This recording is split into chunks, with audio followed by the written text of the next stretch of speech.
Good morning, everyone. Welcome to the Will County Board meeting for March 20th, 2025. I'll call this meeting to order. Member Hickey will lead us in the Pledge of Allegiance in a moment of silence.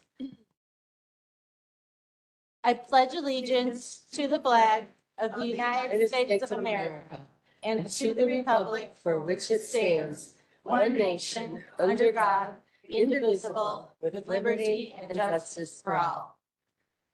And if you can join me in a moment of silence, I would appreciate that. We can center ourselves on the work we have to do here today.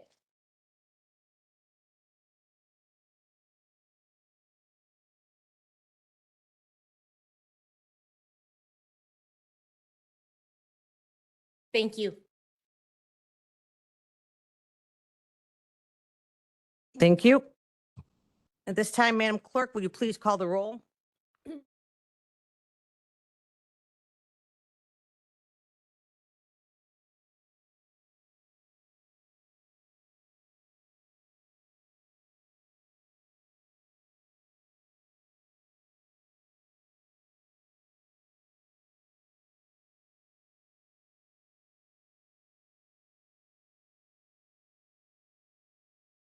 Oxley. Brooks. Winfrey. Bullock. Logan. Present. Freeman. Revis. Mitchell. Ortiz. Berkowitz. Hickey. Costa. Trainier. Van Dyne. 20. 20 members being present, we have a quorum. I need a motion to place on file the certificate of publication. Motion by Revis, seconded by Freeman. Madam Clerk, please call the roll. Williams. Dean Schlattman. Ogala. I'm sorry. Pretzel. Yes. Butler. Newquist. Yes. Balich. Oxley. Yes. Brooks. Yeah. Winfrey. Bullock. Logan. Yes. Freeman. Revis. Mitchell.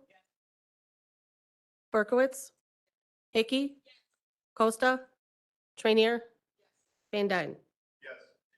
19 in the affirmative, the motion carries. I need a motion to approve the minutes from the February 20th board meeting. Motion by Revis, seconded by Oxley, previous roll call by Costa, seconded by Trainier. All in favor? Any opposed? Motion carries. Madam Clerk, will you please acknowledge the elected officials and media present today? We have County Executive Jennifer Bertino Tarrant. County Clerk Annette Parker. Coroner Lori Summers. Treasurer Tim Brophy. We have Mayor Mary from Bolingbrook and Mayor Argadelis. Oh, do you want media? And media, we have Bob Ocon from the Herald News and Michelle Mullins from the Daily Southtown. Thank you. Seeing no honorary proclamation, before we move on to public comment, I am going to allow our speaker talk, but I also want to, I want to also address kind of the format for today. As you can see, this is an extra large meeting, and I want to explain the difference between a public comment and a hearing. So eventually, Chair Pretzel is going to lead us into a hearing in which we will talk about issues before the Land Use Committee. Public comment, you are limited to three minutes, and it has to be at first on something on this agenda item. If you're going to speak during the hearing, we're going to ask that if you limit it to things that are new items that the board has not heard. We are also going to remind you that if you are in a hearing, you are able to be cross-examined during a hearing. So if you say something that is factual, the attorneys are able to, or they believe factual, they are able to question you. I don't know if they're going to do that or not, but I do want people to be aware of the difference between a hearing as opposed to just coming up and making a public comment. When we get to the hearing, Chair Pretzel and I have spoken. We are going to allow the applicant to share the changes they have made. We allow people to come up to speak to the changes. And then again, if there's any other additional comments, the applicant would like to add to rebuttal, that will happen. Like I said, I'm just giving you a format. It's a little different. We know this is very emotional. My job is going to be to keep order as much as possible. Cheering, yelling will just slow things down and be disruptive, and we will continue to stop this. We want to hear your voices. We know you're very passionate about this, but again, my job is to keep things moving productively. So again, I get, we're going to applaud a little bit, but if it starts interrupting the flow, we're going to have to ask you to stop. I mean, again, it's about orderly, and we want to make sure our voices are heard. So I appreciate you allowing me to just give a little bit of a format here this morning. So with that, Speaker Van Dyne. Thank you, Madam Executive, and good morning to the board members, staff, and all the residents of Will County. I would like to note that we have dozens of individuals prepared to speak during public hearing on case ZC 24-066, and more than 100 members of the public interested in County Board's vote on this case. We also have more than 180 individual emails received through the Will County Board's public portal prior to February 20th, 2025. Under Will County Board rules that were in effect at this time these emails were received, they must be read out loud at this point in the agenda, thereby delaying the public hearing on this case and all other cases up to 4 hours. All these emails have been forwarded to County Board members for them to read. Given these circumstances, I would like to make a motion to suspend the County Board rules that were in effect prior to February 20th, 2025, requiring these emails to be read out loud during the County Board meeting. Motion by Van Dyne, seconded by Trenier. Discussion. We're going to have previous roll call by Oxley, seconded by Winfrey. All in favor? Madam Clerk, please call the roll. Just a reminder, we have to have 17 here in order to pass this. 17. Richmond. Williams. Dean Schlattman. Pretzel. Yes. Butler. Newquist. Balich. Yes. Oxley. Yes. Brooks. Yeah. Winfrey. Bullock. Logan. Freeman. Revis. Mitchell. Berkowitz. Hickey. Costa. Trainier. Van Dyne. Yes. 18 in the affirmative, the motion carries.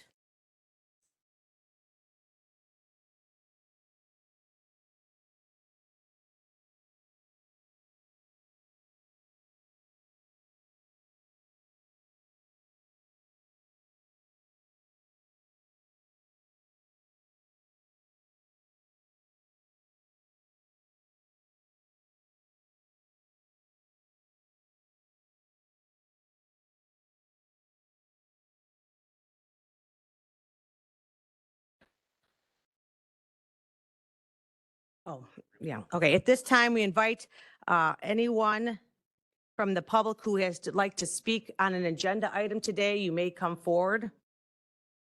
Reminder, you have 3 minutes to speak anything on an agenda item today. Public comment.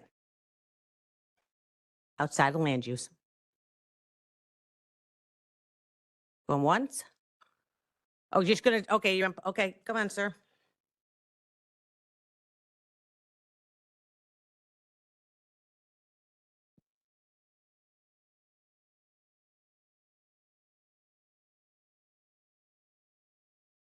Good morning, Will County Board members. My name's Josh Weger. I'm a Bolingbrook resident, and I am Executive Director of the Illinois Economic Policy Institute.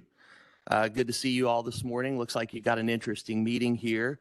But I am here to express my support for the proposed expansion of the Hard Rock Limestone Quarry with approximately 7 to 8 years of action. Sir, yep, sorry. I am being told you have to wait until we speak on the quarry, sir. Okay, sorry, yeah. Anything outside the quarry, I apologize, yep. Thank you. Yeah.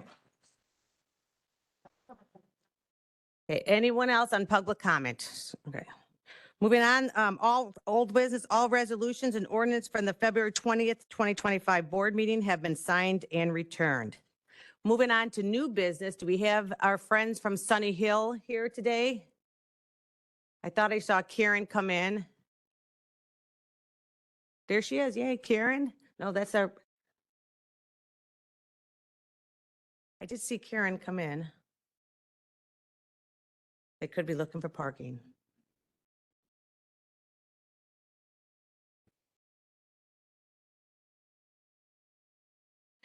There we go. She can't hear me out there. Chuck, do you see Karen? Oh, there she is. Hi, Karen. Come on up. You're ready. We're ready for you. Today, Karen Sabora is going to present on our 35th anniversary of the Friends of Sunny Hill.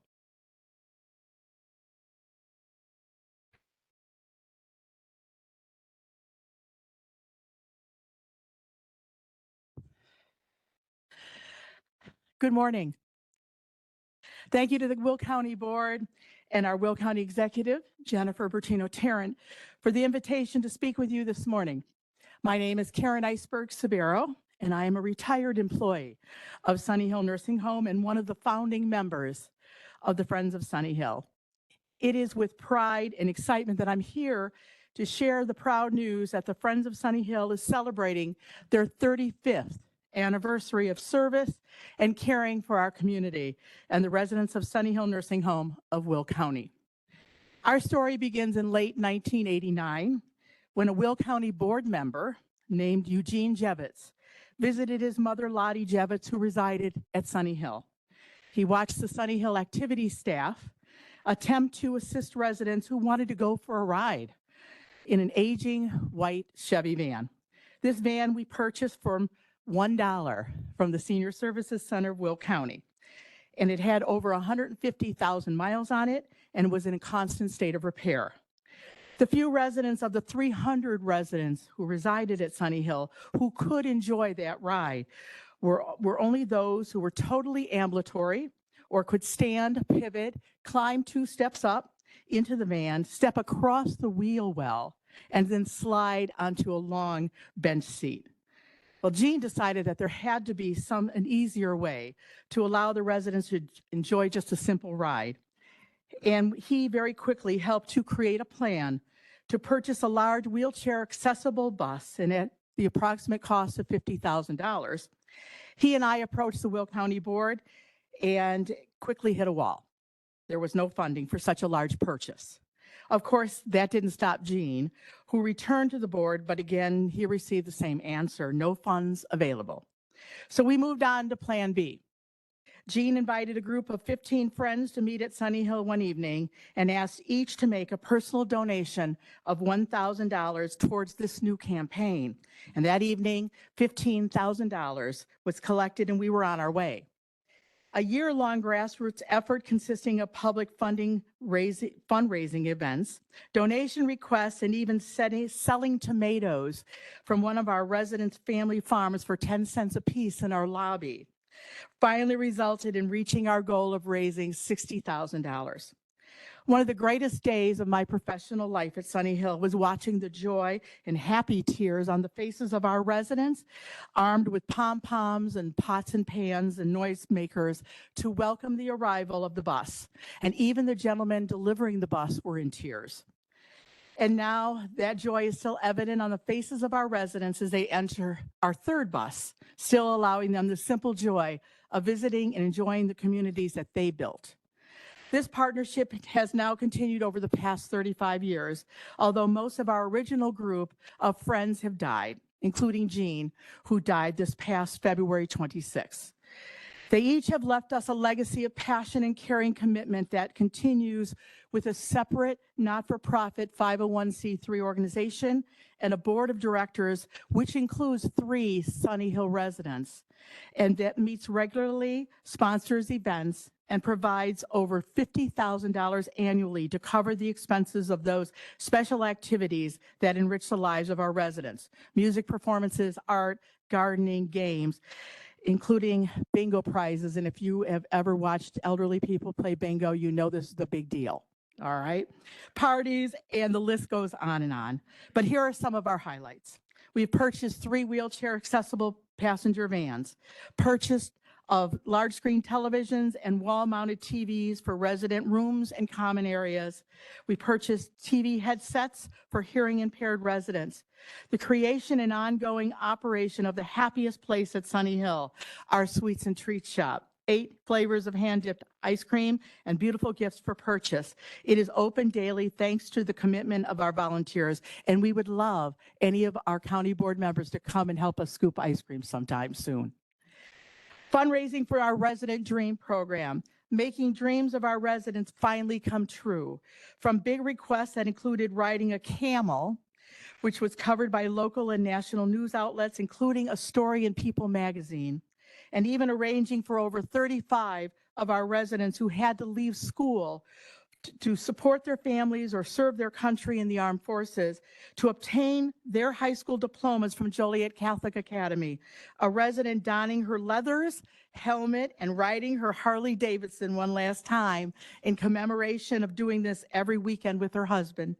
Attending a Tony Bennett concert at Ravinia, to simpler but just as important requests, such as golfing one last time, a spa day, or going to a Major League Baseball game with their family, going to a movie with their friends, hosting birthday parties. I think you get the idea. Music and Memory program. We purchased equipment that allows our residents suffering from dementia to reconnect, even for just a moment, through their favorite music. Purchase of iPads to add virtual visits and activity programming. This was vitally important during the pandemic. The renovation and ongoing maintenance of 3 beautiful garden patios and courtyard, including the landscaping and purchase of all outdoor furniture. Provision of raised planters for homegrown vegetables and wheelchair accessibility for residents. Also, the recent addition of the owl wood feature on our sunshine patio. We also have purchased all the Christmas trees and all the decorations for the resident avenues, lobby, and main dining room. The Friends of Sunny Hill are committed to continue our partnership with the residents who choose to call Sunny Hill their home. And we have an amazing staff and our administration. A special shout out to our administrator, Maggie McDowell, who helped put together this wonderful PowerPoint that you're enjoying this morning. Our families and our friends, our volunteers, our community supporters, and our Will County and Joliet government partners, with the goal to continue to build upon the foundation that was created 35 years ago. We're grateful to always work to enrich and make a vital difference in the lives of the elderly and disabled of our community, and to help and create a home which provides the highest sense of community, warmth, independence, self-determination, and excellence. Thank you to all of our supporters, and of course to Gene Jevitz, who would not let the word no be the end of a dream, and his family who shared him with us. We thank them. We will continue to change no's into resounding, yes, we can make that happen. And here's to another 35 years. I thank you for allowing me to be here today and to share the good news. Thank you.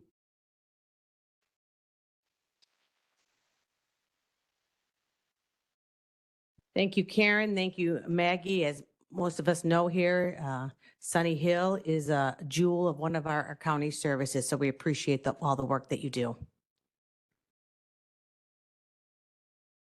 So Joe, I'm going to, Speaker Van Daan, I'm going to deflect to you so you can read this resolution that is under new business.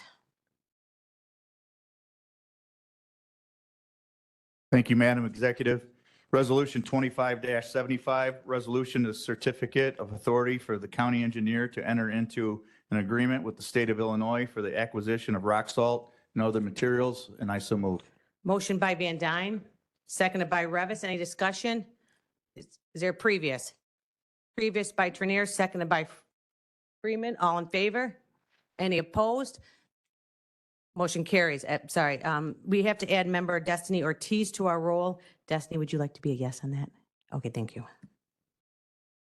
Okay, thank you. Will you know?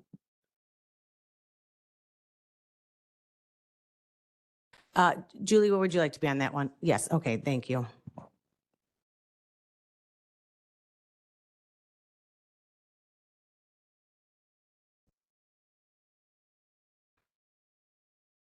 Moving on to Land Use and Development Committee, Chair Pretzel.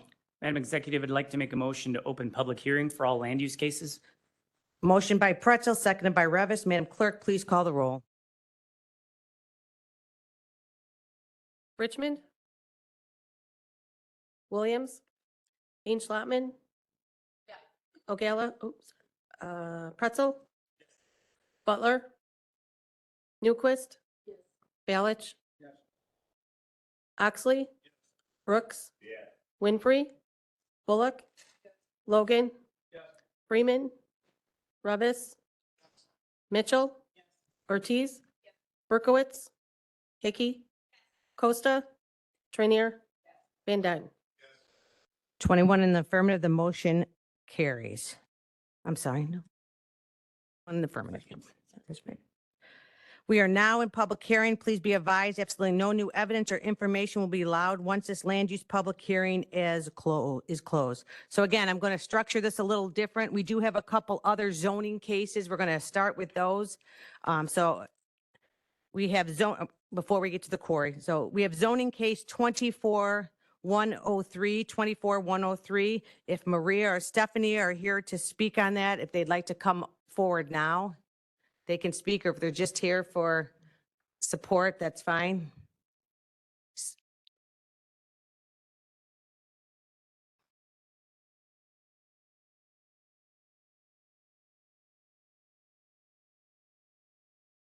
And thank you. Please state your name for the record. And Stephanie Sinkowski. I'm with Soltage LLC. I'm the developer for the MCH Solar 1 and 2 solar projects, and I'm happy to answer any questions that the board may have. thank you. All right.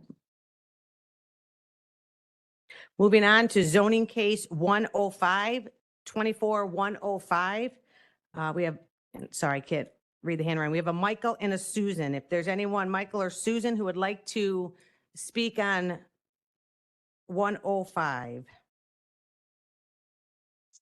You don't, okay, thank you. Thank you. Yeah. It's a little different this time. Yeah, it was a little different this time. We have to put, we have to put a line to say, want to speak here, just here to support.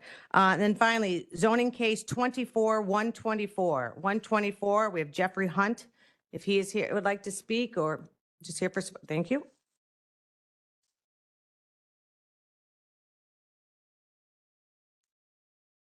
Morning. My name is Jeffrey Hunt. My wife Luann and I have this motion for a zoning change for our property. If you have any questions, I'll be happy to answer them. Thank you. Okay. All right, we're moving on to zoning case 24066, our quarry case. So if the applicant would like to come forward and share the changes that have been made since our last meeting.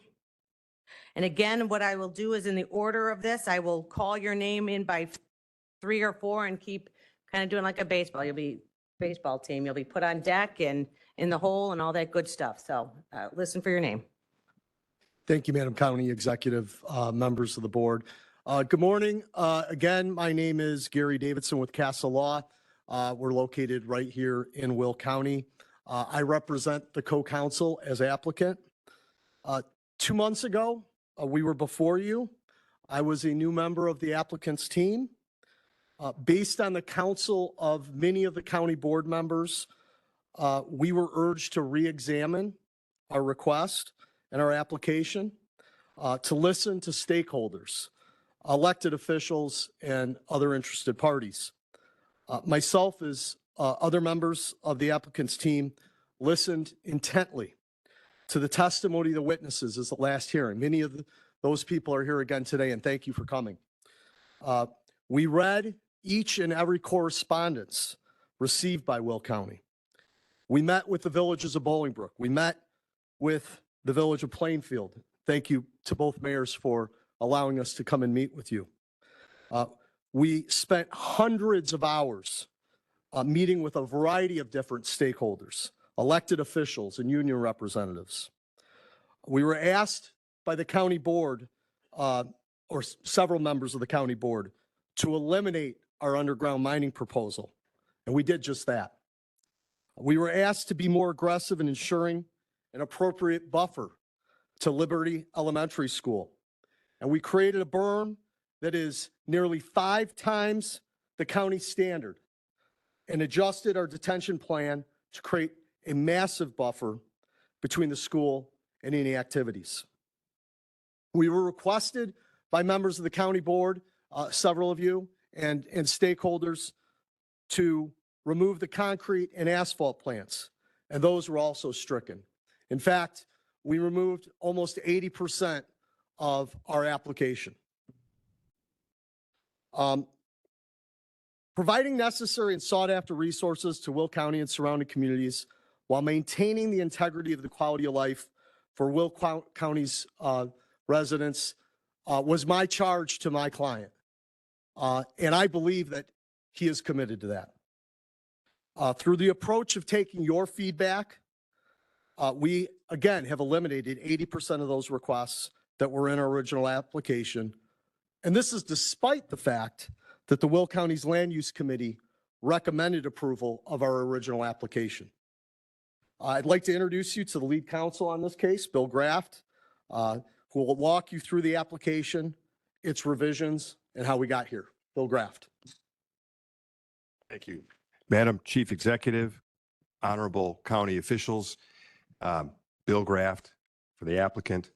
Gary has done such a good job. He's stolen most of my thunder. But I want to emphasize that we listened and read every email. We listened to our neighbors. We met with them. There was a blast on February 28th.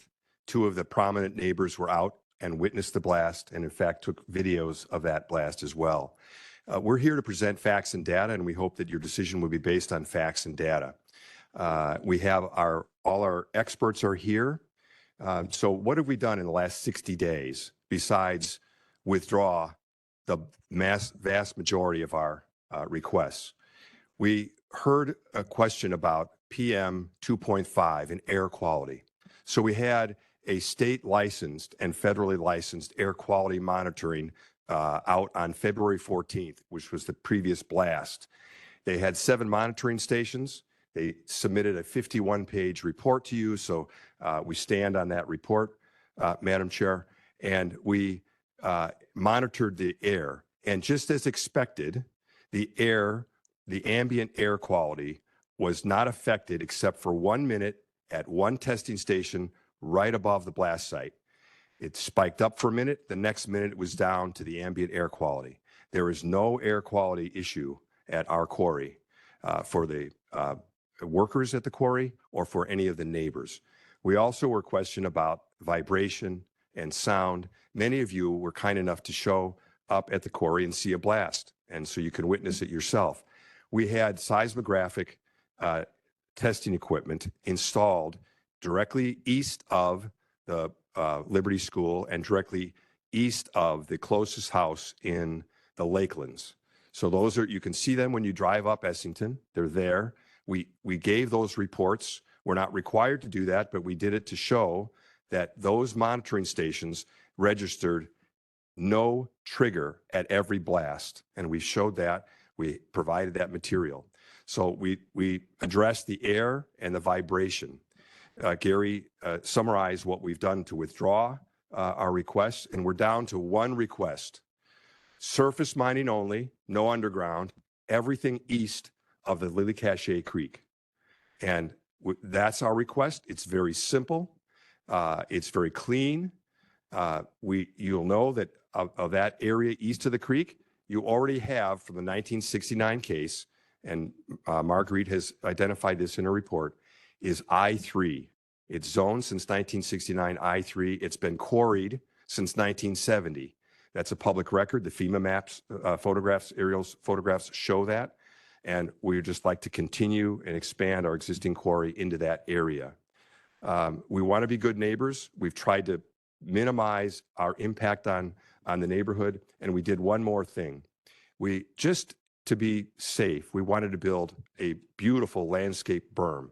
Instead of 18 feet tall in our original application, we're now 30 feet tall with a 20-foot flat top. So that means it's 200 feet wide. The entire setback is taken up by a landscape berm. There was a video that we submitted, and I think Marguerite had some difficulty in loading that onto the system. Anyone who's asked us to email it to them, our neighbors, we emailed it to them so that they knew what we were planning to do. We're on record. That's part of our application. So we stand on our application. We stand on our facts and data. I know this has been exhausting for you as board members, for the neighbors. We appreciate your patience and your wisdom in listening to us. We are looking forward to listening to the neighbors. We understand that they've got some things to say, and we want to listen again. And we'll come back and wrap it up if we need to. So thank you very much for your time. Yes, sir. Mr. Rivers. Thank you for all that information.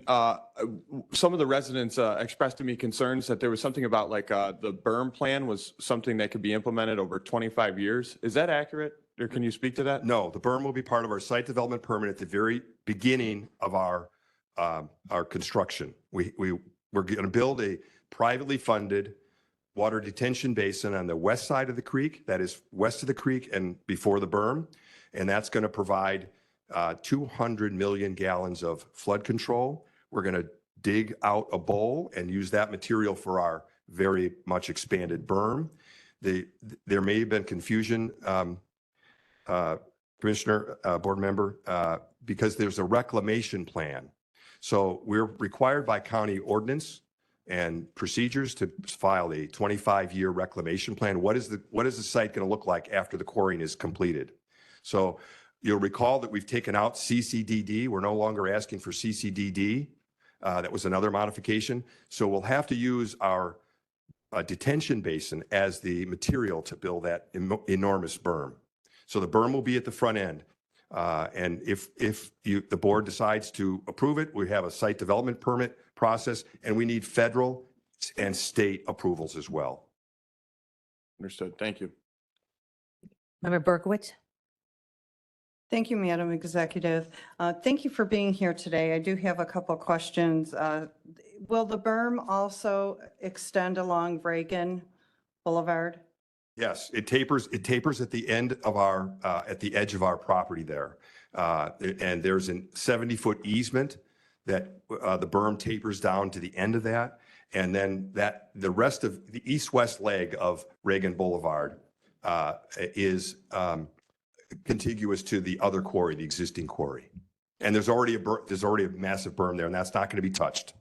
So on the west or on the east side of the creek, where you will be mining, that will have a berm along the entire length of Reagan Boulevard. Is that what you're saying? Yes, ma'am. With one exception, we have to let the navigable waters of the United States. Lily Cache Creek is a U.S. Army Corps controlled wetland and creek. There's an entrance that comes from the north underneath the road, and we've provided so that there's screening. There would be an opening because we can't impede the waters of the United States. There's a screening that we provided there and at the exit where the creek exit at Essington, at the bridge at Essington. I seem to recall the packet said there was a levee. So what is the difference between a levee over the creek now? The levee we will not touch the creek. We're not permitted to touch the creek. We don't plan to touch the creek. The levee is on the east side of the creek to prevent the creek from coming into the quarry and to preserve it. Okay. So it doesn't erode. So one thing about berms is berms can, during heavy rains, water tends to go to the path of least resistance, and you'll typically find that the water will flow on either side of the berm, especially with this being a taller berm. You'll get the water flow hitting the berm and going north and south. So for the amount of water that will be going down the side of the berm in between the road, Reagan and Essington, how is that water going to be channeled so it doesn't create flooding? Because you will have heavier rain flows and heavier water. So how are you addressing that? I'm not a licensed civil engineer, but our engineer is here. May I have him speak to that, please? So that Sure, you get an accurate answer, certainly. again, on a science. Mr. Mike Shamsey at Landmark Engineering. And maybe I can ask my last question too, while he's coming up. So it says that there will be a green, either a tree or an evergreen 30 feet apart. Unless they're pretty big trees, that's not much of a screen. So I think 30 feet apart is a long distance, especially if you want to create privacy. I would agree with that. We want to have something that's beautiful. We want to have something that's beautiful to look at from the neighbor's side. And that's the county requirement. We would like to exceed that. We'd also like to use native grasses. In previous discussions with Mayor John Argadelis, he's very interested in the look of berms on another parcel. So we might enlist his help in designing plant materials. He has an expertise in that. So Okay, and you can also consult with our forest preserve. So if we plant native species, yes, they survive much better. our client is a donor to the Will County Forest Preserve, and in terms of like kind. So we'd be happy to do that. Mr. Shamsey, water? Thank you. With respect to the water over the berm, with the 30-foot berm, we'll have more surface area, and we will create a runoff on the berm side of the road, and that'll be channeled in swales back to Lily Cache Creek. And so it will not inundate the roadway. And then when we go through plan review with the county, that'll be analyzed, and we'll provide all our calculations of that stormwater runoff in that area to make sure the swale can handle the flow and the 100-year event flow and not inundate the road. Okay, I did have concerns currently, and this is before any of this construction occurs. I went to Ready Set Ride, and I was at that parcel, and I saw the water that was flowing off of the property through the culvert under the road onto that property there between Ready Set Ride. And then there's a residence. There's the creek that flows, and then south, there's a resident, and then you've got a new subdivision within 10, 15 feet. The water runoff is huge. And you can tell that that water level is rising, has been rising. And my concern is that they will experience flooding. Because right now, if you go, have you looked at the water that is flowing on the west side of Essington? Have you looked at where the stream comes out from under the road? They are already experiencing water issues. Yes, so we were able to get the flow events for that creek recorded by the state, and we modeled that. And with our flood control project, we have a substantial reduction in our exit velocity and our exit volume, and we're retaining so much water that the impact downstream will be reduced from what it is today, substantially reduced. I think at the present time, it was like 5,200 CFS, and I think we're discharging or projected to discharge in the range of 3,800 CFS. So we have a substantial reduction from pre-development to post. When did you get that number? Was it recent? The number of Yeah, that you're within the discharging? last few months. Okay, and were you at the that location on the west side of Essington to see that bed, that concrete, or the creek in the bed there? No, I was. There's obvious signs that, there's been flooding there. I was not at the site reviewing that flooding. I used the flow data that came for that channel that's recorded. And that's what, in order to analyze the stream, we have to use accurate flow data that's recorded by the state. So that's what we use in our analysis. Okay, thank you. You're welcome. Member Newquist. Thank you. So one of the things I have a question about is The quarry, the expanded quarry would be new, and presumably the blasting would be closer to the surface than with the existing quarry. How does that affect dust, rock fly, et cetera? That's a great question. And it was a question that I also had. So the quarry, you blast into the ledge. So you start from the inside out, such that as that quarry, probably maybe not the greatest of terms, as you march closer toward Reagan Boulevard, you always have a ledge to blast into. And the blast always blasts back into the quarry. So you're you're using a ledge, and then that blast comes back into the quarry. The engineers and the people that are the experts on this, yeah, we're probably better than me as a layman, but that's the layman's version of it. And maybe you'll understand his version or my version better. An engineer, not a lawyer. Yeah.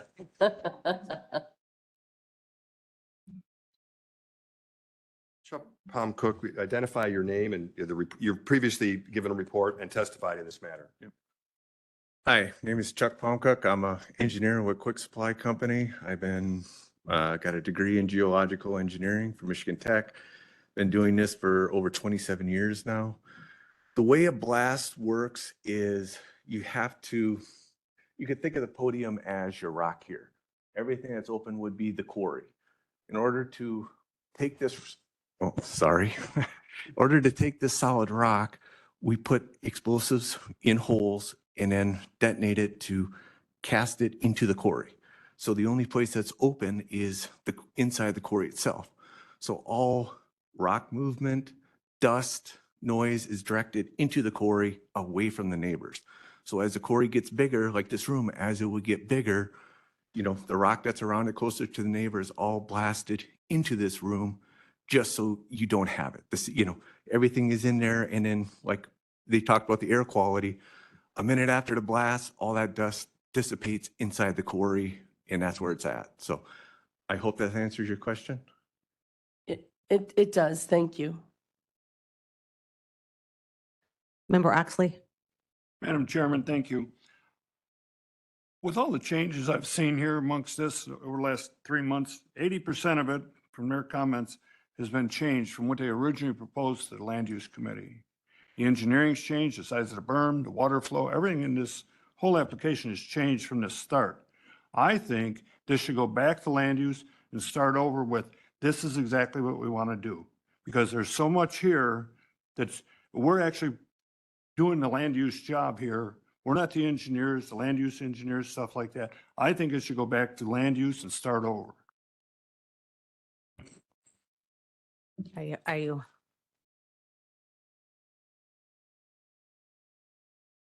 Can't make a motion in public hearing to do that? I don't know if he did. All right. Yeah. No, so the process is, the whole point of this process is through discussion, the application is oftentimes changed to accommodate the requests of the community and of county board. And that's what's happened here. So there is no legal reason to send it back to, it's not a requirement to send it back to land use. Yeah. Yeah, and you can't make a motion during a public hearing. So, yeah.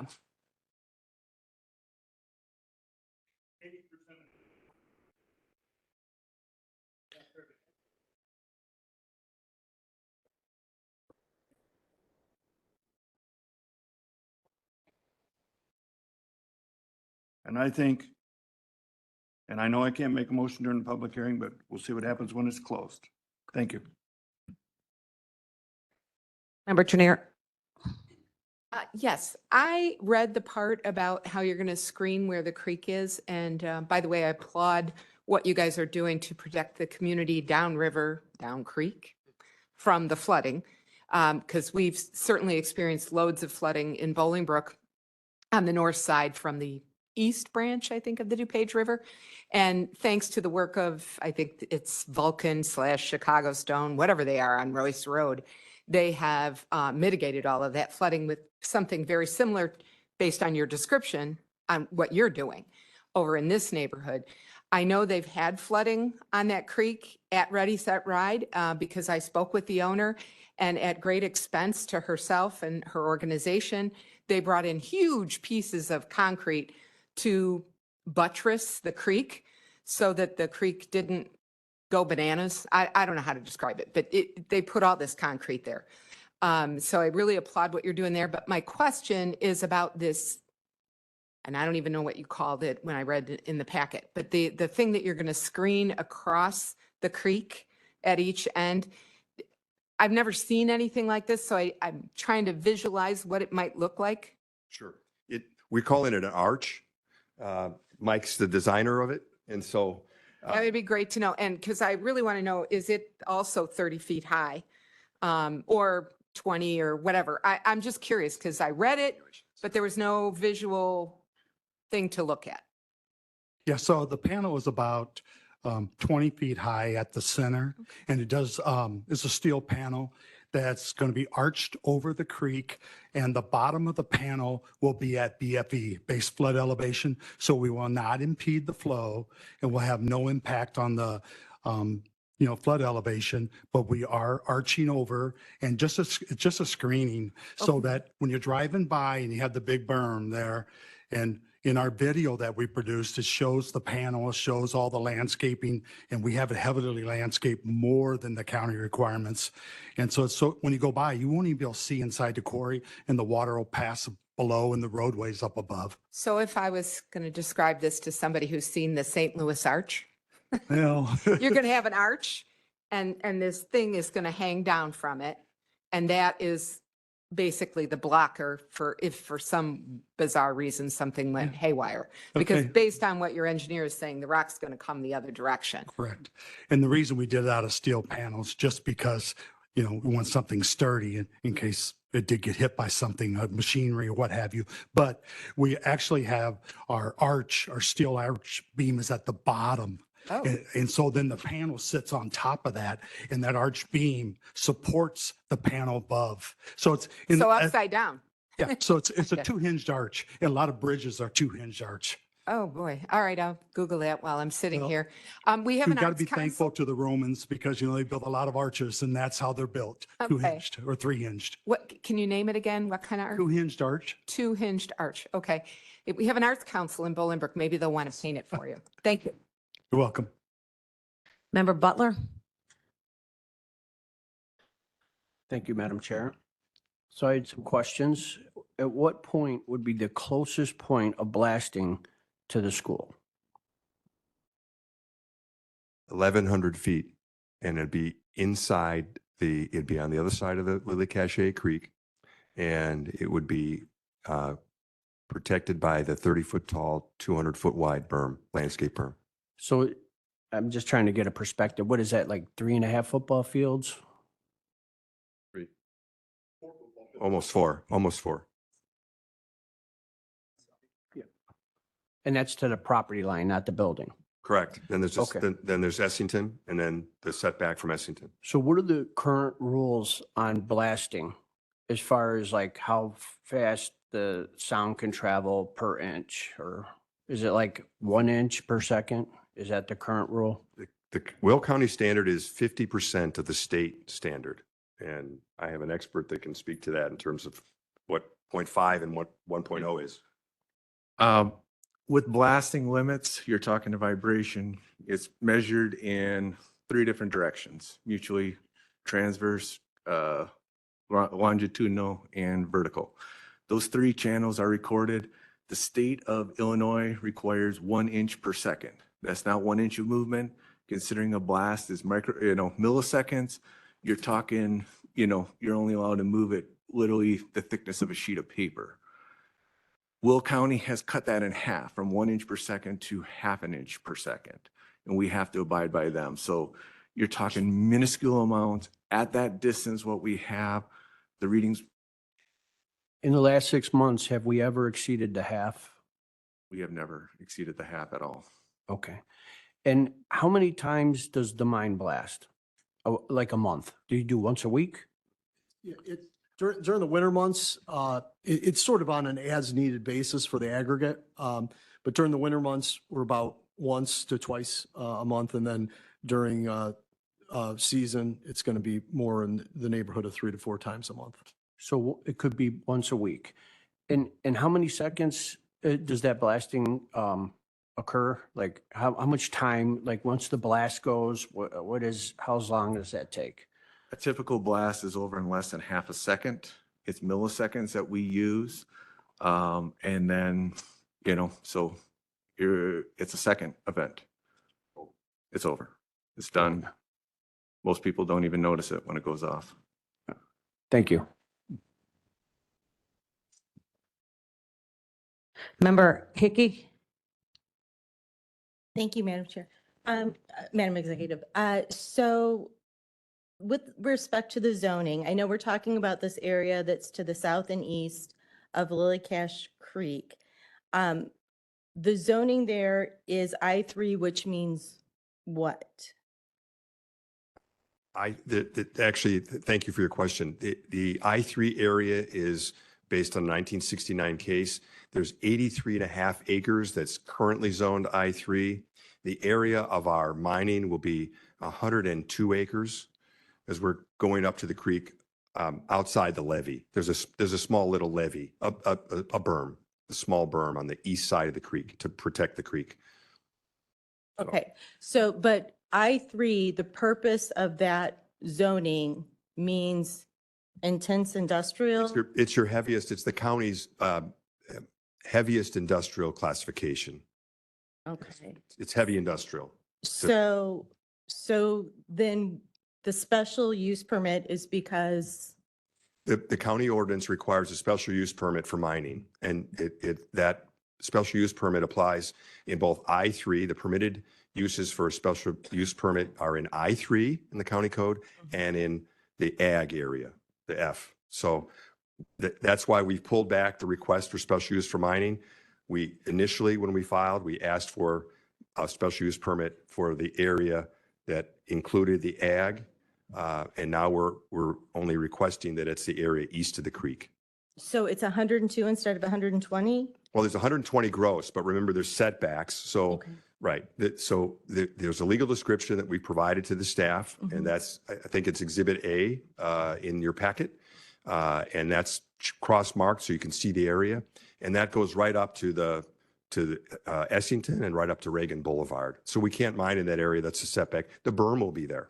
Okay. And Mr. Griff, I hate if this is not your area of expertise, but I feel like I need to ask someone this.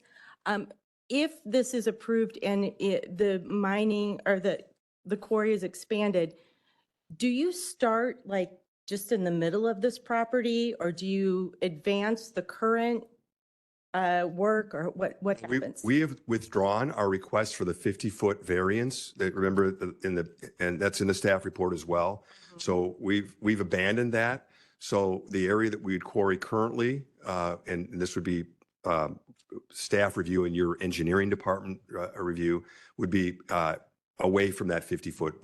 We'd stay away from that 50-foot setback area, and that's at the southern portion of this subject area, east-west, and the eastern portion as it runs north-south.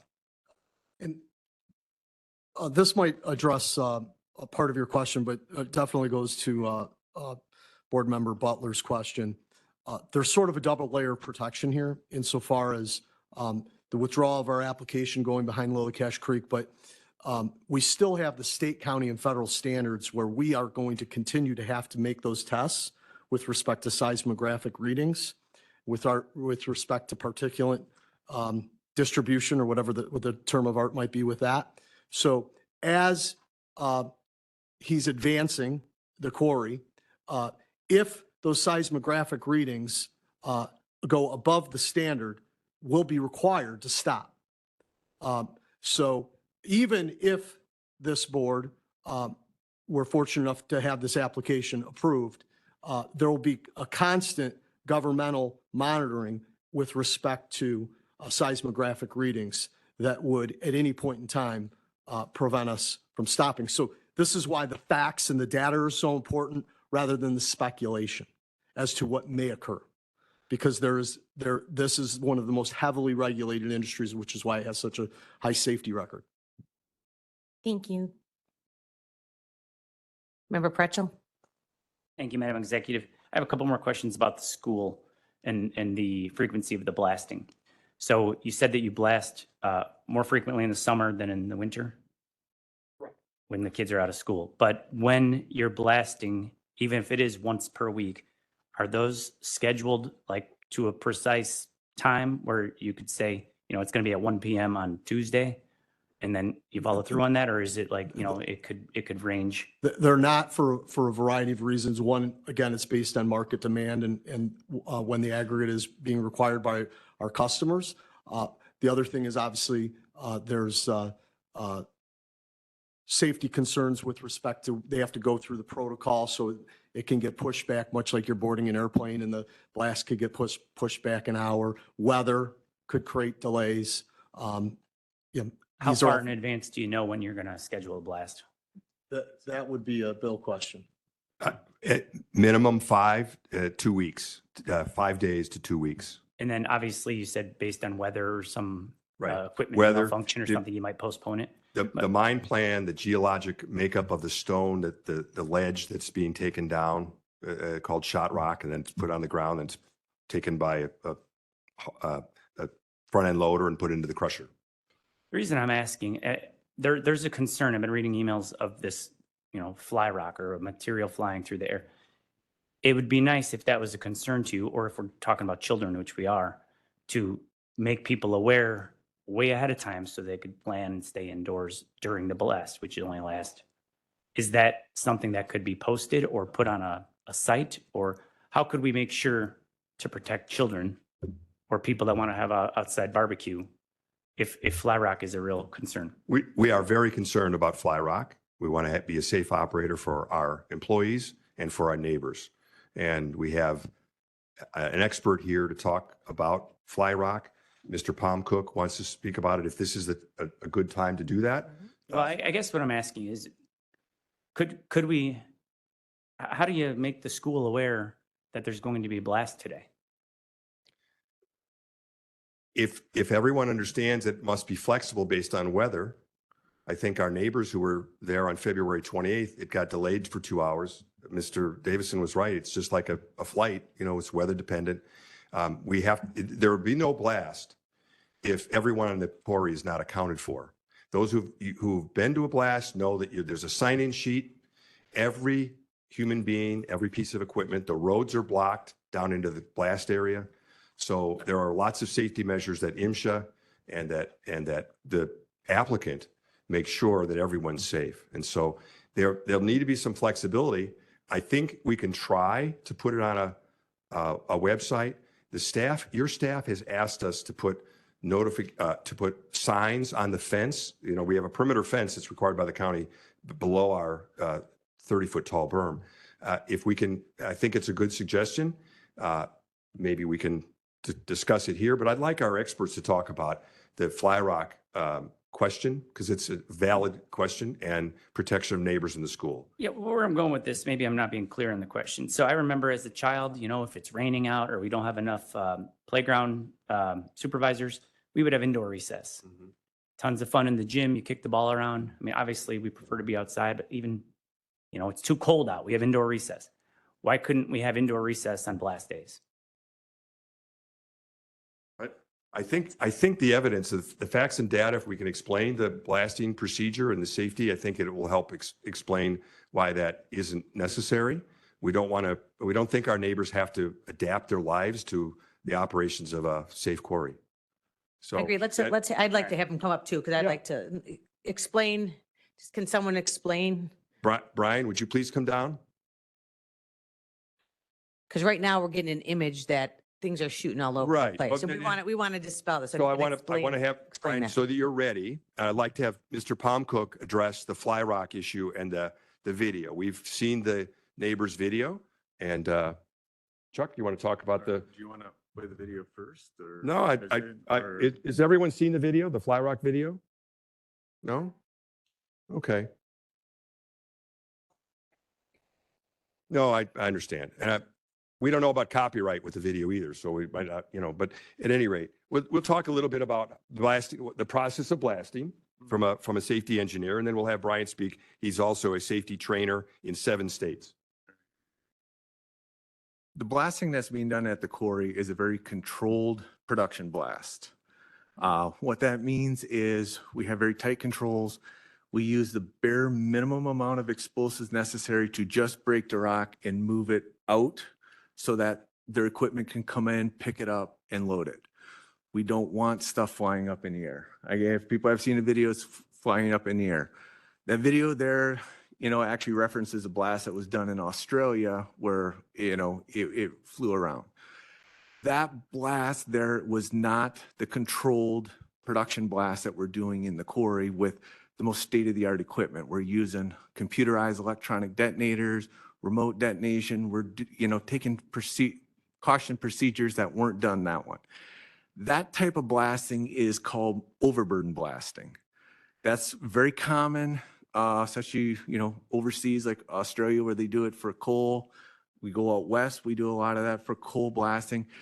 Overburden blasting is a whole different process. It's a whole different thought process. They use bigger holes, massive amounts of explosives to not only break the rock, because they don't want that rock. They're breaking a rock and throwing it with the explosives to get it out of the way so their equipment has less to move to get at the valuable resource below it, if that's ore, through coal, or other formations below it. We're not doing it at this quarry here. That would be unsafe, waste of money. It is controlled detonation is what we're doing here. That video also talked about, 1,000 feet back. It's not. Anybody that's been out and seen the blast realize, hey, as we go out, everything is directed into the center of the quarry where it is a safe area. We have control. We keep people out of it. That 1,000 foot in all directions should all be 1,000 foot. You take those arrows that were pointed out in the video, point those back into the center of a quarry. That's the 1,000 foot is inside the quarry. That's where it's at. You asked about how does the quarry expand? That's what it is. You just take the current walls and you kind of come back a little bit. You're just, it's like taking a knife and cutting off a little bit more, like a stick of butter. You just cut off a little bit more, a little bit more. That's how the quarry expands. We do it very controlled, very safe because we don't want it. We all are family people too. We have families to worry about. I sure as heck don't want anything ever to happen to them. That's why we design it this way. Safety is utmost in it. And I've talked to the owner about it. Like, our blast will be safe first. If you want to complain about, that they're not easy enough to dig out your equipment, I'll take that argument. I'll defend my blasters on that because it will always be safety first, how we design it. And at the distance over 1,000 some feet to the school, I don't ever see that being a factor, ever. Thank you. Thank you. Member Dean Schlottman? Sorry, I'm getting there. No, it's okay. There you go. No, that was basically answering my question, but so there's never been an incident of this flying rock coming around and bothering anyone? Since 2007, which is the data from MSHA, there's been 7 fatalities in quarries. All 7 related to quarries, all 7 fatalities occurred within the quarry. One of the fatalities was a blasting unrelated event. So there has never been a fatality. In contrast to that, there are 20 lightning strikes annually that kill individuals. So there has been 0 fatalities since 2007 as it relates to anything outside of a quarry. Thank you. Okay, we're going to go around to second questions, County Board, and anyone else who has not asked a question, I mean, you still can, but anyone else before I move on to second rounds here? Member Berkowitz. Thank you, Madam Executive. I've got a couple questions regarding dust and particles as well as fly rock.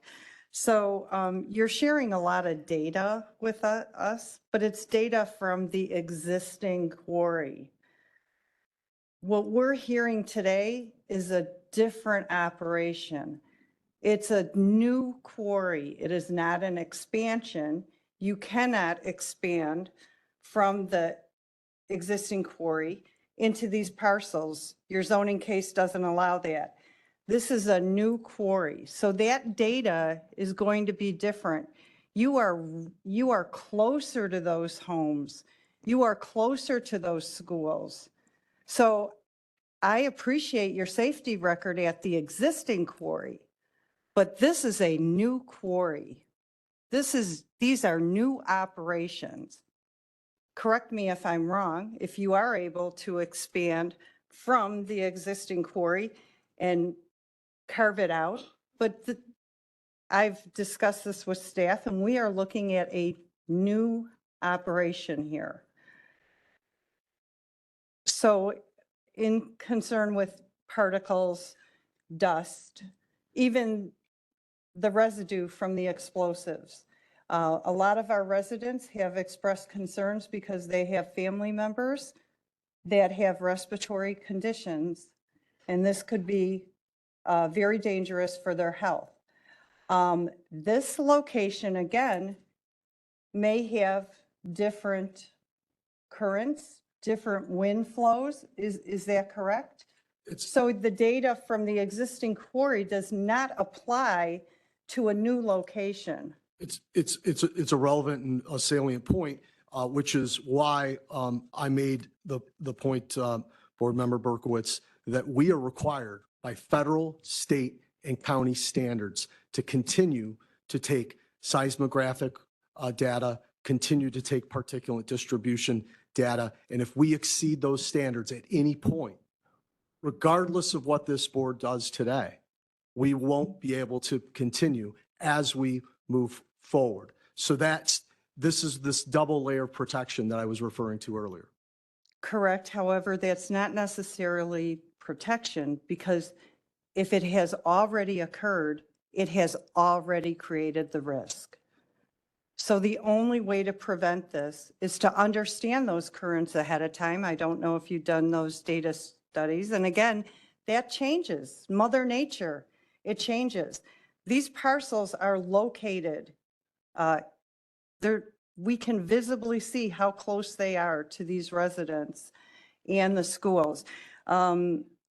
Also, regarding the fly rock. Oh, and by the way, I wanted to mention, it is in our packet that the blasting hours are between 1 and 4:30. Those are the busiest hours at our schools in terms of athletics, lunch, recess, parent pickup, after-school sports. Those are key hours, and those are the hours that are in our county ordinance for the blasting. I have a concern about that. How do you, I don't see any way to address that.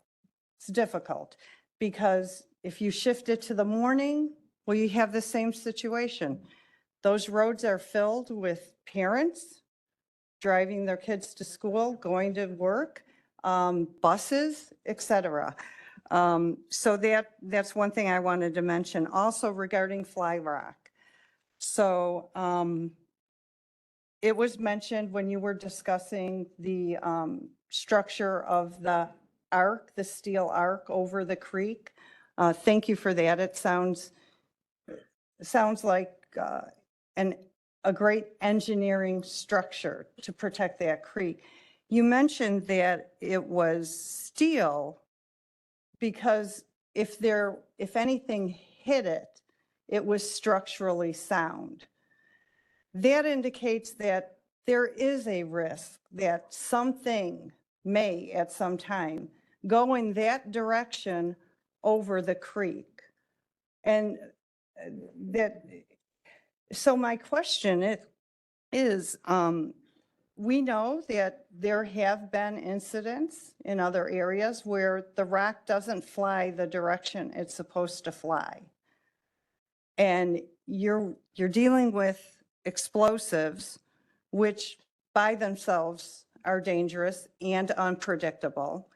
And you're focusing the rock to go in a certain direction, but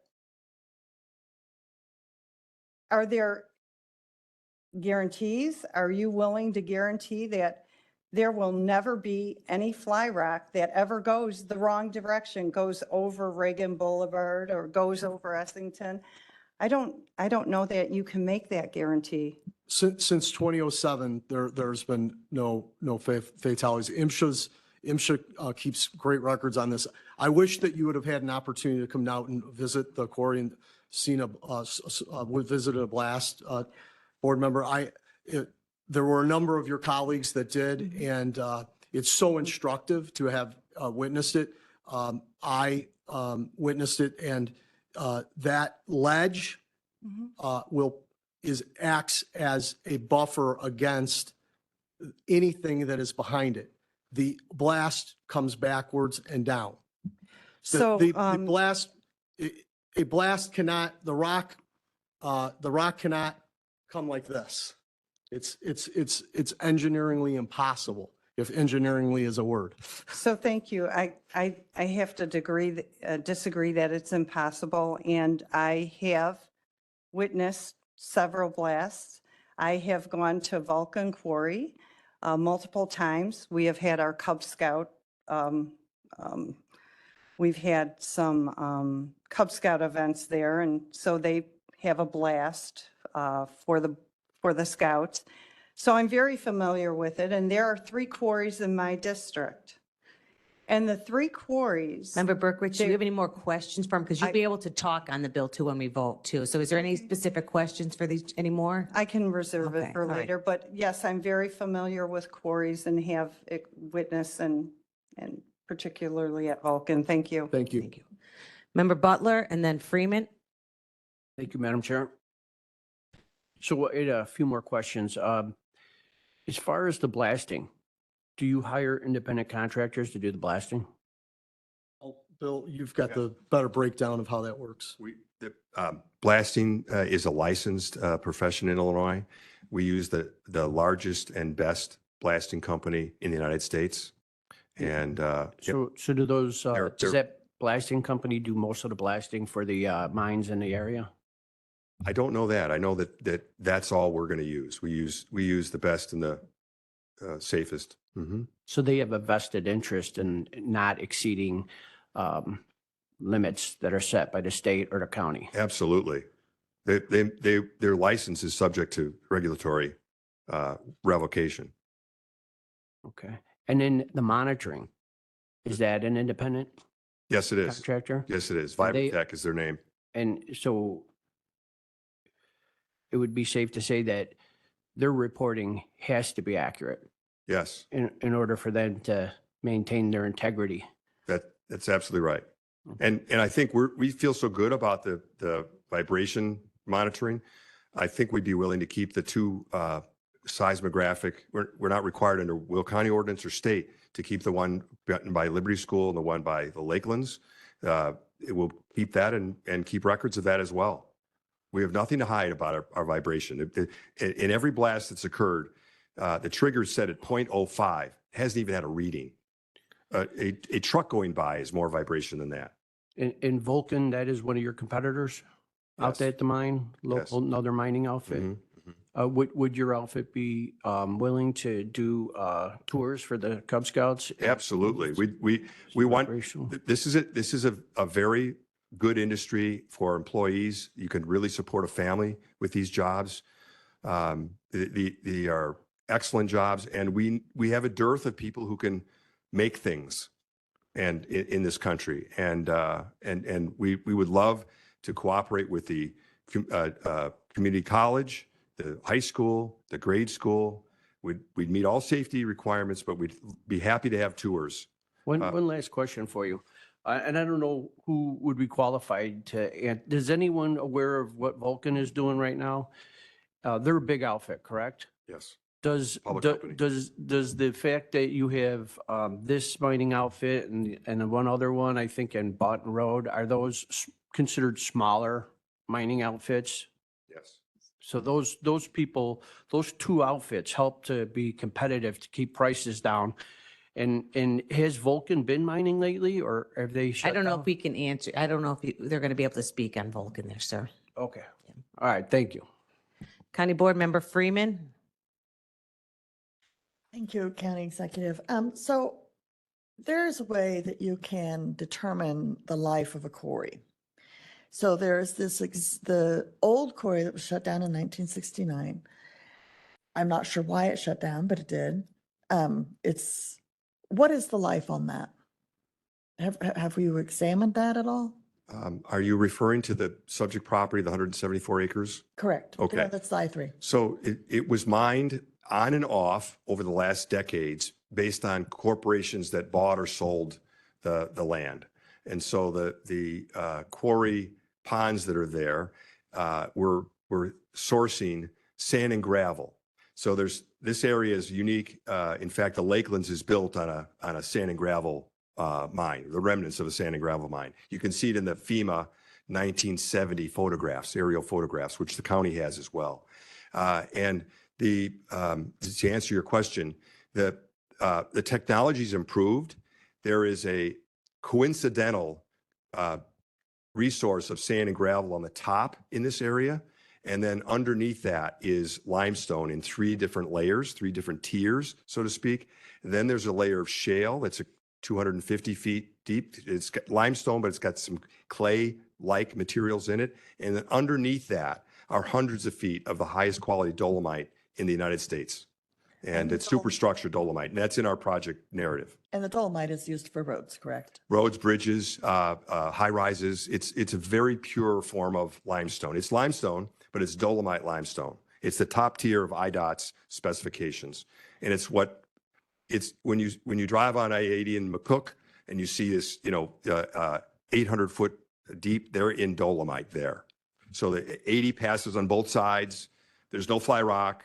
The highway's there. So my other question is with the, I'm just going to say a very large berm that you are proposing, how much of the request for the agricultural section would be actual berm? I mean, is there a rough percentage? well, let me see if I understand your So question. you're going to have a huge berm on that side of Lily Cache Creek, and it's not a very large agricultural section that you're asking to mine on. Correct. It's very small. So a large portion of it, in my opinion, is going to be berm. It's about 15 acres that is the agricultural portion that we've asked east of the creek. Again, we're not going anywhere west or north of the creek. Board Member Freeman, I think maybe is your question, because I know that there's a lot of concern by the board members and the general public of getting this berm back up and what's the path forward to how to get this berm back up. And in order to have the appropriate amount of material to put the berm back up, we're going to need approval on this project to be able to construct that berm. Was that the question that you were driving at? Kind of. I was going to get to there. You jumped ahead. Okay. But I was also concerned. I think that you look at the aerial, you drive around the property, and I think that the size of the berm that you're proposing, you're not going to really have a whole lot of agricultural land left because it's going to be largely berm. That was where my thought process was. So there's a lot of water right now in the old quarry. What do you do with that when you empty it? Well, we have a discharge permit. We'll get a discharge permit for the IEPA. It'll go where the pre-settlement condition of water goes, which is down Lily Cache Creek. It follows the creek system. Okay, thank you. Speaker Van Dyne and then Member Revis. Thank you, Madam Executive. I feel that these gentlemen have described their plan, the area, the berm. We've talked about fly rock, their safety concerns. At this time, I would like to ask this board to maybe hold their questions and allow the public to join in and speak because these gentlemen will also have the opportunity to cross-examine in order to keep this meeting moving along. That would be my request. Thank you. We have two more members who want to, or three more members who want to speak. Do we want, Carrie, do you feel like you need to get this? All right, Member Reverence insists. Thank you again, guys. I really appreciate your answering these questions. But, you know, the berm is a major crux of this whole thing. That's how I got involved in this when the Lakelands contacted me over 2 years ago now. Just to confirm, the berm would not be installed in that on the parcel that is currently under litigation in Bolingbrook, directly across from the Lakelands neighborhood, correct? There would not be a implementation of or creation of a new berm or returning the berm to its previous stature? That's correct. Okay. And you know, that's as you know, that's a big issue for me. And then on the new berm, when I first asked, I didn't realize we had the engineers here, and I'm thinking I'm kind of directing this more towards them. Of course. How long specifically will it take to get that berm built? And can explosions occur or blasts occur prior to that berm being built? So maybe both engineer and blast expert. The blasting, the berm will go up prior to, we're going to be in this new quarry. The berm will be up before there's an expansion into the area that's subject to this application. Okay, so, and then how long will it take for that berm to be constructed? Or estimation? Yeah, it's going to be probably a good year because of all of the governmental applications in the state, et cetera, et Yeah, cetera. because you mentioned there's also a state and federal approval process that's going to have to go through as well. Yeah, I don't know with respect to the berm, if it's federal, but there's a process. Okay. Yes, the berm will be subject to county requirements, and the flood control project will be FEMA, Corps of Engineers, and Illinois DNR. So all three of those agencies will be involved in the review of it. And so that's going to take us a year to get through that review process. Hopefully 6 months, but knowing how FEMA works on other projects we have in the floodways, it takes a while. Understood. And then I just want to reiterate the point that berm across from the Lakelands that won't be reinstalled to its previous stature. That's a major piece of this whole thing for me. The residents in the Lakelands have made it clear to me that it's been a source of a lot of their pain. And, you know, I just want that to be on record. Yeah, they want to reinstall the berm to its prior stature or larger. And Board Member Revis, you know that I've been speaking to one of your constituents, Joe Adler. We're committed to getting that berm up. I want to get that berm up. It's going to require a lot of rebuilding of relationships with the village of Bolingbrook and solving it as part of a larger issue. We want to do that. I'm new in this. I want to do that with Mayor Mary, but it's a huge endeavor. I'm sure she's got a different opinion on it, but we're going to have Bolingbrook's cooperation on that. I understand. And my plea to you guys is just to, you know, keep pursuing that berm across from the Lakelands community, as you know. On the record, we've offered that berm to rebuild that berm. We have drawings for it, very detailed landscape drawings.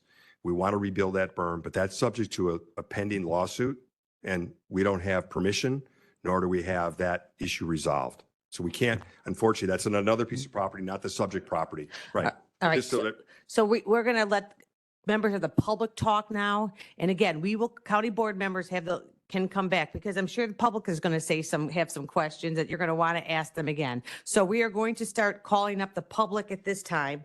So I'm going to call you off again. And if you did not want to speak, you just put your name in, that is fine. But we're going to have Tim Martin, Jason Turner, Paul Lombardi, and Josh Weger are the first four up here, please.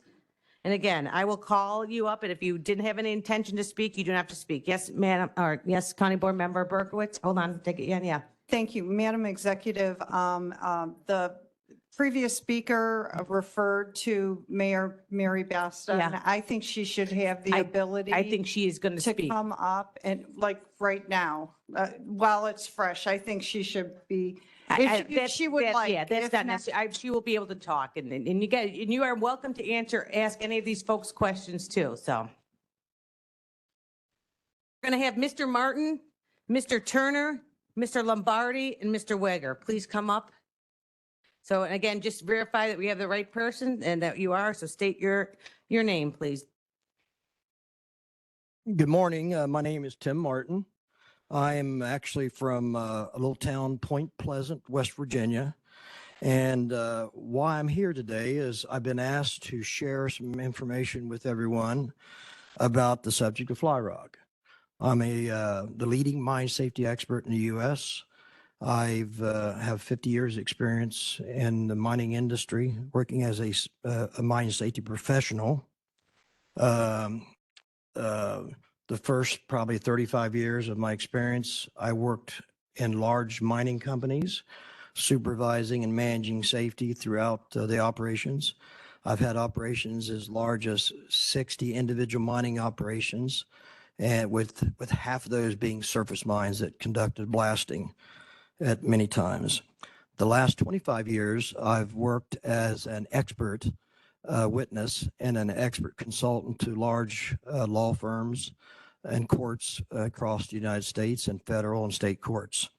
So I do a lot of testimony in large litigation, serious accidents, and I've even done some work in criminal courts involving mining involved. So anyway, I've been asked to come share some facts with you. I can see from the questions, Madam Executive, that there's a big interest in fly rock. So I'm going to share just some facts with you, and I'm not going to give you opinions. I just want to give you facts that that can be backed up. All right. So I gave you a little bit of information about my experience, and then I hope the board can ask questions. I'll be willing to answer any questions for you, so everyone could be well informed when you get to the point where you make a decision.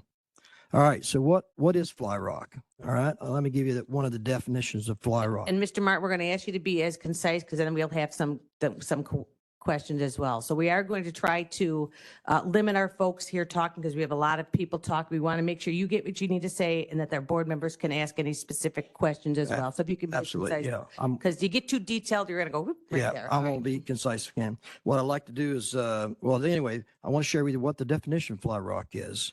Fly rock is a rock that's ejected from a mining blast site of a controlled explosion, but the term refers in particular to rock that flies beyond the blast site, causing injuries to people or damage to property. What I want to do is share with you some history of actual fly rock events, and I'll get through these pretty quick, Madam Executive, so we can move on here. So, so the history of fly rock accidents, it goes back a long ways, and there's quite a bit that's out there. So one of the questions before I go through the history of some of the accidents, big question is, how far can fly rock travel, or how far has it been documented that it can travel? Typical range of travel for fly rock when it gets away from an explosion has been measured anywhere from 330 feet to 1,640 feet is what's typical. However, there has been reports that's been documented of distances of traveling up to 4,920 feet. It all depends on the different variables of how a blast is set up and sometimes unknown variables of the condition of the rock strata, the hole design, and how the holes are filled with explosives. One of the starting with some of the history, and I'll run through these very quickly.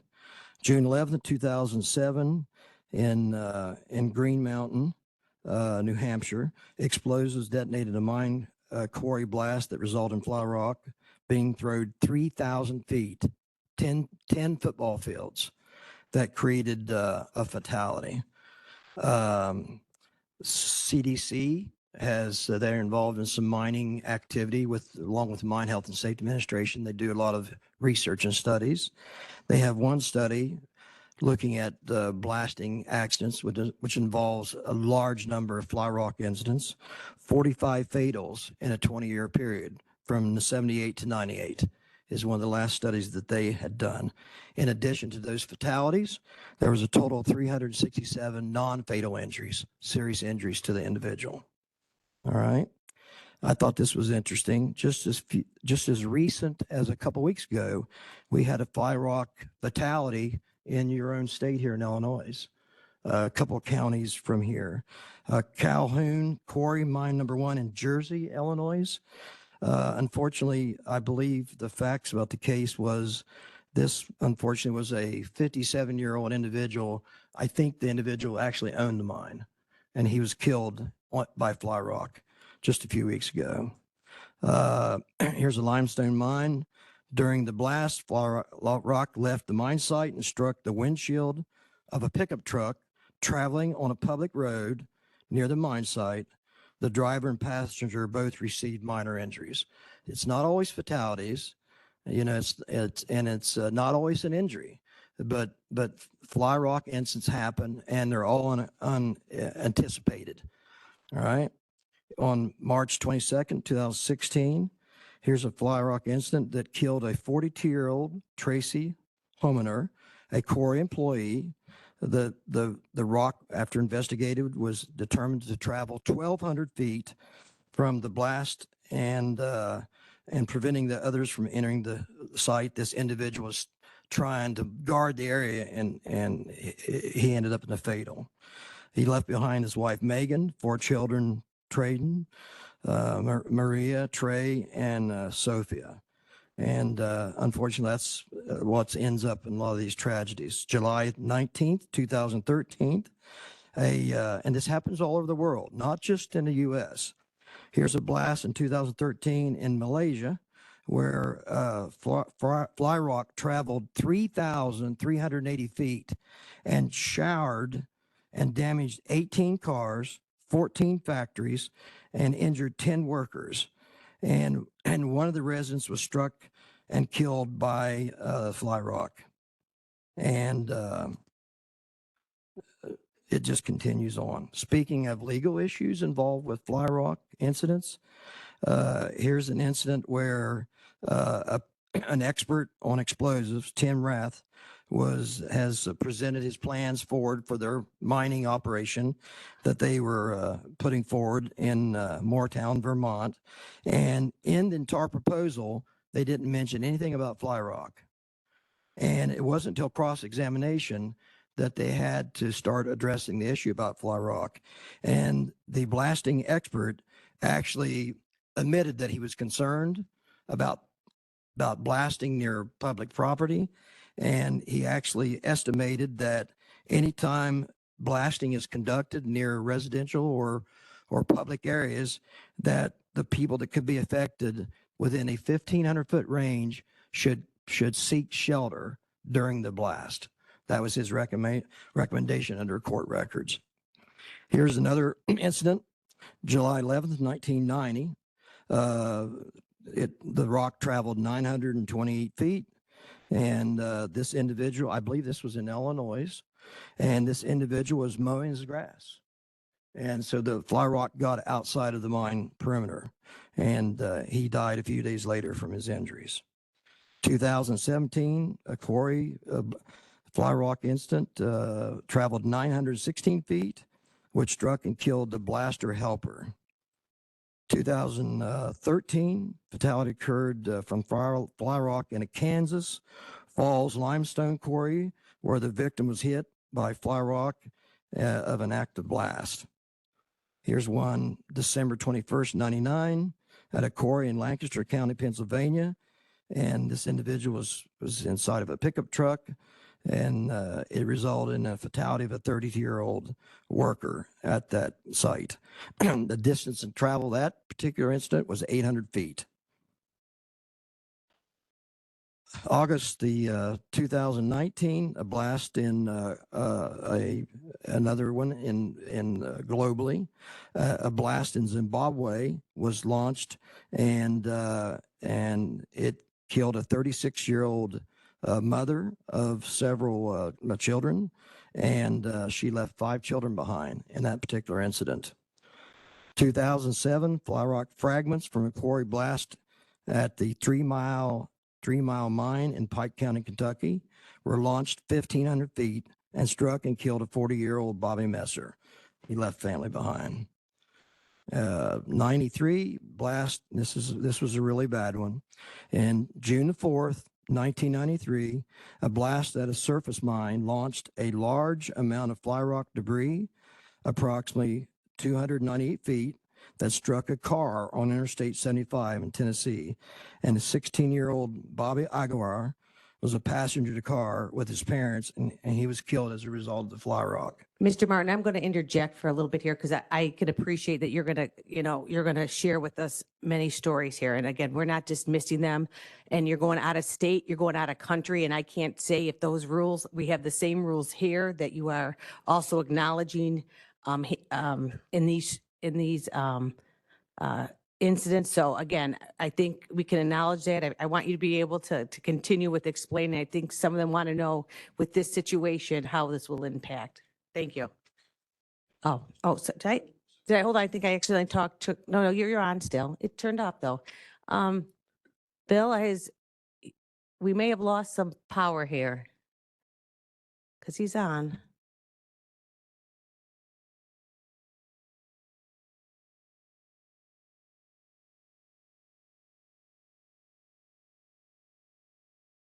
No, No? now we can. There you go, sir. Thank you. Thank you. Can you hear me now? Okay. All right. All right. So I guess to answer most people's question, to what I try to describe about fly rock is this. This is the challenge about fly rock.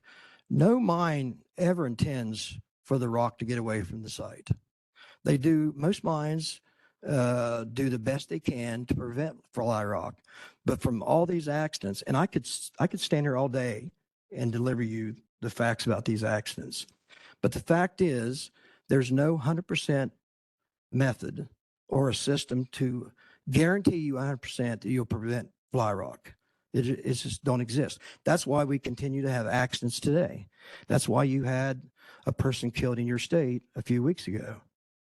So that's something I hope that will help clear up your questions about, what fly rock, how far it can travel, and some of the mitigation issues to try to prevent it. That sometimes it works, and obviously, as you see, sometimes it don't work. We're going to have a couple questions from board Yeah, members I'm for ready you, for sir. any Okay. questions. Okay. This County Board Member Butler? Thank you, Madam Chair.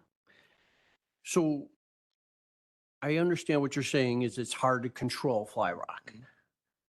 But we do know that different types of blasting might be more relevant. Like if you're just blasting for coal and you want it, like was the engineer testified to earlier, that if you're just blasting to get past the rock, you might use bigger loads and not be concerned about where the rock goes. But when you're actually blasting and the very rock that's being blasted is actually the resource you're going after, and you're using lower loads, that would reduce greatly the impact of fly rock, correct? You hope it would, but Okay. in all these cases, Mr. Butler, in all these cases, none of those people, these mines intended for the fly rock to happen, the incident to happen. And It was I, beyond.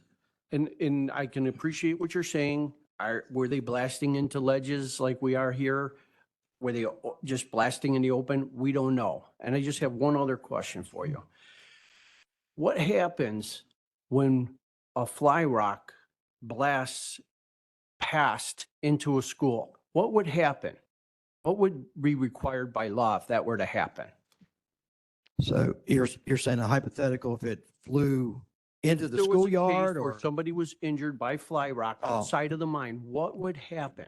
Well, from my experience in investigating fatalities and working with MSHA, it would be investigated by MSHA, Mine Health and Safety Administration, and any state that has a state mine board or a department, it would be investigated by them. And they would look for the determination of what was the cause of the accident. So blasting would end and until the investigation was over. Yeah, and then in those cases, there's usually litigation. And in my experience, when, there's two types of death litigation I'm experienced with, when you have a miner that works inside the mine that gets, has a fatal, those lawsuits will run anywhere from 50 to $100 million. But when you have a mine where someone outside in the public has been involved in a fatality, the litigation amounts gets higher than $100 million. So there's that aspect to it. Thank you. Member Revis and then Hickey. Thank you for all the information. It seems like you have a deep background on different quarrying projects all across the state, or not just our state, but the country. But is it typical for you to see a quarry to open or expand operations next to areas with such a high residential population like ours? Yeah, in my experience, it's unusual to see a new operation try to open up in a residential area, because as you can see, there's so much work and issues is created, within the public. So most operators I know won't take that on. Most quarries that I'm exposed to or been to, and I've been to hundreds of quarries and inspected them for large insurance companies, they're located out in the middle of nowhere. There's a safe distance, and they're usually fenced off to keep, unauthorized people coming on the site. And so usually they're not located near residential areas. Usually not, but it sounds like there are some cases. The ones I've seen that where it did exist was the residential development came after the quarry was there. Understood. I might have more questions as you talk, but no more at this time. Thank you. Member Hickey and then Bullock. Thank you, Madam Executive. Mr. Martin, thank you for making your way here from Mount Pleasant. We threw some snow on the ground just to make sure that you could enjoy the cold with us. Because you're an expert, I would really like to ask you, other than proximity, a berm, and explosive experts following safety protocols, are there any safety measures that are standard to this industry that aren't being employed here? I mean, the big enforcement agency is MSHA, as opposed to where some companies deal with OSHA. MSHA is surface mines are required to be inspected twice a year. But the big thing where MSHA will get involved is if there's a report of a fly rock incident. And usually there's a lot of companies that as I guess it has a history of not reporting fly rock incidents. Okay, sir, I'm sorry. I don't mean to interrupt, but I know we have a lot of people here, and I want to make sure that I get an answer to my question. All right. Which is, are there any other mitigation aspects that can be put in place here that aren't being employed? I'm not real familiar with everything that your petitioner is doing. Okay, I'm Yeah, sorry. so I don't have those details. Okay, Yeah. I'm sorry. I thought you were aware. Thank you. Yeah. Member Bullock. Hello.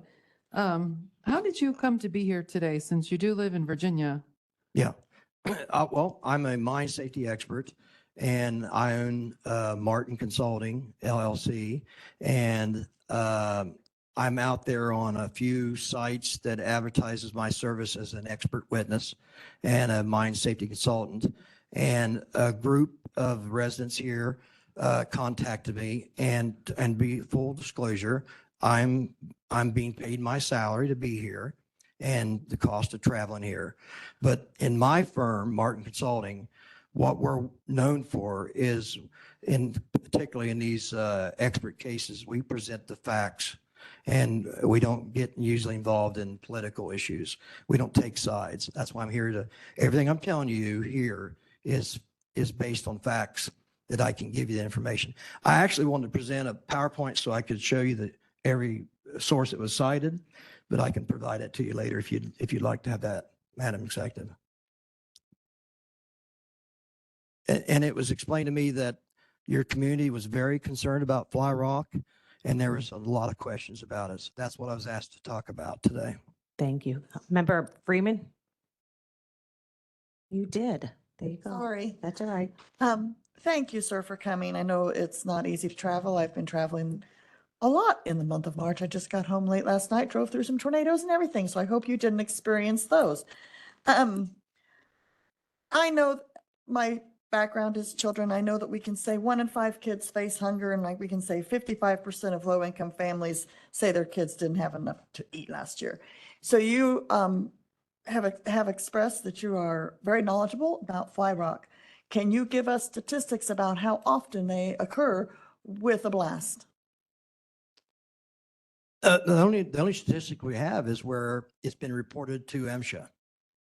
That's the only statistics we But it have. has to be reported to him. That has to be reported. So And it has been reported. I know that this particular site, I'm very well knowledgeable about this whole case at this point.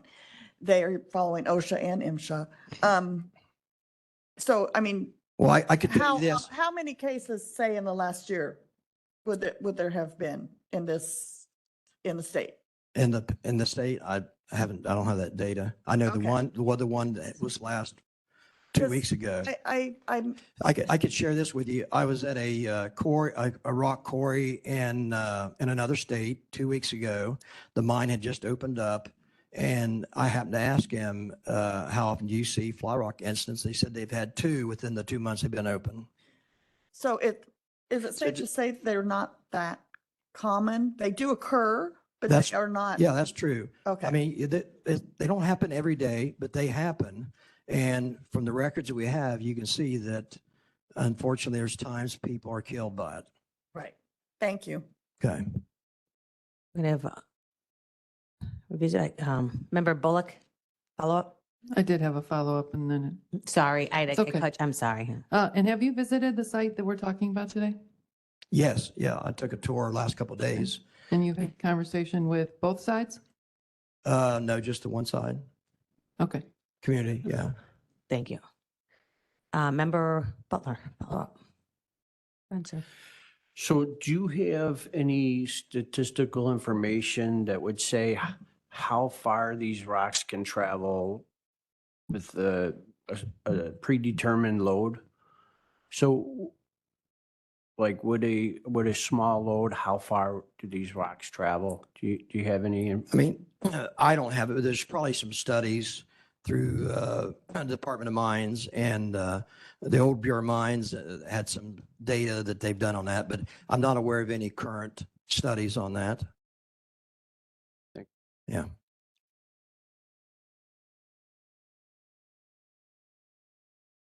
All right, I think, you sure? Yeah, yes, you're right. Why don't you come up? We're going to have to get you to a microphone here. You can either sit here, sir, or you can just ask them on the same mic, whatever you prefer here. Yeah. If you want to sit there, we'll see if it even works. I don't know. We're going to find out. This is, can you, and he'll say his name again. Can you press the, no battery? All right, we went, there we go. Look at that. All right. It has to sync. Oh, there you go, too. It'll sync. It went out.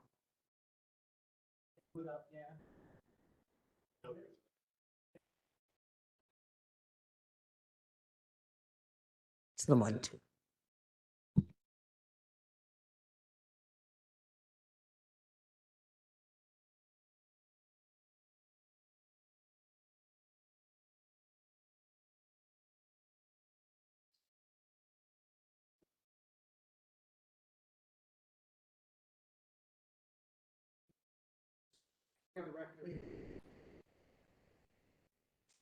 Oh, you're on. Okay. For the record, Michael R. Martin from Dunn, Martin and Miller on behalf of the applicant.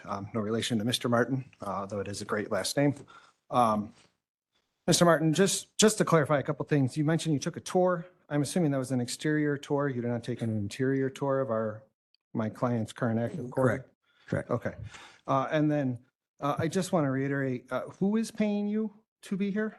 From From what I understand, there's a group of concerned citizens that's paying it, but my payment so far directly has come from Paul Lombardo. Okay. Hmm? And then finally, I just want to reiterate and clarify your testimony. You haven't been inside our current quarry, and you testified you're not familiar what our safety proposals are contained within Well, this. I wasn't asked to give my opinion or any facts on your quarry. I was just asked to give some facts about the hazards of fly rock in general. That's Okay. all I was asked to give. So you're not looking at our proposed safety measures and making an opinion about the probability No, of fly rock? no. Okay. Thank you. Nothing further. Member Berkowitz?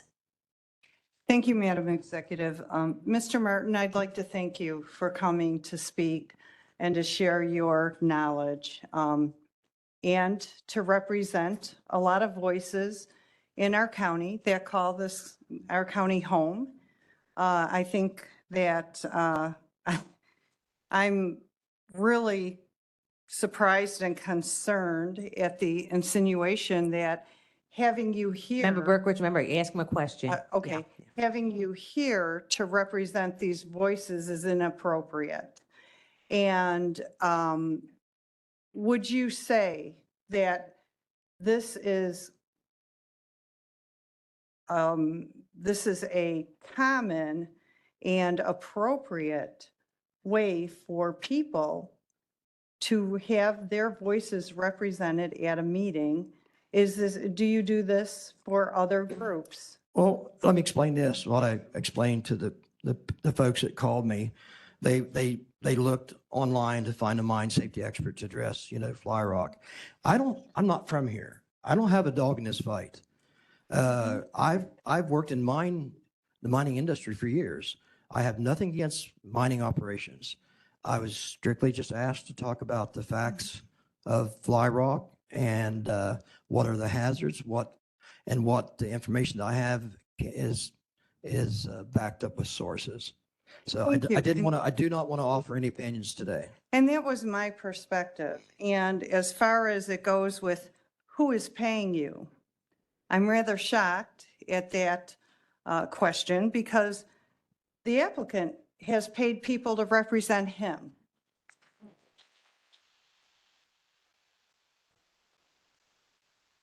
Right. So You I have another appreciate question? your time, and I thank you for coming out here. And again, I'm going to ask you a question, which I asked earlier, and I didn't get an answer. Can you guarantee that there will never, ever be an incident of fly rock going in the wrong direction, whether it's northeast, west, or south? Is there a guarantee? that it No, will- there's from Thank all you. my experience of 50 years, I've never seen anything that's foolproof. So as far as I'm concerned, it does not exist. Thank you. Okay. Thank you. Thank you, sir. It looks like we're all done with questions. We appreciate you being here, sir. Thank you. All right, thank you. We have Mr. Turner next, and then Mr. Lombardo.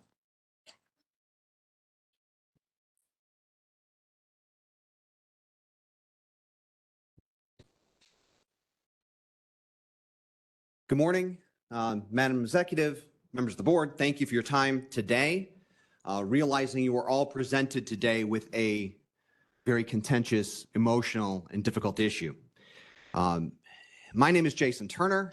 I am the Chief Investment Strategist and Economist for a regionally headquartered bank here in the Chicago area. I have 25 years of experience in asset pricing and in economic analysis.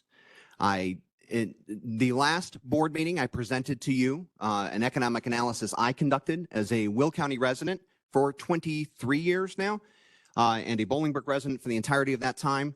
Have a vested interest, obviously, in the outcome of this proceeding. However, as I like to tell many of the groups that I present to on a regular basis on the economy, my job as an economist is to sit in an ivory tower and evaluate the data and just present facts.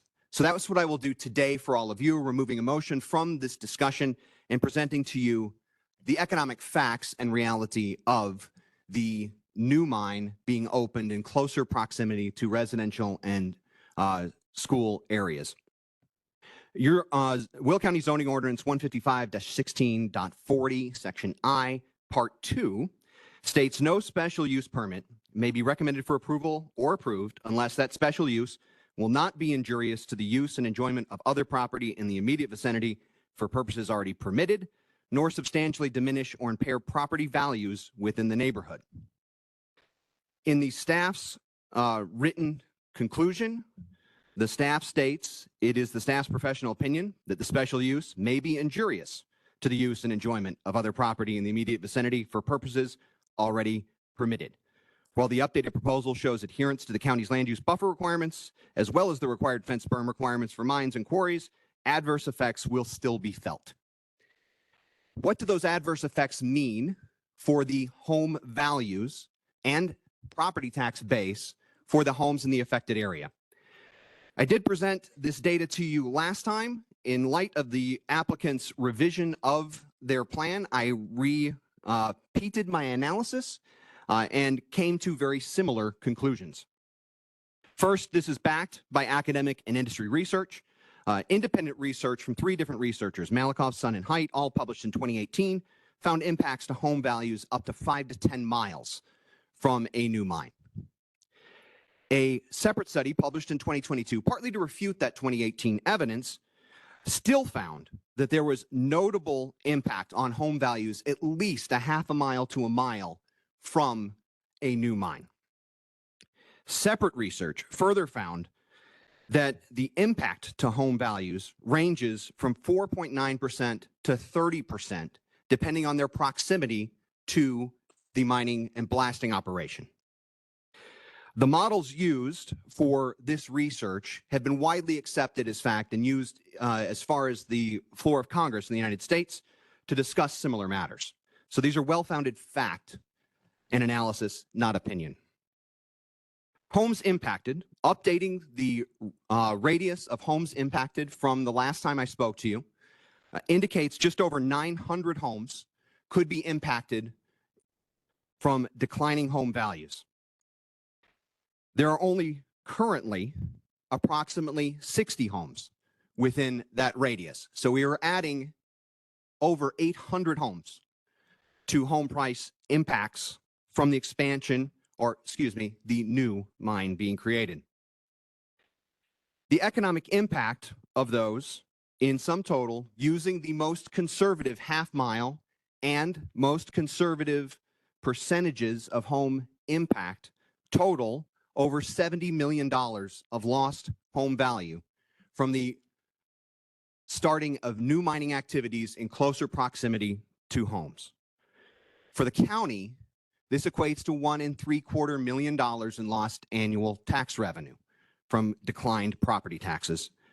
Over the course of 10 years and compounding, using the prevailing 3.4% property increase rate in the United States has observed over the last 50 years, and haircutting that by 12% to account for the lower property tax appreciation, or property value appreciation, leads to a increase in value of just 3% on an annual basis. What does that mean? That means an additional $2.3 million in lost home value year after year after year. Estimated tax revenue lost to the county over that 10-year period exceeds $20 million in property taxes. As you can see, by evaluating the facts of the economic analysis of impact to home prices, this application clearly fails to meet the criteria and standards outlined in Zoning Ordinance 155-16.40, Section I-2, where the special use will certainly substantially diminish or impair property values within the neighborhood. I thank you for your time and would welcome any questions at this time. Member Trenier. Thank you so much for that economic information. I do have a question for you. I would hazard a pretty good guess, since I've lived in the area for 55 years. Given that there are 5 quarries in the immediate area of these homes that are going to be affected by the expansion, I'd like to know how much, if you know, economic loss they have faced because they built their home in an area with a quarry.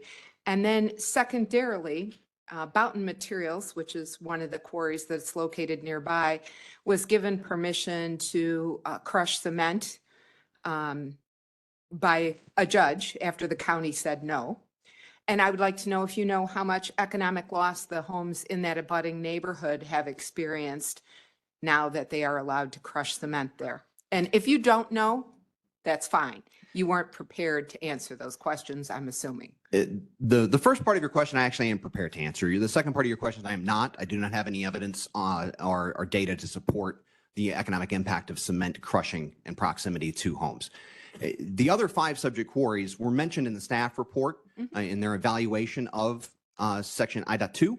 And I did evaluate the home sale prices for homes in close proximity to those quarries relative to similar sized homes in an extended area. And in all cases, I did find a lower property value or sales price for the homes more proximate to the mining operations. But they did choose to build their home there regardless. Yes, Knowing and- that there were 5 quarries in the immediate area.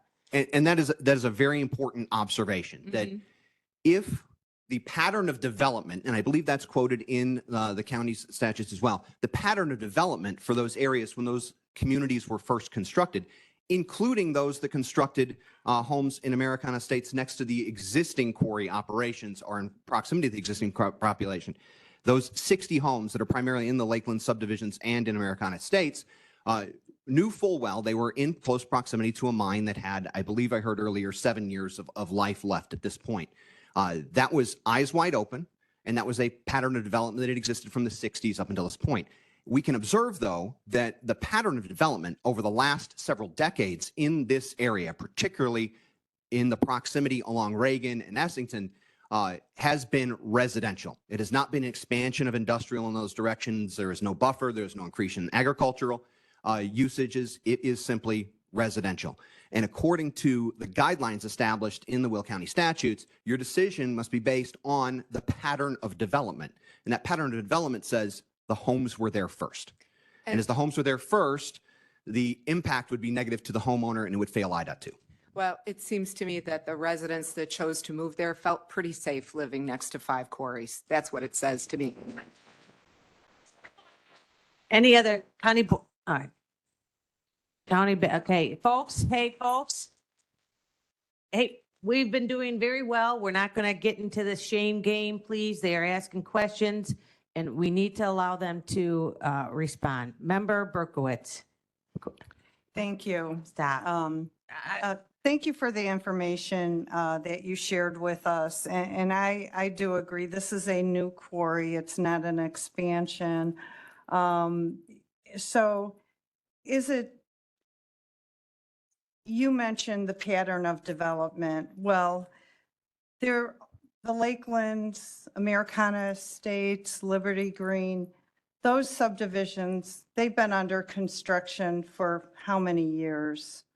Has it been 2 or 3 years? Or It's, I believe Americana States is 05 or 06. Okay, so that pattern has been there for quite a long time.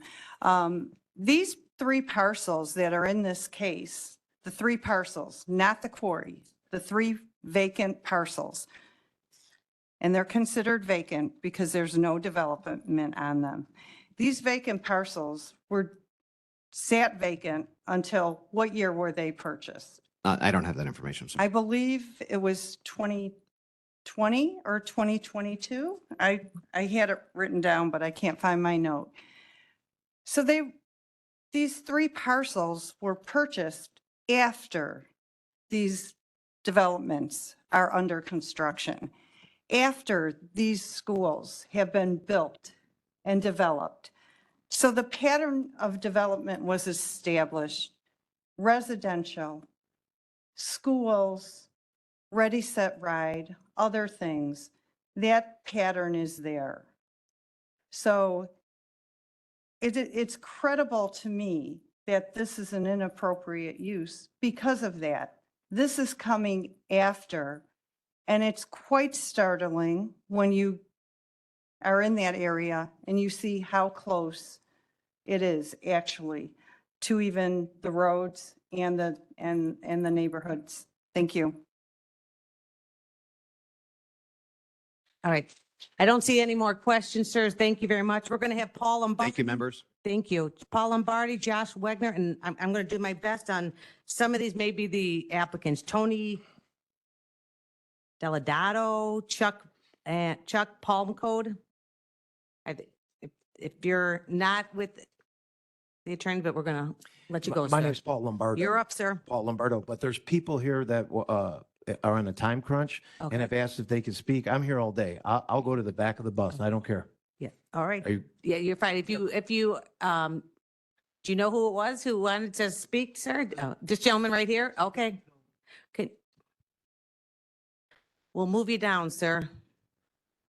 And you are? So my name's Andrew Heinen. Okay, Andrew. We found you.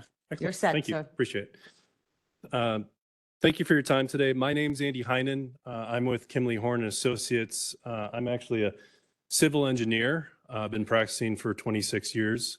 But I also sit on Plainfield Plan Commission. I've been a plan commissioner for the last 17 years. So I'm usually on your side of the table. And I know there's been some challenging cases that have come in front of us at the Village of Plainfield. And these are difficult decisions, right? But I just want to thank you. Thank you for your service because we don't get that a whole lot. I prepared a script here, but a lot of this has been discussed already. I do want to hit on the pattern of the developments, right? As Member Berkowitz was talking about. What I've prepared here is aerial photography in regards to convincing you that this quarry started back in 1970. So if you can go to the 1971. And it was just surface mining at the time. So this is an aerial photography of 1970. So you can see it's just started on the south side of the property. If we go to the next aerial photography of 1975, you can see that there's been strip mining back then, which was 50 years ago. Let's go to 1980.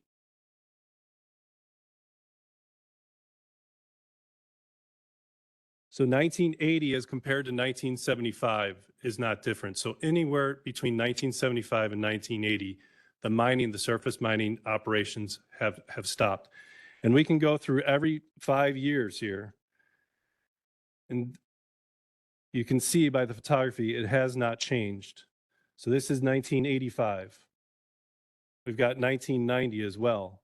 Has not changed. But what has changed, if you go to 1995, is the pattern of development since then. 1995, you can see that they're starting development adjacent to the subject property. Bolingbrook put a wastewater treatment plant in. So just to the north of the property. Go to the next photography, aerial photography is 2002, where you start seeing residential development built adjacent to the subject property. And I've got 4 more that kind of just shows the expansion of the residential subdivision and industrial subdivisions to the east and to the north and to the west of the property. So as Bill Graff said, this is a continuation of mining. But as Board Member Berkowitz said, this is a new quarry. This is absolutely a new quarry. This has not been mined in the last 50 years. The pattern of development has changed since they stopped mining the site. So as you know, the development wants to wants to develop this site as a quarry and surface blast, must be granted a special use. So when reviewing the criteria for the special use in Will County Section 15-16.4 I2 states, the special use will not be injurious to the use, enjoyment of other properties in the immediate vicinity. As we know, we can debate and we can spin these in many different directions to support both sides. But what I struggle with as a plan commissioner who has the same stipulations as the Will County Board, what I struggle with is the first part of the statement which states This special use will not be injurious to the use and enjoyment of other properties. Blasting less than 1,000 feet from Liberty School and adjacent residents is a safety concern, as Tim testified, and I believe it's injurious to those neighboring properties. Please vote no, because of this stipulation, the safety of our residents, and I appreciate your time. Thank you. Okay. So we're going to have Josh, Tony, Paul, and then Jeff Horn. Josh, Tony, Paul, and Jeff Horn. Good morning again, everybody. I'm back, my second try. See if I can get through this one. I got some written comments. I'm just going to set those aside. I'm going to be brief. Again, I'm with the Illinois Economic Policy Institute. We're a small, nonpartisan, nonprofit think tank. We do public policy research and applied research on issues of public affairs importance.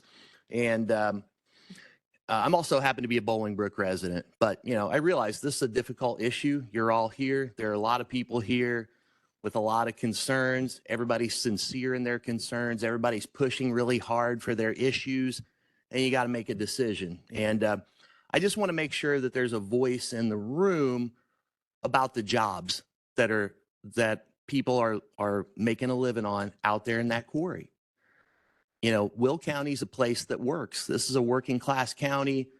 My organization, we try to fight for anything we can do to keep and protect jobs where people can earn a middle class wage, a living wage. And that's what these jobs are out at the quarry, 10, 15 jobs, whatever it is. I just want you to know those jobs are important. They're important, and we have to do everything we can. I'm not a geologist. I'm not a scientist. I'm a policy wonk. But I did some reading. It looks like, this company is doing everything it can to try to make the operation safe, from what I can tell. So again, remember the jobs. In Will County, we protect middle-class jobs. We have to. We're weighing all the different concerns.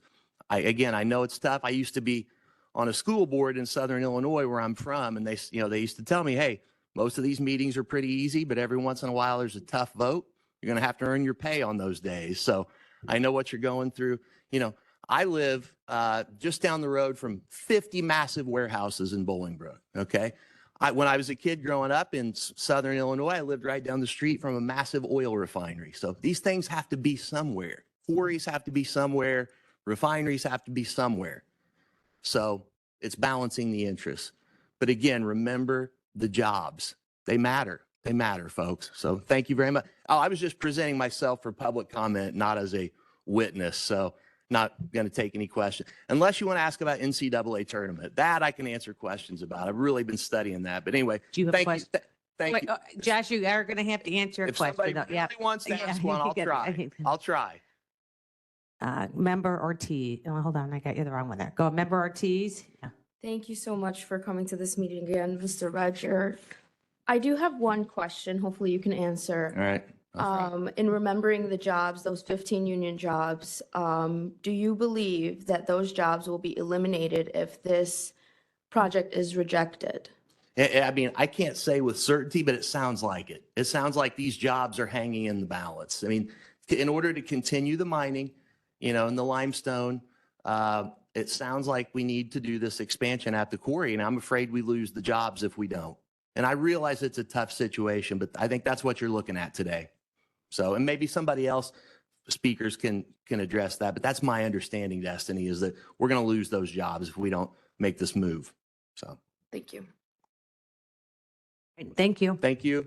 And just remember, when you come up, please give your name again for our clerk here so she can take adequate notes. Thank you. You're ready, sir. Thank you, Madam Exec, County Board members. My name is Anthony Delaberto, Will County resident, lived in Romeoville, now in Lockport.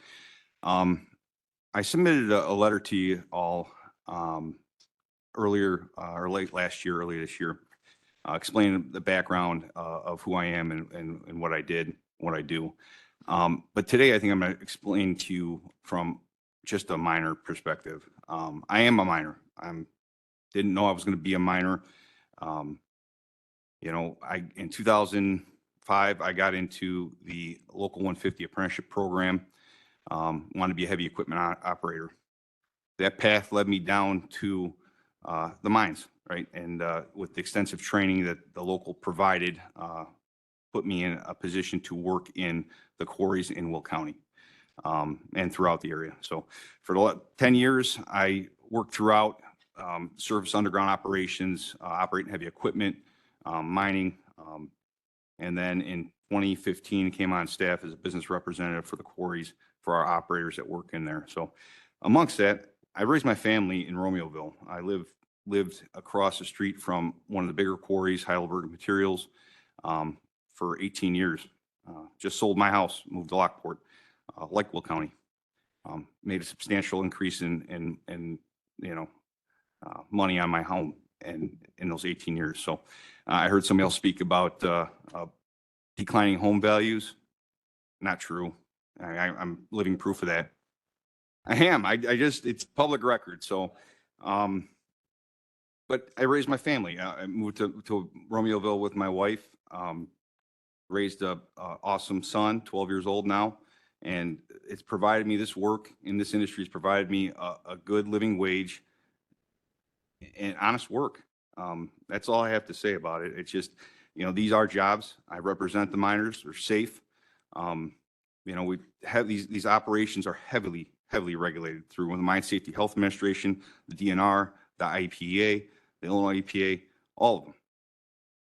And the mine operators go a step further. They take care of health screenings yearly, and I'm a clean bill of health. So after working years in the quarries, so that's all I have to say. Thank you. Thank you. We have Mr. Lombardo, then we have Mr. Horn. And again, I'm going to call you. Doesn't mean you have to come speak if you weren't intending. Michelle Cottrell and Terrace Cottrell. So those are the next four up. So Mr. Lombardo. And again, just state your name still.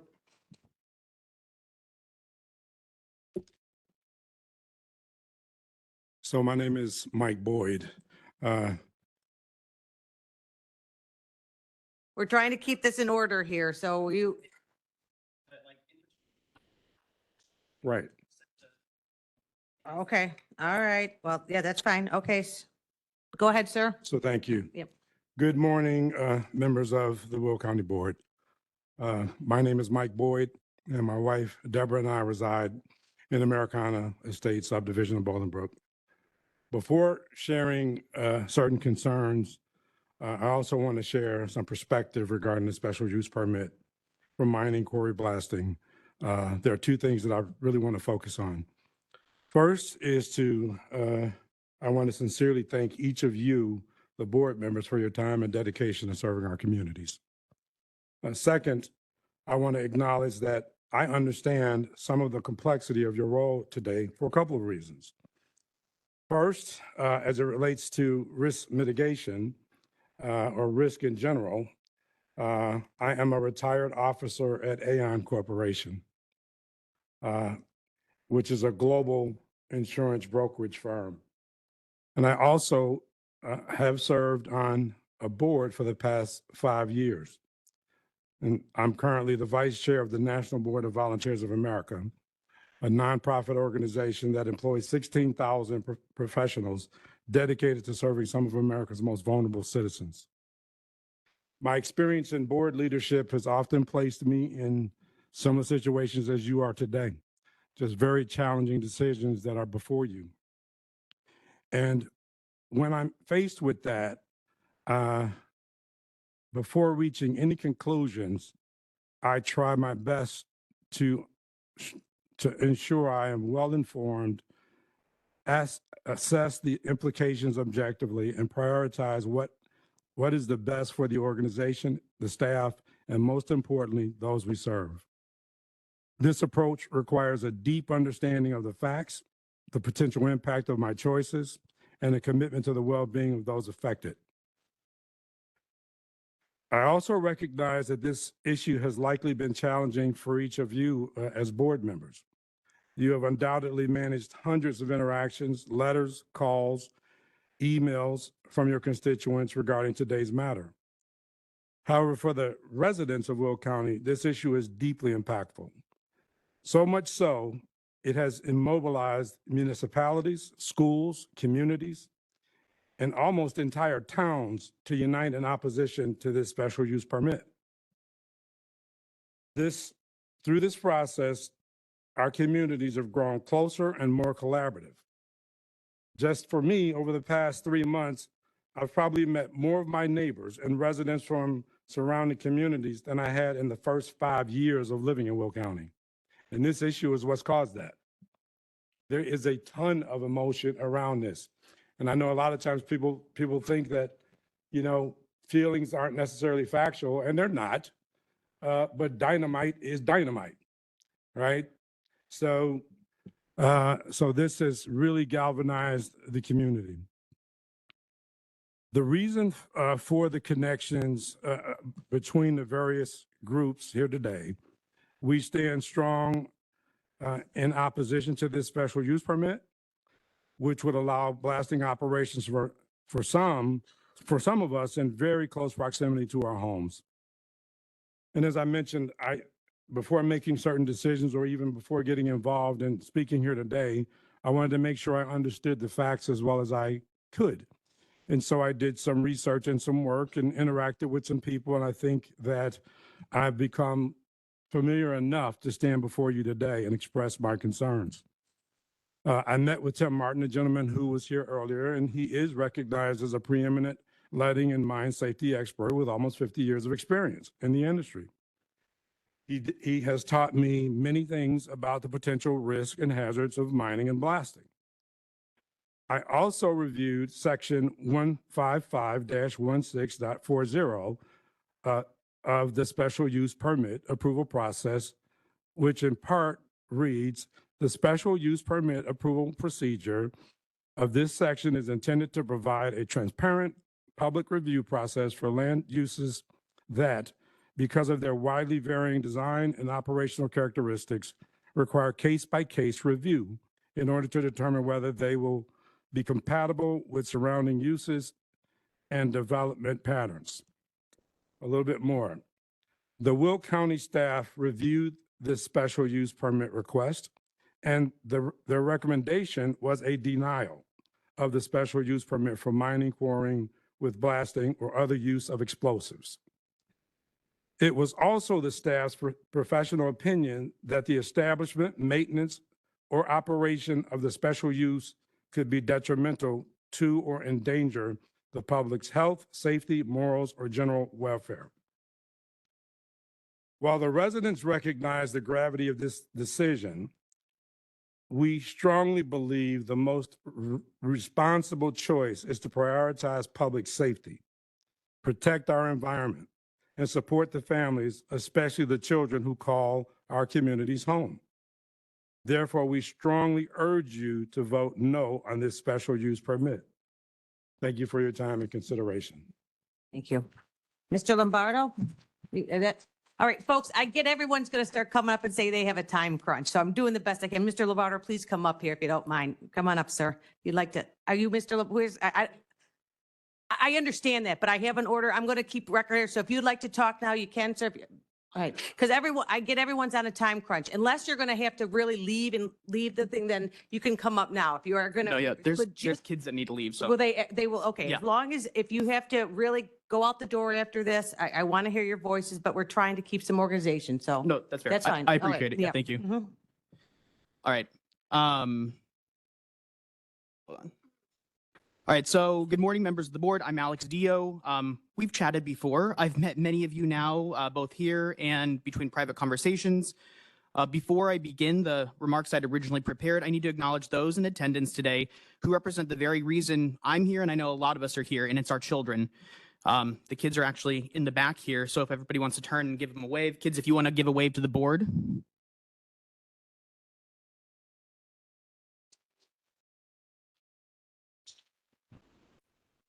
Thank you. So for those students who have taken time to be here, to witness firsthand how decisions are made in their community, thank you very much. Your presence is a powerful reminder of who this decision truly impacts. I'd like you to ask and wave, which we already did, so I'll skip past that part. And now I need to address something important that has unfolded since this January meeting where we originally talked about this, or we last talked about it. At that board meeting, board member Frankie Pretzel gave the landowner a very clear ask: use this extension period to meet directly with the people impacted by this proposal. Frankie asked the landowner to sit down with Plainfield School District officials, with HOA leaders, and with parents like me, parents of Liberty Elementary School students, to explain exactly how this project would affect our health, their safety, and their education. Frankie even made it clear if that meaningful outreach didn't happen, he would not have a choice, or he would not have the landowner's support at the March meeting today. So, what's happened since? Despite having my personal contact information and knowing I'm a Liberty parent, I was at the last meeting and you heard from me and my daughter Ilaria. The landowner made no effort to reach out. Instead, I had to be the one to chase down his attorney, Gary, who I will say is a very kind individual and I like Gary a lot, just to ask basic questions. And when I asked for something as simple as visiting one of his existing sites to better understand how they operate, I was shut down entirely. Further, speaking to the various HOAs, no outreach or contact had been made with them or their presidents. This is not open dialogue, this is damage control, carefully curated and designed to show only what benefits the landowner's case, all while avoiding real conversation with the people this will actually affect. This matters because if this is how the landowner behaves now, while asking for your approval, how do you think they're going to treat this community once they already have what they want? Now to the remarks that I originally prepared, and that was a long one already. Once again, I'm Alex Dio, and I'm here today as a father, a Liberty Elementary parent, and a member of this community who cares deeply about the future we are shaping, not just for my children, but for every family across Will County. Over the past several weeks, I've had the chance to meet with you and speak to many of you, and I want to start by acknowledging something important. I've gained a tremendous amount of respect for the work that you all do. I did not know what Will County Board did, and now I am all too aware, I'm sure, of a quarter of it or a piece of it. Your roles are not easy, as I found. The decisions you are asked to make, balancing legal processes, private property rights, community impact, environmental concerns, and economic realities are incredibly complex. And I want to thank you, just as everybody else has, for putting the time, energy, and consideration you've put in this process. That being said, I want to make it abundantly clear, this decision is not about politics. This isn't about choosing sides between industry and residents. This isn't about stopping progress. This is about something much simpler: the health and safety of these children and their classmates. Now, I understand that this proposed site doesn't sit within every one of your districts. I also know it's easy to think of this as a local issue isolated to one corner of Will County. I drove 40 minutes to get here today, so Will County is huge, and I understand that. But the reality is, the decision you make here today will set a precedent, one that could echo across this entire county. That's why I didn't just reach out to Liberty Elementary. Over the past few days, I've been emailing principals, teachers, administrative staff, parents, and community members at schools all across Will County: Bolingbrook High School, Plainfield Central, Joliet West, Lincoln Way East, Crete-Many, Lockport Township, Piatine, Wilmington, Frankfort, Neuqua Valley, and more. In that outreach, I included the link to the video that I'm sure all of you saw. I hope you saw. I sent it to you, that I made, that I'm explaining the proposal, and also included a link to this meeting, the very meeting happening right now, so they could watch your deliberation and your vote live. And from the responses I've received, I can confidently say people are watching. Parents are watching. Students are watching. Teachers and administrative staff are watching. Because this is bigger than one school. It's bigger than one neighborhood. And another thing is, I want to set the record straight on the school's location. There has been discussion suggesting the school was built in a bad location, and I've heard that from a couple of board members. Let's be clear, the school was not built next to a quarry. It was built next to a vacant lot. Nobody could have predicted what would go there. A Target, more homes, a park, a hospital, warehouses, maybe even another school. We can't say. Would those have raised concerns by these citizens? No, because that would have been a reasonable, safe development in a growing residential area. Building a school next to an active mine would have been reckless, so it wasn't.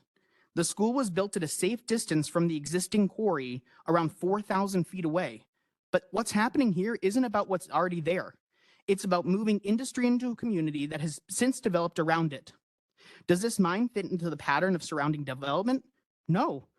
Yes, there are other quarries in Will County, as we've all become aware of today. That does not mean that additional quarries, especially one this close to homes and schools, are appropriate. Zoning decisions are made based on what the surrounding area has become, not what it once was. Will County's own zoning ordinance in section 155-16.10A clearly states that a special use permit is only meant for land uses that can be evaluated on a case-by-case basis to determine whether they are compatible with surrounding land uses and development patterns. Development patterns, you've heard that from multiple people. All about the pattern. Liberty Elementary School is less than 1,000 feet from where this would happen. Neighborhoods, parks, and small businesses have replaced older industry land uses. The existing development patterns is homes, schools, and community spaces, not heavy industry. Placing a new high-impact industrial operation right next to an area that has clearly evolved into a family-focused community contradicts the very purpose of the special use permit process. The development pattern of this area is not industrial. The presence of older quarries in Will County does not justify adding a new one here, in a place where the landscape has clearly changed. And let's be honest, past politicians, maybe some from surrounding villages, may not have made the best planning decisions in how they approve developments adjacent to industry in the past. But that was then. This is now. Residents made informed choices based on what was present when they bought their homes. Now, this proposal shifts the burden onto the homeowners themselves. Are we really going to punish families because previous leaders failed to create adequate buffers between residential growth and industrial sites? I will be the first one to say, I think our village leaders failed us. But now my question to you is, will the Will County Board now do the same? This is a moment of leadership. This is an extraordinary teaching moment for our students, especially our high schoolers, many of whom will soon be voting themselves. They're learning today what democracy looks like in action. They're learning what it means to hold public office. Does it mean standing up for the people you represent or siding with those who hold more power, influence, and money? That's what makes today so important. You're not just voting on a permit, you're defining what this board stands for and what kind of community we are. I'm getting close to the end, so I apologize, I'm long. For my daughter, Ilaria, who you heard from at the January 16th meeting and is there at the end, she's hiding. She sits in second grade at Liberty, and for my son, Griffin, who will start kindergarten at Liberty next year, this decision is very personal. And for me, actually, it's beyond personal. Ilaria was born 12 weeks early. At 28 weeks, she spent nearly 3 months in the NICU. At the time, I'll tell you, I was making $47,000. I was very proud of that at the time. I was right out of college or a few years after, and my wife had just gotten laid off. When we finally brought her home, we were handed a $1.3 million hospital bill. It put us into debt. We call her our $1.3 million investment, jokingly. Not because of that money, but because of the fight it took to get her here, healthy, thriving, full of life. Now the petitioner is asking us to believe that his 3.7, I think is the number, $1 million investment in a piece of land matters more than my $1.3 million investment. My child's life, her health, her ability to grow up safely. Do you really believe that a land purchase should outweigh the well-being of the children in this community? It's their lungs, their brains, their development, and their futures that are on the line. It's every student at Liberty, every future student, every child in Will County whose child might one day sit next to a site like this. So my final plea, I'm asking you to remember every email you've received, every concerned voice you've heard, every parent who's shown up at these meetings, every parent who's called you in tears that I've heard about through this. We aren't here because we oppose progress. I'm here and we are here because we believe that progress should never come at the cost of our children's health.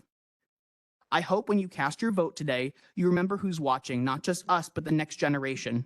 I hope you remember whose voices you were elected to represent, and I hope you'll vote no, not to block progress and development here, but to send a clear message that the health and safety of our children will always come first. Thank you. Thank you.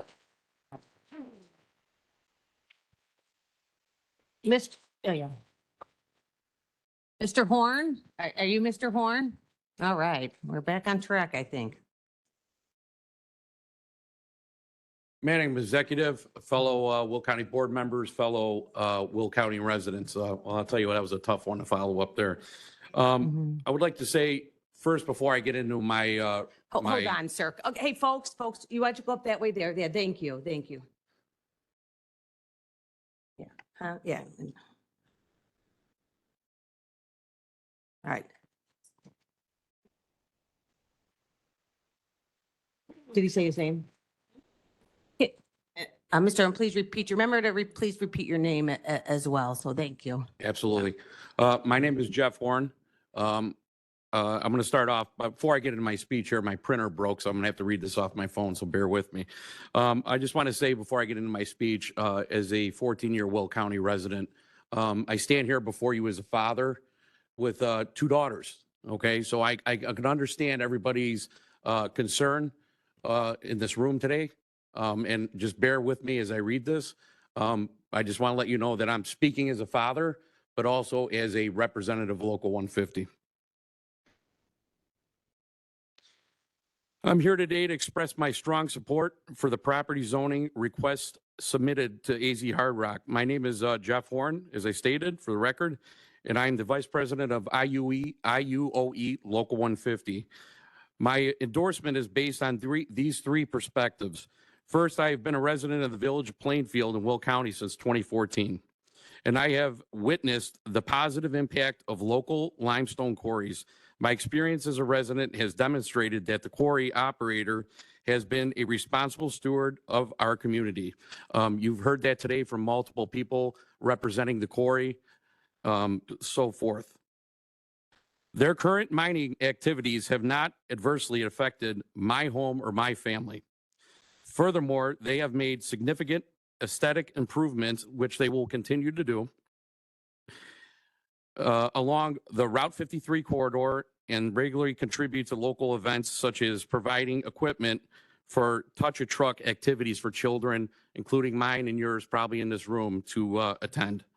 Second, as a member of the International Union of Operating Engineers Local 150 and hold a leadership position for this union, I see the benefits have for our members that work in the quarry.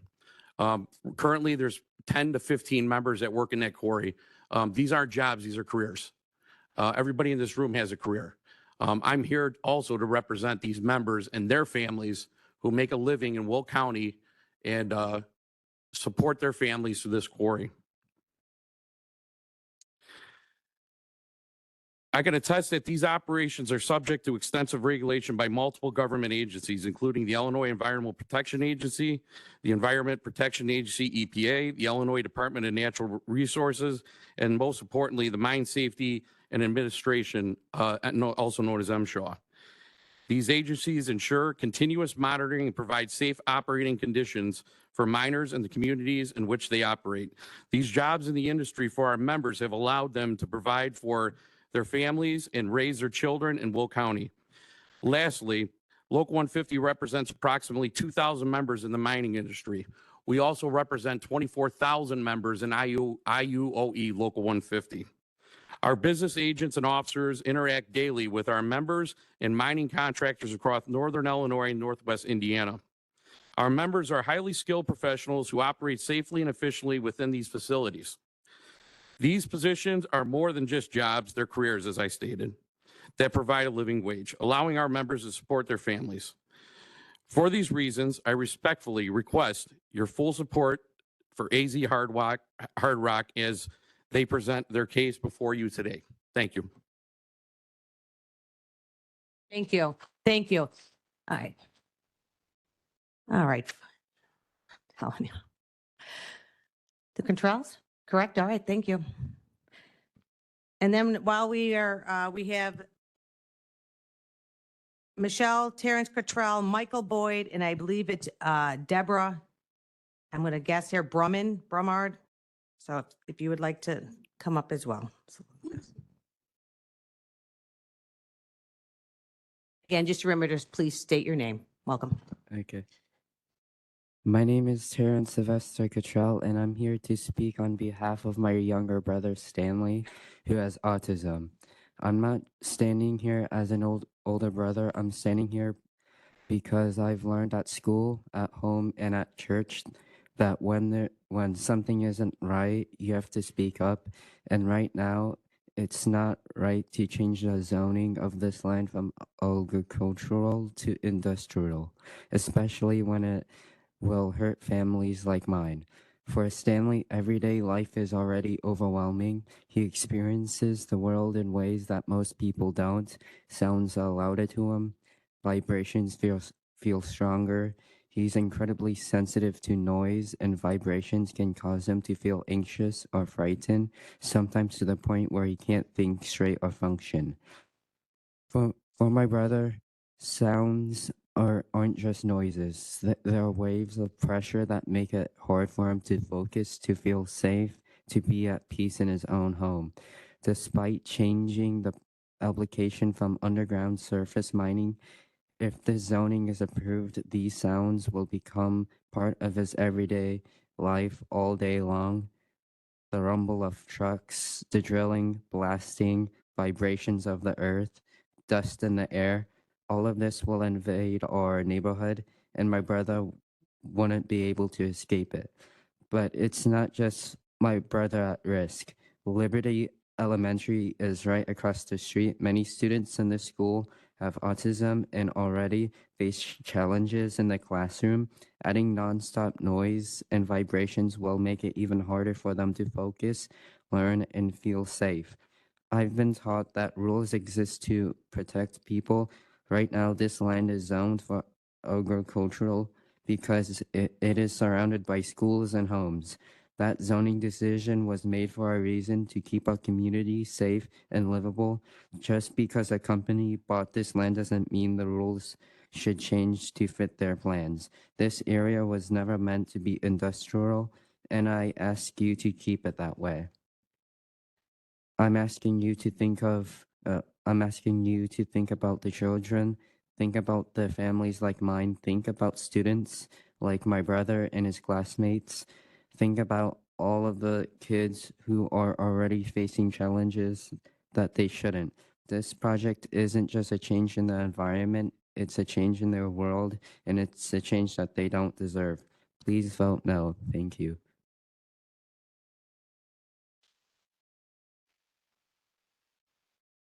We have Michelle Cottrell, we have Michael Boyd, yes? or no? We have a Michael and Deborah, they have the same, Deborah Bernard, it's the same handwriting, but so if I'm saying it wrong, I'm trying to read the handwriting. Brenna O'Sullivan and Superintendent Wood. My name is Michelle Cottrell. I am your neighbor, and I am someone who has witnessed firsthand the devastating consequences of living near mining operations. I grew up in a small town in Illinois that revolved around a mine. In 2007, the ground shook beneath our feet. We later found out that the mine shaft near the school had collapsed. The school was lost. I can't begin to describe the terror that ran through our town as parents, teachers, and children learned what had happened. That wasn't the only time the mine's impact on our community made itself known. Another day that stays with me is when the main road into town unexpectedly collapsed, creating a vast abyss that severed our connection, cutting off power, phone service, and access to emergency responders. While the application has been modified to surface mining, this does not change the fact that all mining fundamentally alters the safety and well-being of a residential community. Beyond physical and environmental destructions, there is a psychological and emotional impact caused by the constant anxiety and fear. The tremors and blasting bring an ever-present unease to residents. The rattling of windows, the screeching of machinery, and the rumbling of semi-trucks serve as relentless reminders of the danger. Here is some hard data from the U.S. Department of Labor for the United States Mining Safety and Health Administration on surface mining accidents from just this year, 2025. January 3rd, Borger Pit, fatality. January 29th, Twilight, fatality. January 30th, Ellinger, fatality. January 30th, Salado Operation, fatality.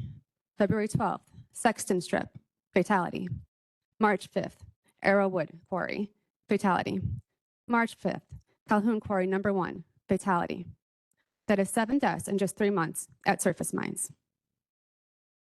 I have the official MSHA report from the March 5th fatality at Calhoun Quarry in Jersey, Illinois.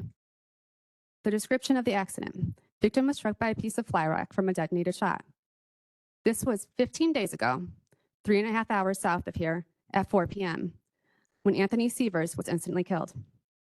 Liberty Elementary dismisses at 3:40, and 4 p.m. is the exact time families will be outside, unprotected, in the range of fly rock.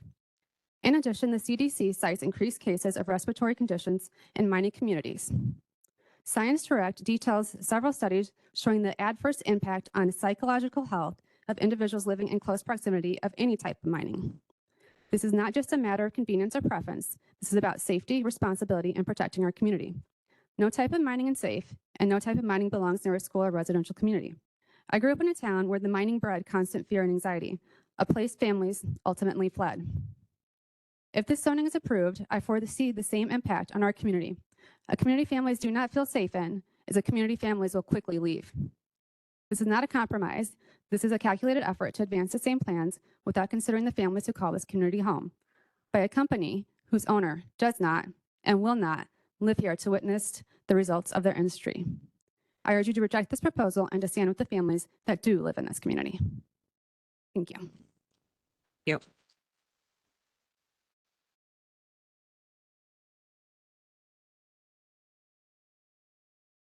Mr. Boyd? No, okay. I apologize for coming up early. My wife has a doctor's appointment That's and all I have her car. All right, okay. Please state your name. My name is Bob Frisbolinski. Thank you. I have both scripted and unfortunately unscripted comments because of an incident that occurred today. Good morning, Will County Board members, Executive Bertina Tarrant, Speaker Van Dyne, and leaders Richmond and Williams. I'm Bob Frisbolinski. I'm the president of the Lakelands Townhome Association. I'm also a member of the Lakelands Community Lake Board Architectural Committee. I am the retired recording secretary from IBEW Local 21. I would like to start off by thanking all of you for the time and effort you spent on this issue before you. Most importantly, thank you for meeting and talking with us. That has gone a long way with a lot of us. You know, we never expected to get phone calls back, emails, text calls, and all that from the letters we have sent out. Throughout this process, I've been asked, how far is the Lakelands from the quarry? Growing up in Chicago, I said, we're down the block. Well, to help all of you understand what down the block really means, I actually had a map quested. It said 9/10 of a mile. Okay, let's explain this more simply. Or a 1-minute car ride from the mine, from the quarry.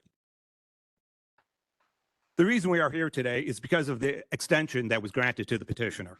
The extension was granted in part for all of you to review the facts presented, and more importantly, to give the quarry owner time to follow through on the promises that were made by his attorney. His attorney, in this very room, committed to contacting homeowners and association board members. The quarry owner has failed to follow through on the promises that were made. I have not been contacted, nor have any other members of any other Lakeland presidents been contacted or their board members. The Lakelands is made up of 4 homeowners associations, and we all belong to the Lake Community Association. There are 5 presidents and 25 total board members that have not been contacted. We are not hard to find. Being only a minute away, all somebody would have had to do was knock on a door and ask, hey, how can I find a board member? We make up 10% of the community. We're pretty easy to find. If the petitioner has not followed through on such basic commitments, how can we trust that he will uphold the more significant regulations required by Will County, particularly those concerning the health and safety of the thousands of residents who call this area home? The county board website states that the board is only as successful as the people of Will County wish it to be. You can help ensure that the work we do is in the best interest of your family and all of the people of Will County by voting, by understanding the important issues before the board, and by communicating with your elected representatives. We have followed through on what you have expected of us. The petitioner has failed all of us.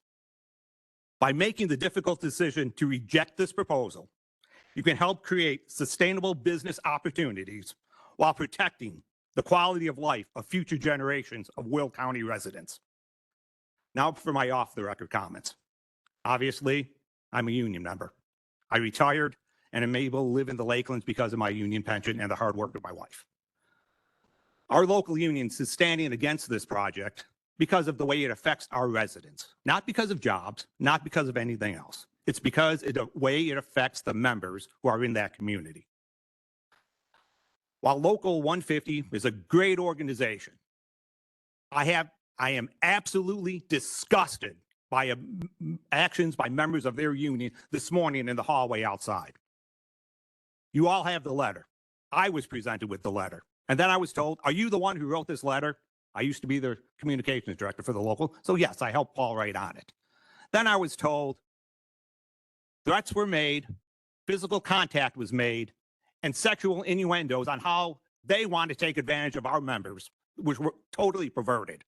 Intimidation against anyone speaking in a public forum, regardless of their opinion, is unacceptable. We cannot accept intimidation and bullying. This is ridiculous. While we stand with labor and stand with jobs, threats should not be made. If it could happen to me as a constituent, I could only imagine what has been said behind closed doors and how all of you may have been threatened, or how any other person in this audience could have been threatened. That is all I have to say. Thank you very much again for your time and efforts. Hold on, you don't get to leave. Okay. They have a question. I think County Board Member Berkowitz have a question again.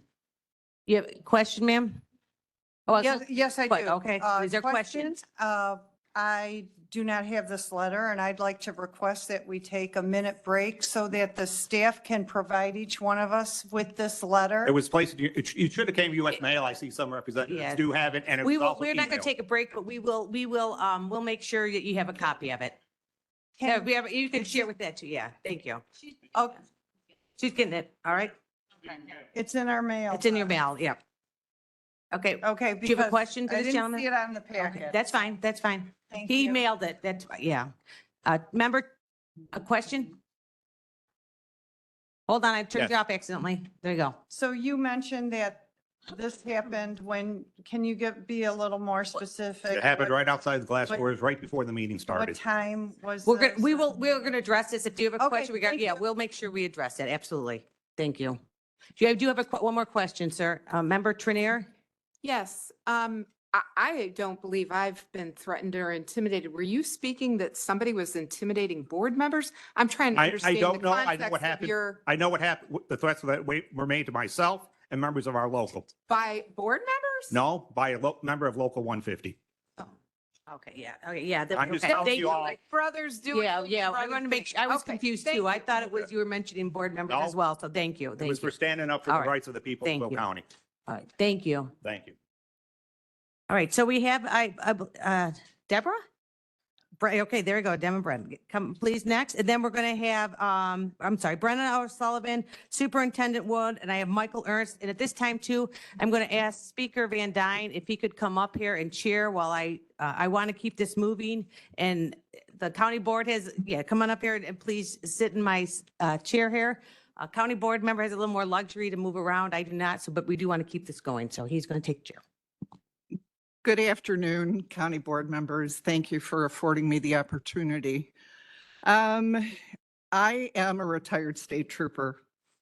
I had, for 29 years during my career, one of the most rewarding occupations or parts of my occupation that I had was enforcing the motor carrier safety regulations. It's a federal law, Illinois. Only the state police in Illinois are the sole enforcers of that law. I can specifically remember we would travel around Will, Kendall, and Grundy counties, conducting inspections, crawling under semis, making sure that they were mechanically sound, and that the drivers were in fact qualified. I can remember one instance when we were at 111th and Naperville Plainfield Road. We stopped approximately 20 semis that were hauling gravel. Of those 20, I can guesstimate or recall approximately 14 of them were put out of service. Putting out of service means it's not mechanically sound. You park it and you leave only when you get repairs or you're behind the back end of a semi. I can recall that a lot of these gravel haulers were from Vulcan. And I think that we're going to borrow the exact same experience as what I had back when we did these inspections over by the gravel pit. I was amazed to find frames broken, steering inept, drivers unqualified, brakes not manually fixed, air pressure considering brakes in fact are bi-manual or made to work via air. Lots of punctures in the diaphragms.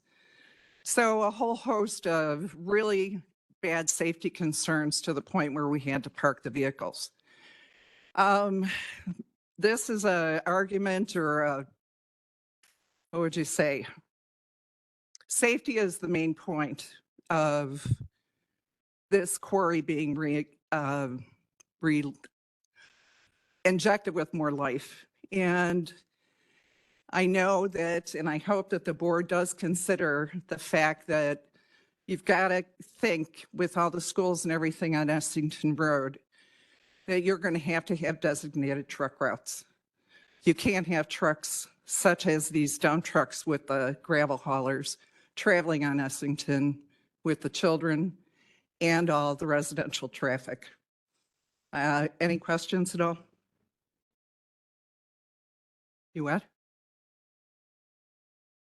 Okay, I thank you for the opportunity.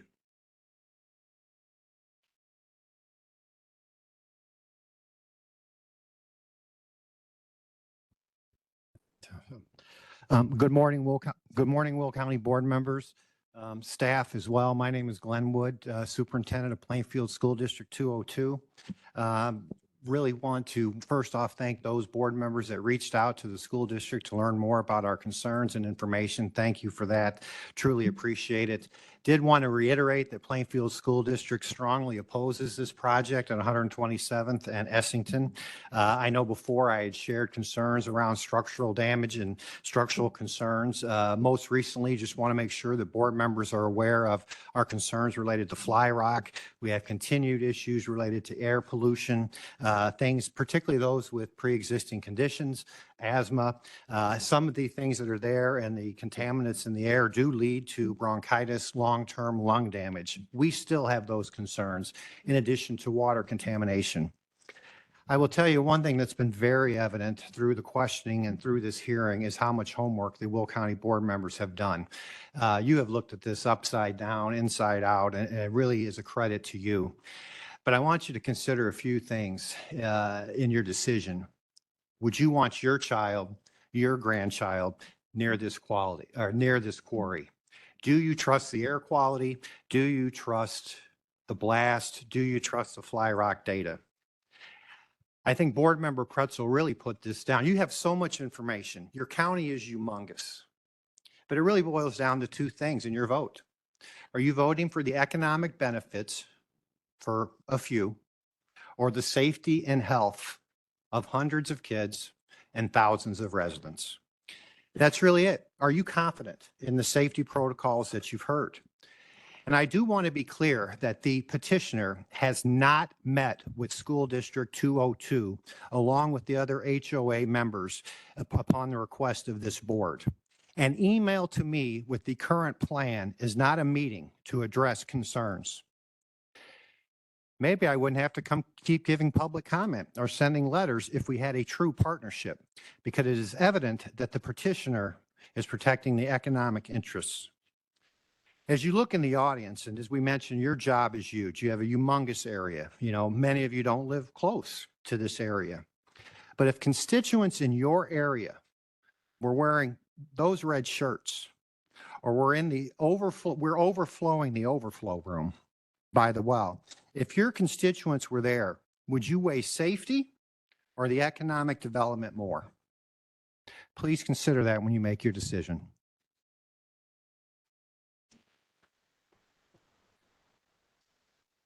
All right, you don't look like Michael Ernest, but I'll let you, I'm going to have come up here. But so next in here, I have Michael Ernest, Matt Eastman, Claire and Kaya. There we go. Claire and Kaya. And then Luke Neerhaas.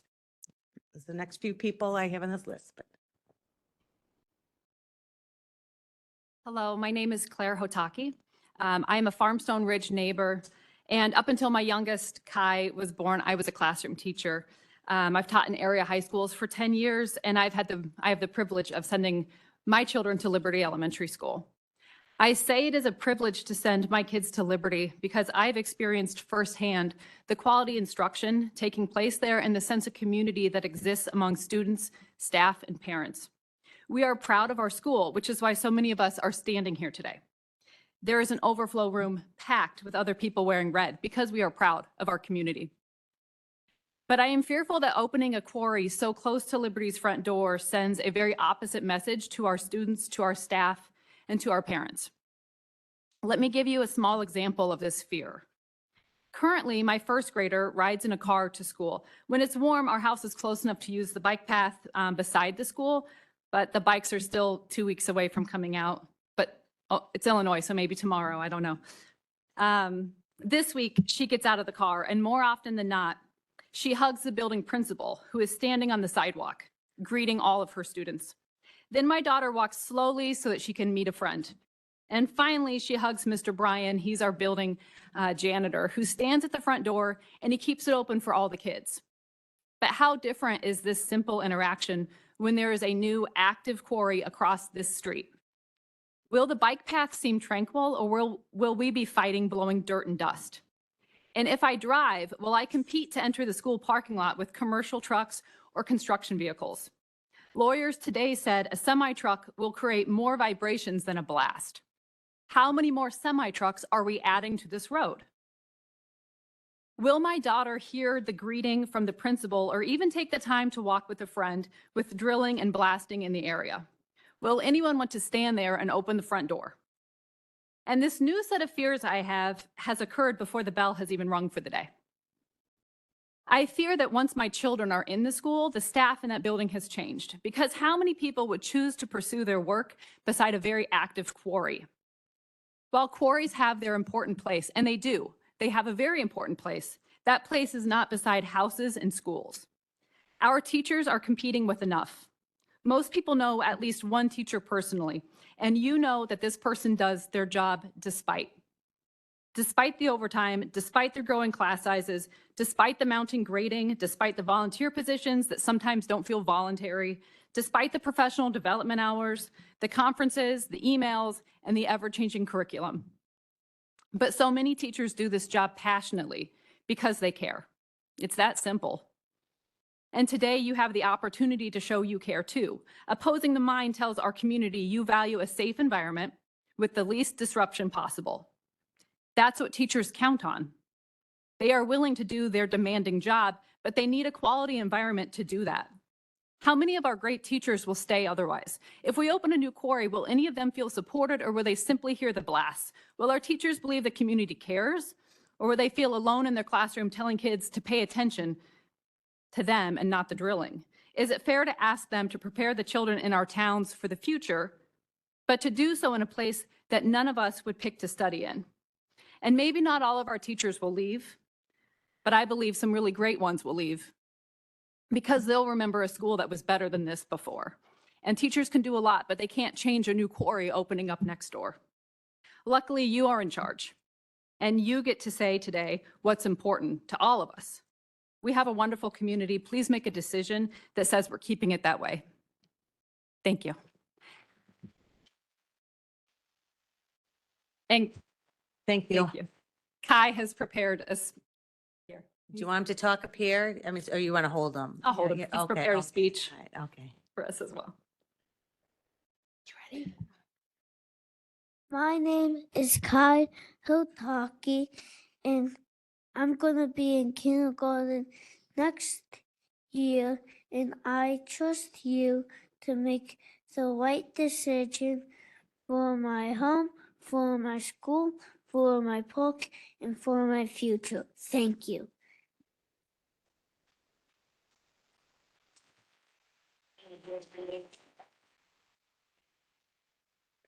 All right, we have Mr. Eastman, I have a Luke Nerhaus, Matt Gentunen, and Mayor Argadalis. That one they might know. So those are the next in line here. If you're here to speak, please come up, and after you, we'll name some more. Hello, sir. Good to see you. Hi, how are you? Tough act to follow there. Good afternoon, everyone. Chairman and the members of the Will County Board. I appreciate your time this afternoon and this morning, obviously, with the weather. I know a lot of people had to get up extra early to get here, so thank you for the time. Today, as you prepare to make a decision that will impact thousands of residents, I urge you to keep the facts in mind. I think that's been stated by many people today, and I think that's important. The first point being is that Will County's own staff and committee stand against the proposal.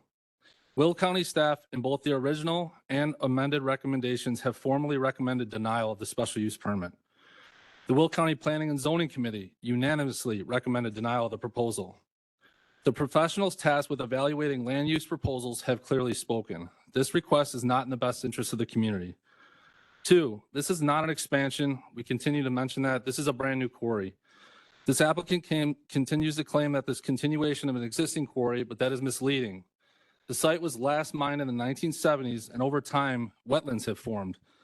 This majority of this property now sits within a floodway.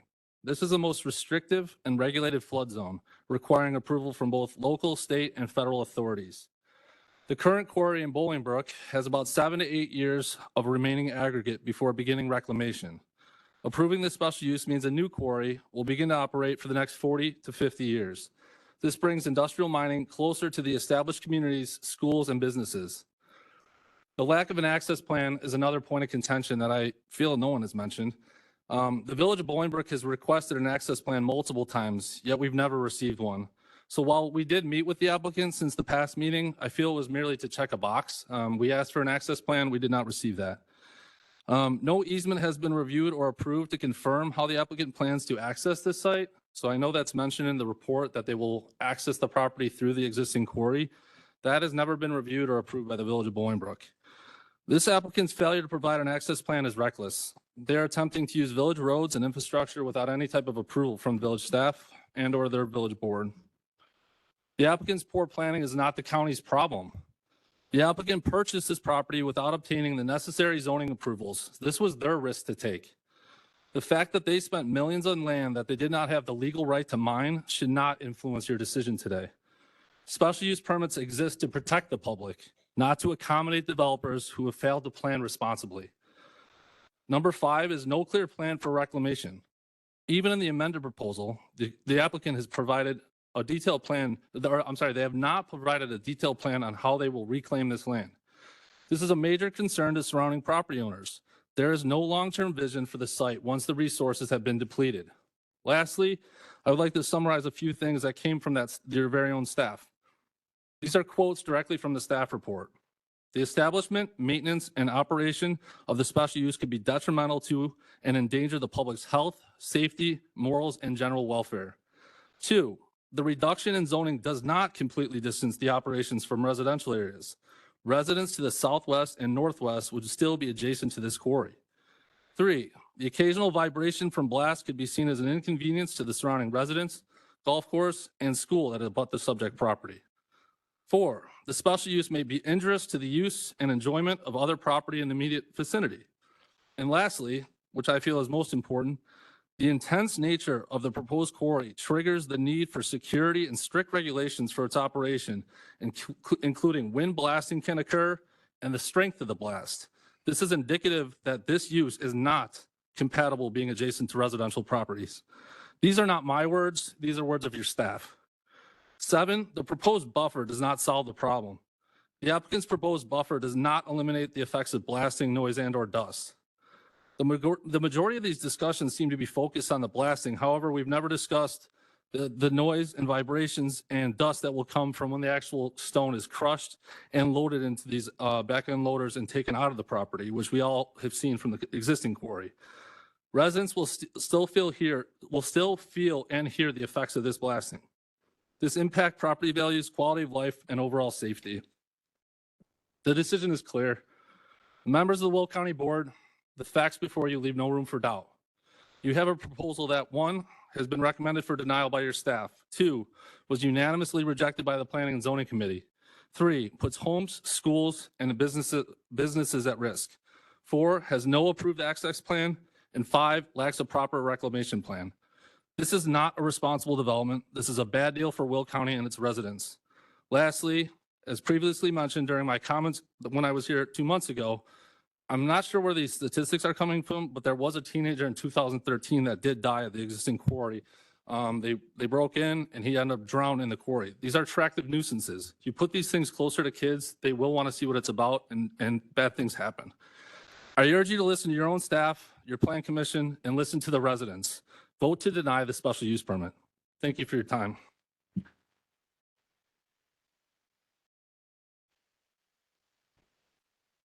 And thank you. Just a reminder to please state your name because I am probably not saying it correctly. So for the records, but we have also, if you're ready to come up, Matthew Mata, Brad Johnstone, Dan Kane, and Susan Hill. Let's go. Okay, I'm on the list further down. My name is Jeff Malik. So I've been in Plainfield since 1989. I've been through the flood, the tornado, and all that. Today was great to be here because I got additional data, a lot of information. But what is important to note is how you answer something says a lot. And I heard partial answers. One was, about how when they do, moving a big rock, the force goes this way. But hey, I've had a physics class. It goes everywhere. The main force this way from what they're drilling in. Anyhow, not to contest all those things, but it was interesting to hear today partial answers weighted for an agenda. And what I mean by that is depending on which side you're on. Now, yes, I feel for the guys that have the jobs in the union and all that, but living near a quarry, any of you take a turn off a Plainfield Naperville Road and go past the quarry on the north end, I turn my vents off, bringing in the outside air, because in the past, I'm impacted by that. I've had respiratory issues, not to get into. So the other thing, oftentimes a point is argued that, hey, it's legal. Just because it's legal does not mean it's right and doesn't mean it's the right thing to do. We have many laws in our country that people are exercising their freedom, but impacting lives of others. And the thing I want to speak on is at the end of the day, this comes down to a vote. You're representing us, and we're hoping that you have the conscience of mind. In fact, if you look at the word conscious, that's with knowledge. You've had a lot of knowledge here, but I hope and pray your conscience has not been seared such that you have already made a decision for whatever reason, but be open to what has been expressed here, open to all the lives that are being represented. And, once a decision is made, a slippery slope starts. We can all talk about, what happens in lies and politics and all that. Well, this is going to, if you vote in favor of this is going to start, a lot of things that are on the negative side.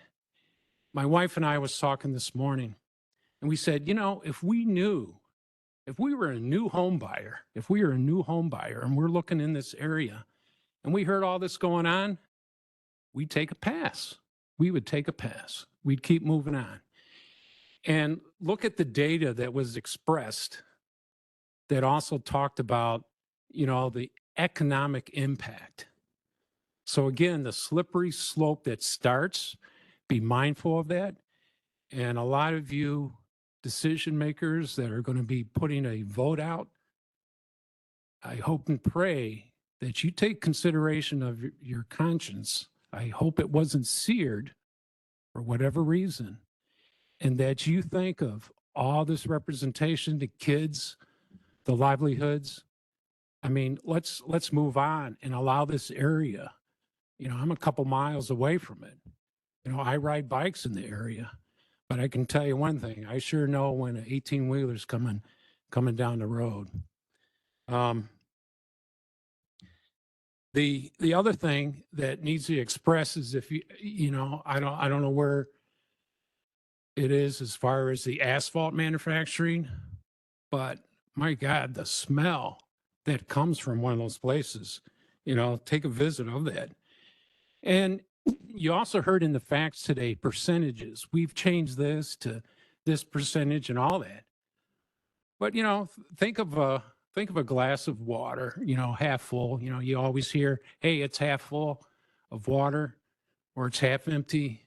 I say it's 100% full. There's two things in that glass, water and air. You need both to live.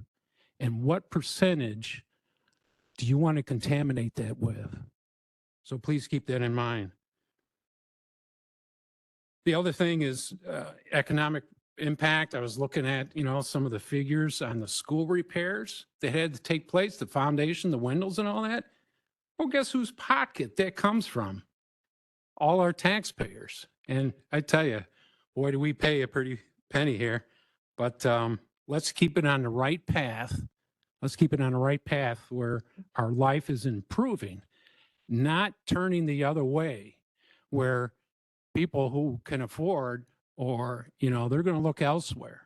So keep that in mind. But again, if you already had your mind made up, please consider and ask yourself, was my conscience seared? That's all I have to say. Thank you. While we're letting Mayor come up here, again, Matthew Mata, Brand Johnstone, Dan Kane, Susan Hill, Jessica McGrath, Sue Kohler, Margie Benucci, or Rick Murdake, start making your way up. But sir, Mayor, welcome. Hello, thank you. John Argadelis, Mayor Plainfield. We passed a resolution, as you're aware, all of you have a copy of it, probably multiple copies, but we continue, Plainfield remains in opposition as a community. And I spent a lot of time talking with residents.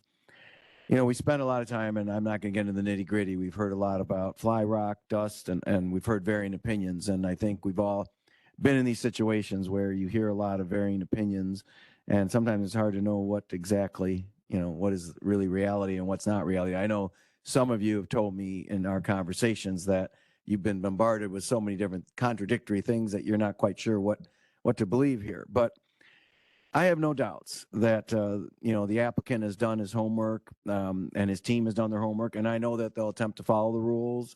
But the ultimate question is whether or not this is the best place to locate a new quarry. And as I've said before, and as many others have said here, this is in fact a new quarry. Typically, like this original quarry in the 1970s, I think is the date, you locate quarries in rural areas, far away from homes and schools. And that's what happened when these quarries were originally located. I have to admit, I was a child when 1970 was around, and but that's what they did. They put quarries in areas far, far away from homes and schools, so they wouldn't bother people. So why should our standard today be any different than that? Some years ago, there was a mega dairy proposed in Joe Davis County, or Galena, Illinois, that area of the state. And I wasn't involved as professionally involved, but I was very aware of what was going on out there. And they too had a panel of professionals. They pledged to follow all the rules, but the people of Joe Davis County simply did not want a mega dairy in their county, which would forever change their quality of life. The Joe Davis County Board did exactly what you're doing. They heard all the arguments to and for and against, and they voted against it. They voted against it, and Joe Davis County, Galena area, for many of us who know it, remains the beautiful area that it is today. They maintain their quality of life.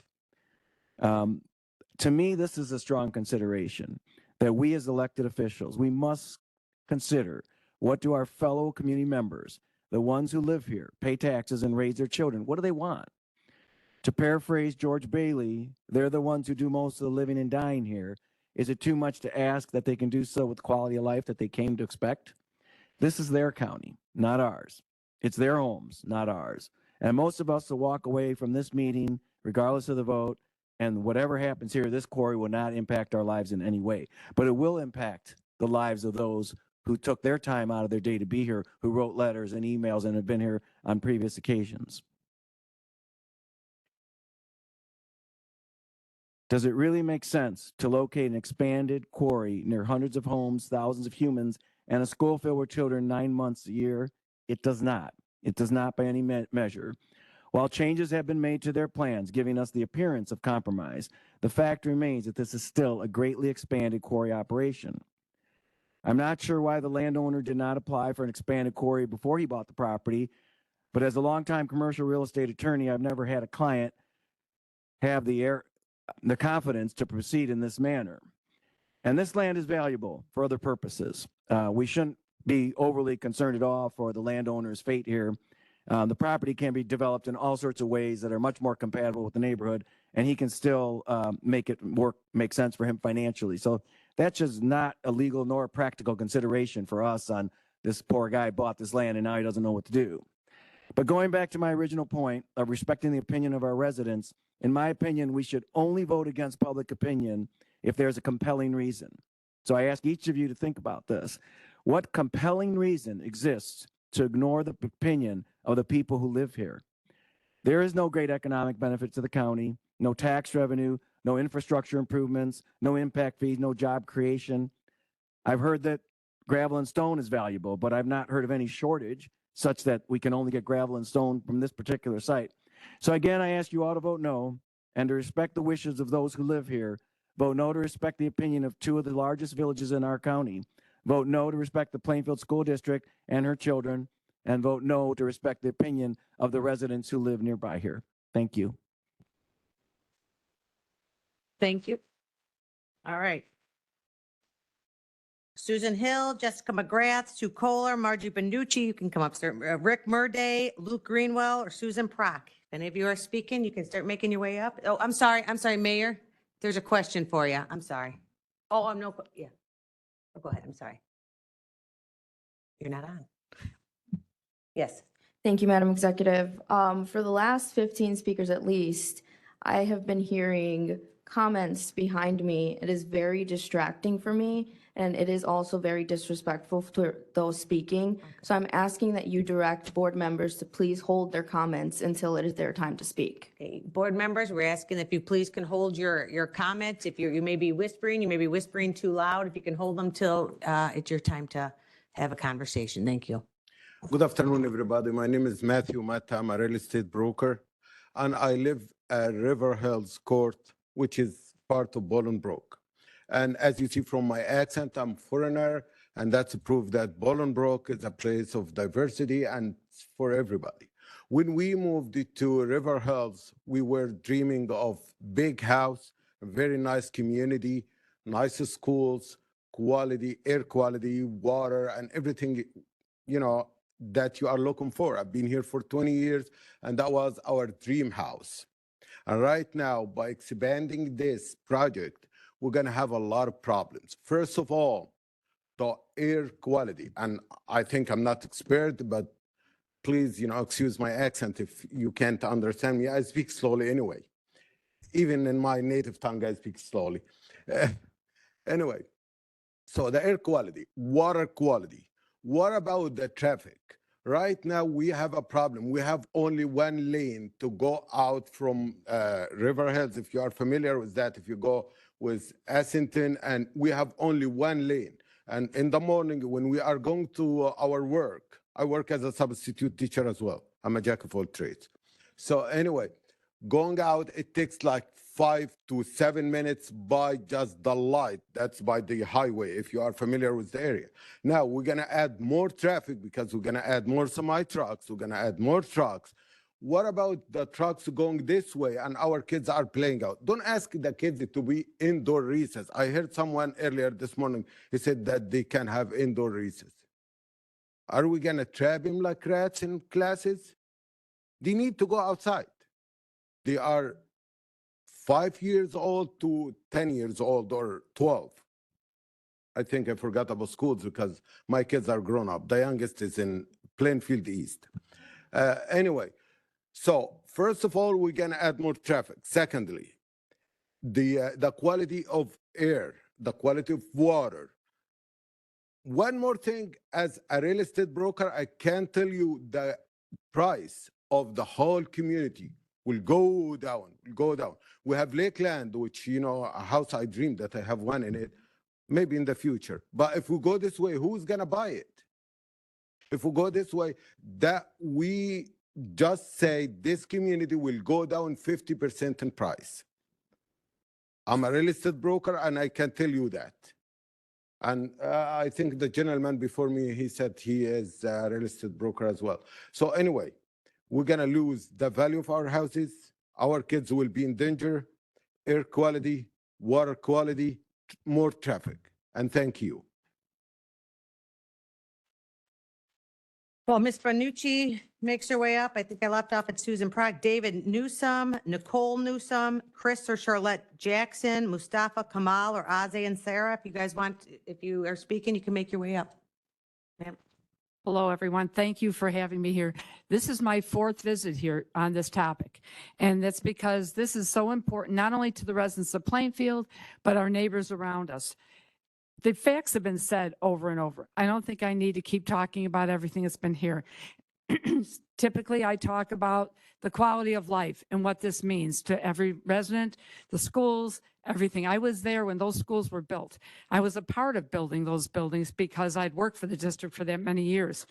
And I will say that they were put there because they're in a residential area.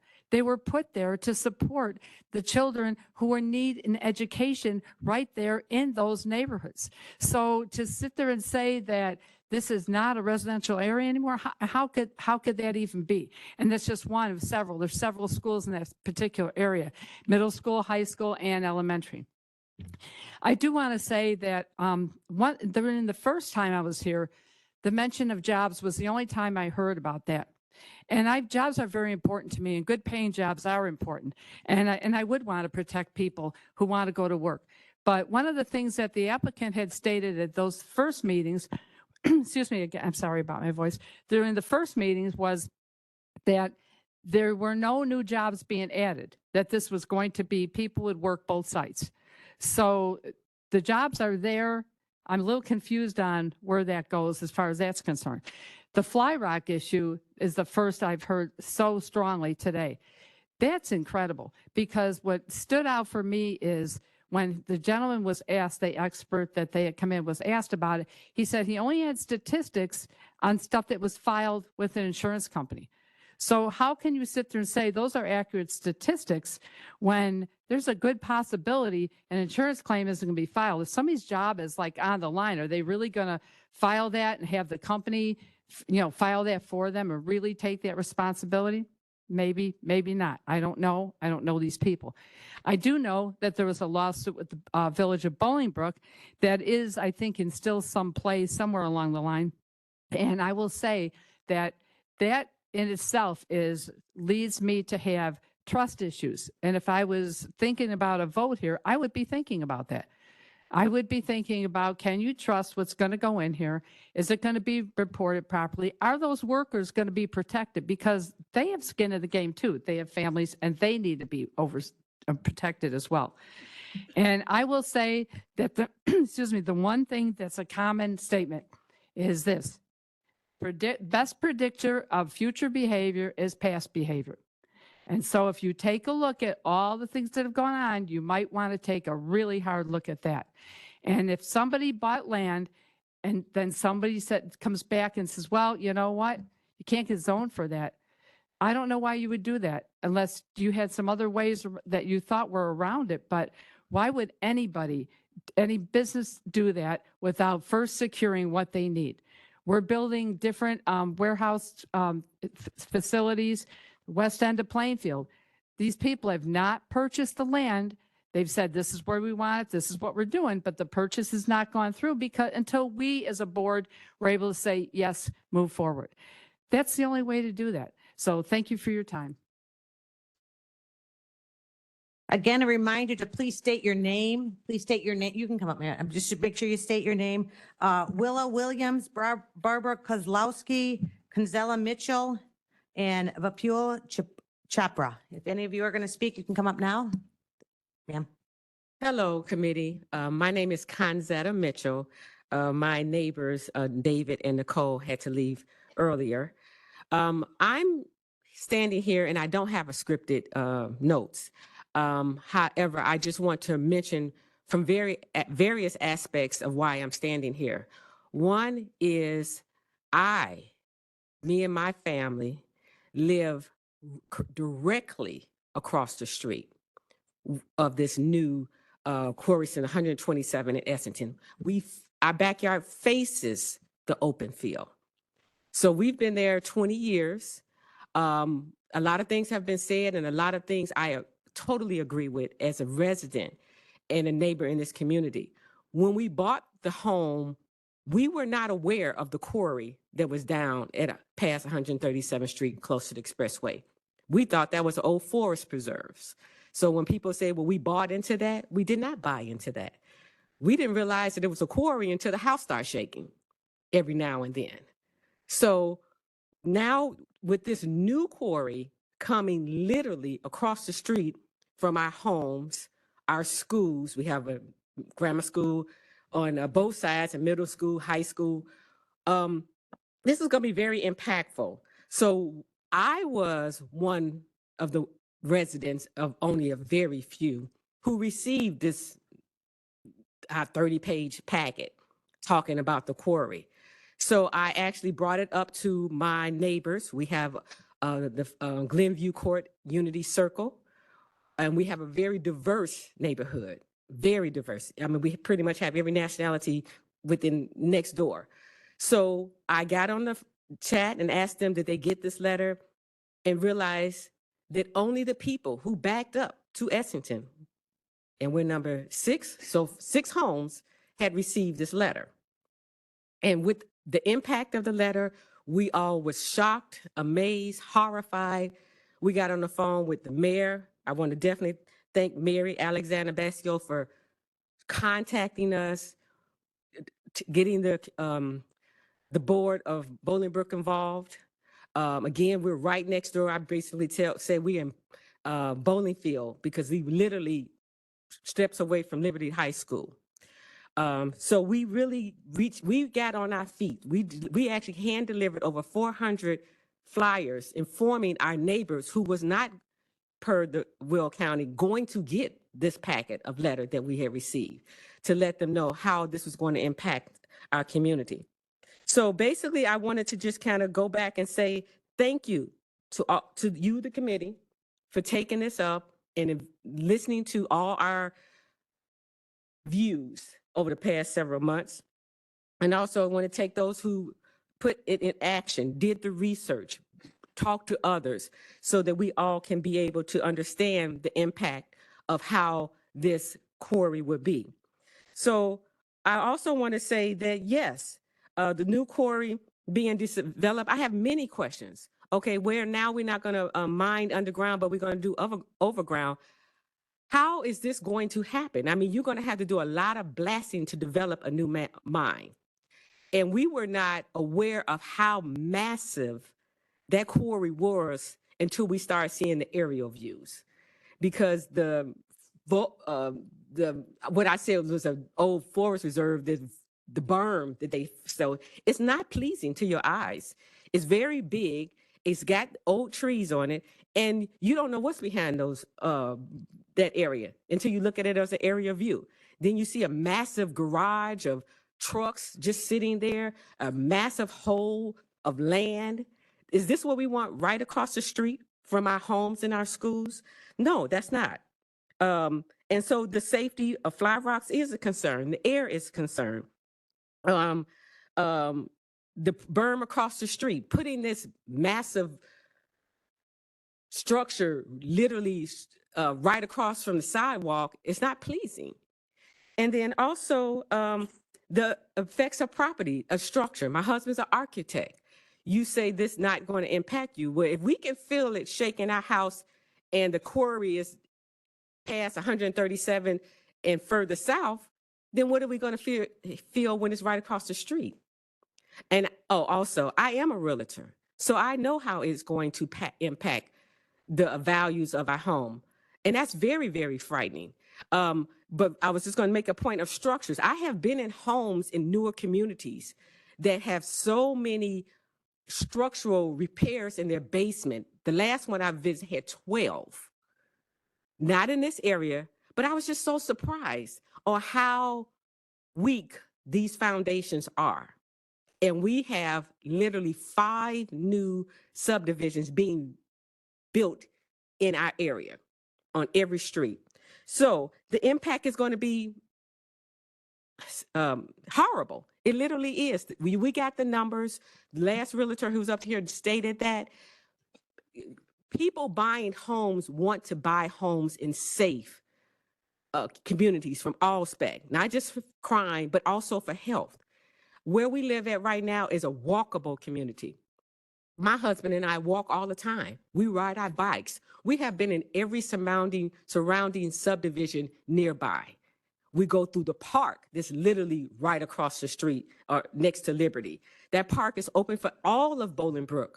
So we're the last west-south subdivision, but it's open to anybody in Bolingbrook to come through, and even Plainfield.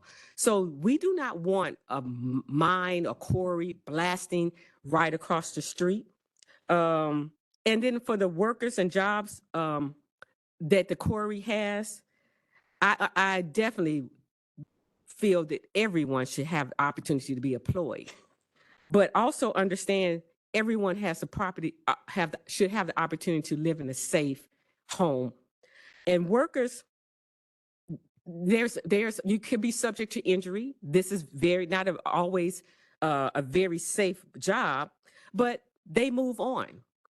They get promoted. They leave the company. The way the market is today, we're going to have to hold on to our houses. And I'm having this conversation.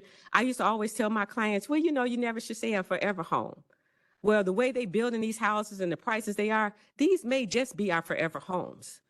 We're going to have these homes. We're going to have to keep these homes for our kids and generations behind us, because they're not going to be in affordable homes for us to be able to purchase in the near future.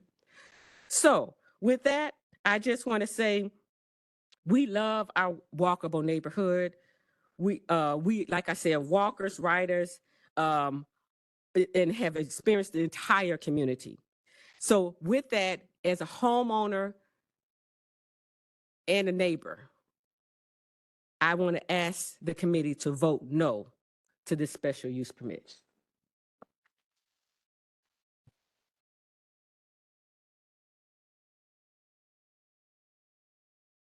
Thank you. So I have called, I've called everyone who has signed up. So if you haven't signed up and you plan on talking, you can make your way forward. Am I on? Yeah. Susan Prock. My goodness, I'm exhausted. Aren't you guys exhausted? I was going to say good morning, but I think we've rounded into the afternoon. I thank you for your time and energy. I hope we can all agree that we will never be experts, those of you that sit there making the decision on our behalf, in running a quarry and all of the regulations and these restrictions. But I hope we can all agree that quarries are generally located in the middle of nowhere because it minimizes risk. So what I really wanted to focus on today is, as you can see, the meeting's crowded again with all sorts of constituents that are asking you to reject the request for a special use permit for a new quarry. We all know the project number, right? Special use permits are required when blasting dynamite, it's inherently dangerous. So in many ways, this is so complicated, but it's overwhelmingly simple. So for most of the people that are here in the room, we're wearing red. In our everyday lives, the color red generally means stop or danger. At a stop sign, it requires that you stop and you look both ways. On one direction, we have an applicant who made a $4 million investment in a piece of vacant virgin land. And on the other hand, we've got the Will County staff that has recommended, after I presume the deepest dive and most thoughtful and detailed consideration of the zoning regulation that you deny this request. The Will County Planning and Zoning Committee has recommended that you deny this request.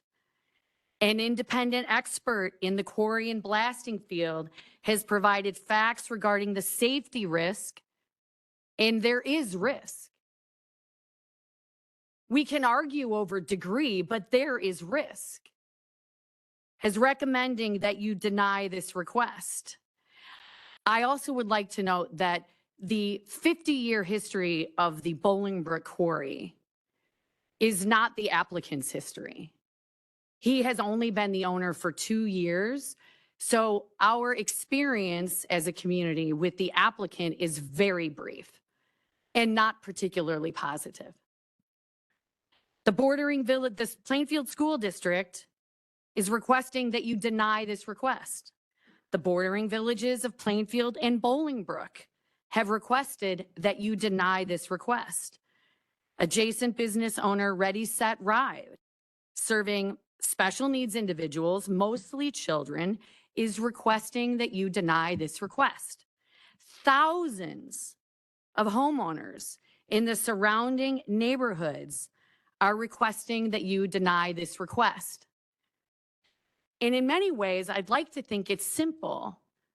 You've got a zoning ordinance, which we've said the number several times, that governs special permit requests. And it says they cannot be approved unless 2 conditions are met. And not sort of met, but really met. And both have to be met. The special use will not be detrimental to or endanger the public's health, safety, morals, comfort, or general welfare. Can you actually say that you believe the application for a new quarry meets that? Second, the special use will not be injurious to the use and enjoyment of other property in the immediate vicinity for the purposes already permitted, nor substantially diminish or impair values in the neighborhood. The staff, your own staff, has concluded that this application violates both of those requirements. So the law is clear on the facts that are required to support a yes. The fact that the applicant has a legal dispute with the village of Bolingbrook regarding the adjacent existing quarry should not be part of this decision. The fact that the applicant modified the application should also not influence this decision.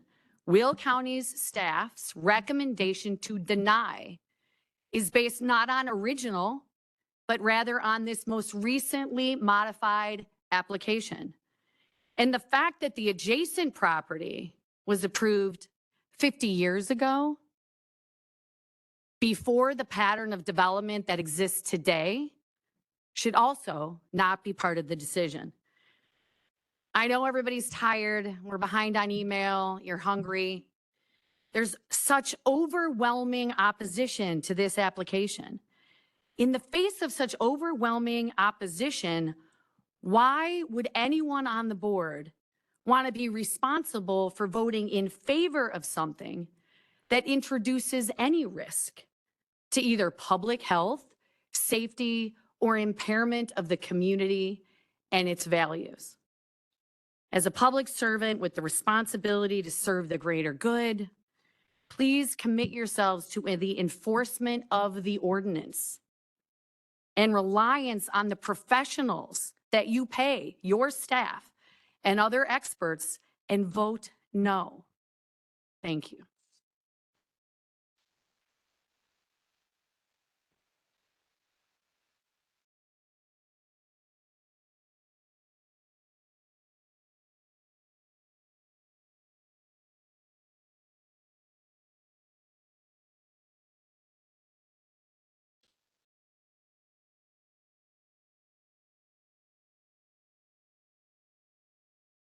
Hello, everyone. My name is Paul Lombardo. I know everybody's exhausted, including myself. However, there were people that need to leave, and I volunteered to go last. I would ask that you give me your undivided attention during my presentation.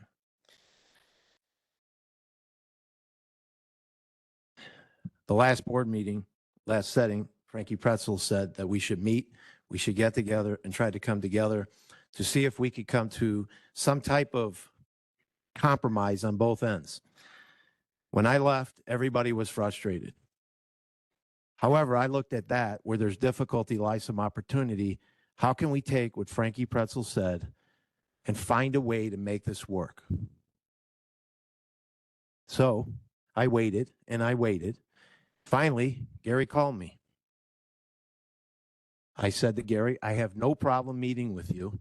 However, I will not meet with you until you put in writing what you want to try to achieve out there. 9:30 at night, I get an email, hot off the press. He emails me his new proposal where he removed 4 items from the original petition. I went to his office. The petitioner was there. I was able to meet the petitioner, and we had dialogue for 4 hours. And I said, I'm in favor of you being able to do some coring and do some blasting.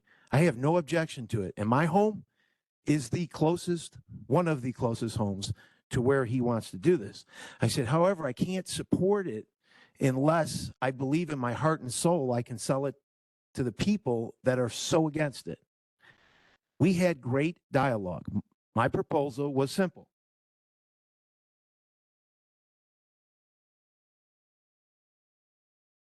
Create a berm there. You can blast to the south. You can do what you want to the south, provided Bolingbrook allows you to deal with your Bolingbrook crossing into Bolingbrook. The conversations went well. However, the conversations circled back to how can we talk about the Bolingbrook property? Everybody knows that this is the Bolingbrook property.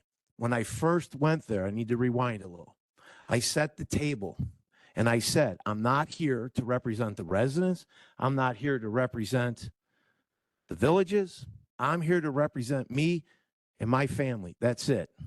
But I'm not going to talk about the Bolingbrook property. We're going to talk about the Will County parcel, and let's try to come to a resolution. The good news is I got to meet Gary. I got to meet Art. Unfortunately, we left there without anything. Time went by. I have met with probably 80% of this board. I have stalked probably 100% of this board. Okay? That's how passionate I am to try to find a resolution. So I said to Gary, I will formulate a small group of HOA members, and we will get back to the table. Raquel Mitchell came out to my house. We had coffee. We talked. We educated what's going on out there. Raquel was instrumental in saying, can you please find a way to get together. Me, I'm looking at it as I'd rather find some resolution here versus putting this into the hands of 22 people. So we put a group together, 5 of us from different HOAs, went to Castle Law, and we waited in the lobby. Everybody showed up, and I want to say I coached the other people, because the other people, to be quite frank, didn't really want to go. They're an adamant no. Don't compromise. This is ridiculous. I said, guys, there's a solution here. He wants to be a friendly neighbor. That's what Bill said in the first meeting. Reasonable people end up with reasonable results. We went to the second meeting and we sat down at the table and I said, is everybody here? They said, yes. I said, where's the petitioner? Where's my neighbor? My neighbor didn't show up. And this is not a direct attack on anybody. Okay. These are just facts I'm trying to deliver and to show you how hard we as the residents tried to come to a resolution that made sense for everybody. We sat down and I said, I'm going to set the table for this. We are not here to talk about the Bolingbrook property. We don't represent the residents. We don't represent the municipalities. However, I'm committed 100% to try to come to a resolution so that you can do your coring a little further. We met for 4 hours. My proposal, because nobody gave me a proposal, was let's put a berm there. And on that berm, let's record an easement, that easement, that berm can never be moved until whoever the owner of the quarry is has committed to no more blasting, no more mining to the south. Then the easement will be vacated and you can move the berm and you can enjoy the rest of your property. I also propose that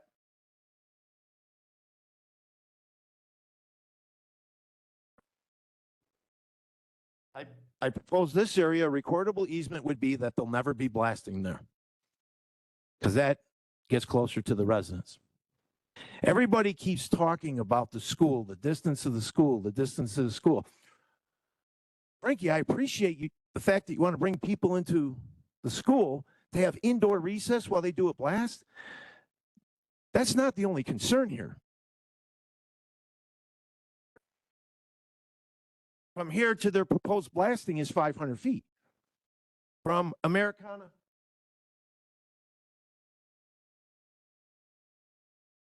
Phase 3 of Americana is just a street. Let's not forget that Reagan Boulevard and Essington are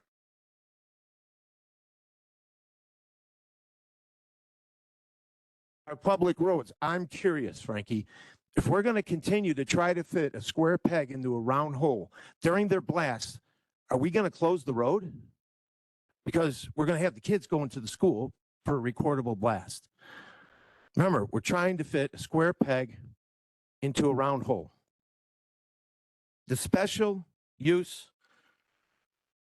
process is very simple. Will not endanger public safety. I, with the other HOA members, we didn't know what Flat Rock was. We didn't understand what Flat Rock was. We wanted to understand it. So we reached out to multiple mining safety experts. And we tried to establish somebody that could help us, ultimately help us get the petitioner what he wants, as long as we bought into it. Remember, to be a good neighbor, it's a two-way street. It's not a one-way street. We, on our own dime, and we did pay him, and there's nothing wrong with that. We brought him here to speak to everybody so that we can clearly understand the dangers of Flat Rock. Not only did our gentleman who came from West Virginia, their expert on their side also said Flat Rock is real, it is dangerous. Neither one of them can say it's going to happen 100% of the time or it's going to happen 1% of the time. But what they both said is it's real and it does happen. Absolutely, it happens. So in my meetings with everybody,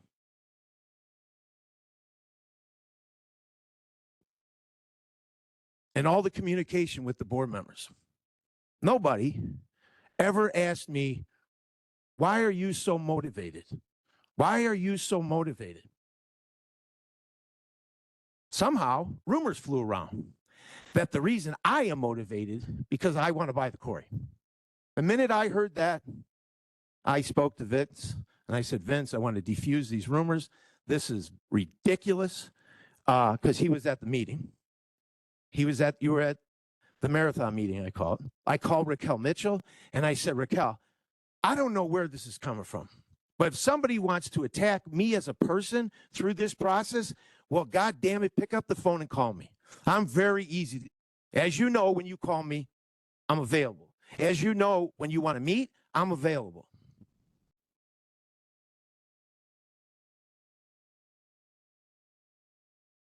I apologize. I'm going to tell the board why I'm so passionate and why this is so important to me. 20 years ago, I had to watch my son be buried. and I had to watch my family members carry his coffin. And he died because a mistake was made. It was a preventable mistake that could have been prevented. I'm sorry, I'm passionate about this. This is not about the unions. My dad was a union guy 50 years. My grandfather retired. We were a union house. My dad owned a trucking company, employed 40 union guys that are retired on union pensions that I still see and have coffee with. They taught me how to drive a truck. This is not about the unions. It's absolutely not. And if the union, I cornered somebody out in the back, if the union really, please don't take any offense to this, guys, was really smart and wanted to protect the union jobs, they would vote this down. You want to know why they'd vote this down? Because a development on 150 acres would employ a lot more union employees than a quarry that's exhausted. The petitioner has admitted it's exhausted. The petitioner has stated there's 7 years left of life in there. We tried to bring people forward that presented facts. We brought a blasting, mining, safety expert here so that you can evaluate the facts. We brought somebody who has experience in the surrounding area around it to talk about it. We brought in a person who talks about the economic downturn. All of those things can be debated. And Gary, I got to hand it to you. If I was handing out an Academy Award, you and Bill would get it. Okay? You'd get it because you gave a great presentation. However, you didn't present the facts. Mine are facts. And I challenge you to question me on any of the facts that I'm delivering. The four in the meeting, the second meeting, Bill started and said, well, he gave back four things. We gave back 80% of our proposal. I said to Bill, who asked you to take those back? With common sense, I don't care if you have a concrete asphalt plant, as long as it's further back out of the way from the residents. Our blasting and mining expert now has educated us on what underground mining is. I'm going to go on record and say I don't have a problem with it. We tried. Why did I tell you that story of my son? I tell you that because that accident could have been preventable. And he'd be here with us. So the board at the end of the day has to put this into two buckets. I need to rewind one more time. There was another recommendation that a board member met. The board member would not meet with me until I committed to go witness the blast. I went and witnessed the blast. And when I went and witnessed the blast,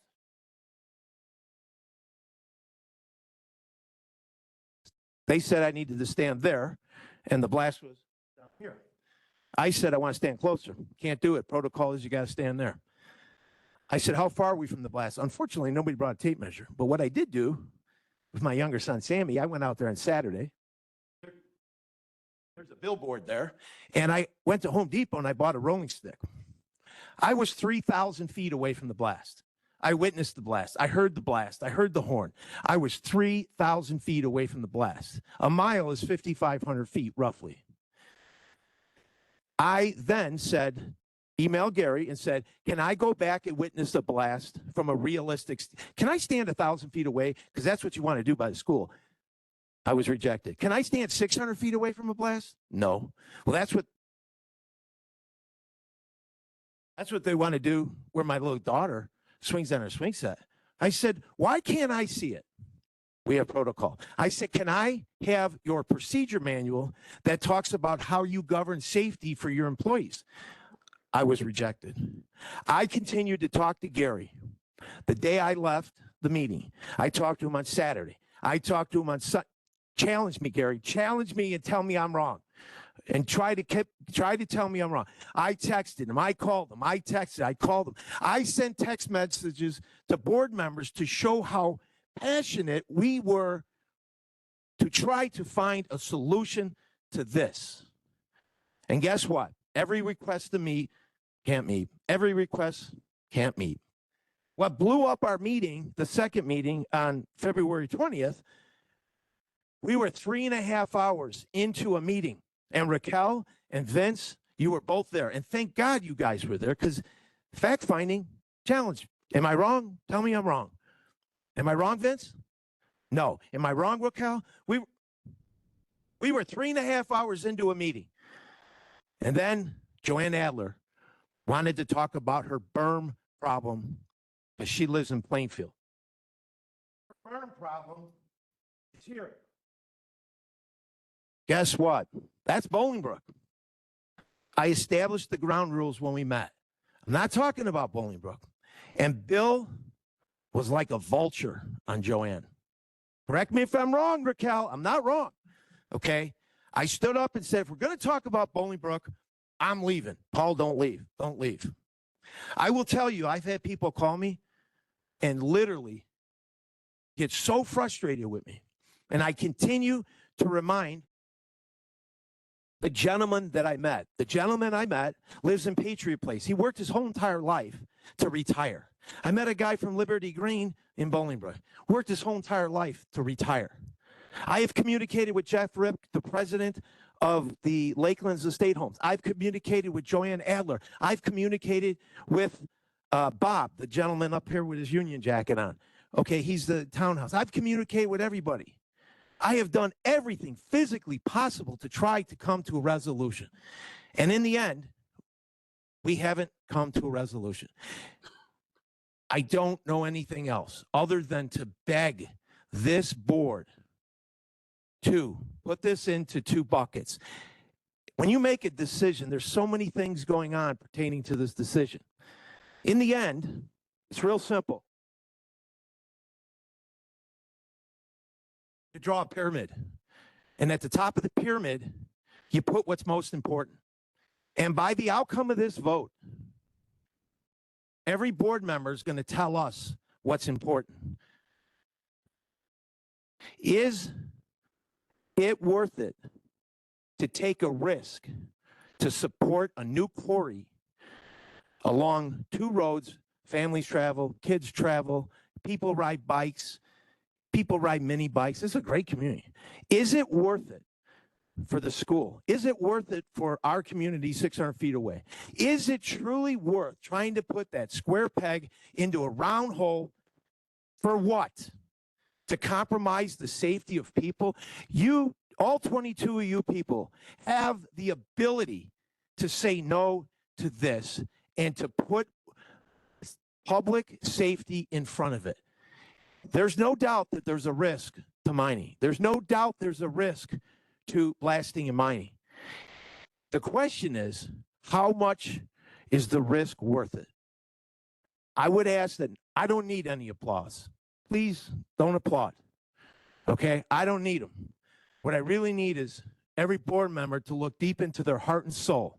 Because the board members I met, Jim, you were a coach. I'm a coach. You know, Joe, you're a family guy. This is our family. This is our personal life. And I don't think anybody could debate the fact that there's risk. Okay? Now, I am going to address the elephant in the room.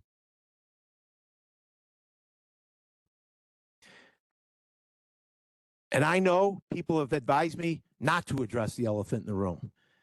But I am going to address the elephant in the room. There's $30,000 of donations that were made. And you know what? I'm a large contributor to people that I support. But when I contribute money, I put my business name on there, and I put my personal name on there with my personal phone number. These donations were made to districts that are not affected in Bolingbrook and for this project. But they were made multiple times under names of people that aren't the petitioner, but yet they're tied back into the petitioner's business. I challenge anybody to take this. I'm not going to read off names. I'm not going to read off dollar amounts. But I will tell you, as a business owner myself, And I've been in business since I've been 17 years old, and I've made a lot of contributions. And you know what? When I got involved with this, I actually got a phone call from somebody, Paul, don't you dare try to make a contribution to any one of those board members. Okay? I was scolded. Absolutely don't do it. This, my friends, is unethical behavior. We live in Illinois. We all know we have a reputation of being polluted. We have 2 governors that went to prison. Do we really want Edgar Blagojevich, prison, corrupt? Do we really want people? No, okay, and I gotta have you refocus on it. Okay. We don't want to go on the political. I I made- get it, and it that's fine. wasn't Edgar. We'll defend that. I made my statement with the elephant in the room. My point of addressing the elephant in the room is there's nothing wrong with making contributions. There's absolutely nothing wrong. But how the contributions were made. They were made in a way to not be able to tie it back to the petitioner. And personally, I don't think that's right. But 22 people, at the end of the day, I'm going to end with, I beg you, I plead, is the risk of supporting this worth the reward? We have staff that denied it. You have planning and zoning. You've heard it. Planning and zoning denied. Every resident doesn't want it.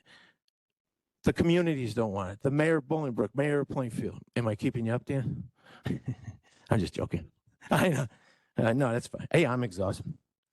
I will tell you, I was the first one in the parking lot, though, 6 a.m. So I really, really appreciate everybody's time. I appreciate their effort. Anybody that can't make a decision on those facts, risk versus reward, and should really abstain from voting, because that's what it's all about. Thank you. Stay put, but I think you have a question, sir. I'm sure Gary's going to come in. Okay, yeah, okay. I would Member- just- Do you have a question for this gentleman? Yeah, I Really? just Okay. want to know if he has extra copies of that document that he's referring to. I do, but I personally, my own personal opinion is there's no value in it. There's no value in the people that, It's public knowledge. All right. Joe. It's public knowledge too. Is it included into the record? I don't know if I don't know if it relates to anything, so it will not be, as I'm told, because, and it is public record. Yeah, Okay. that is, yeah. Thank you. Is coming, yeah. so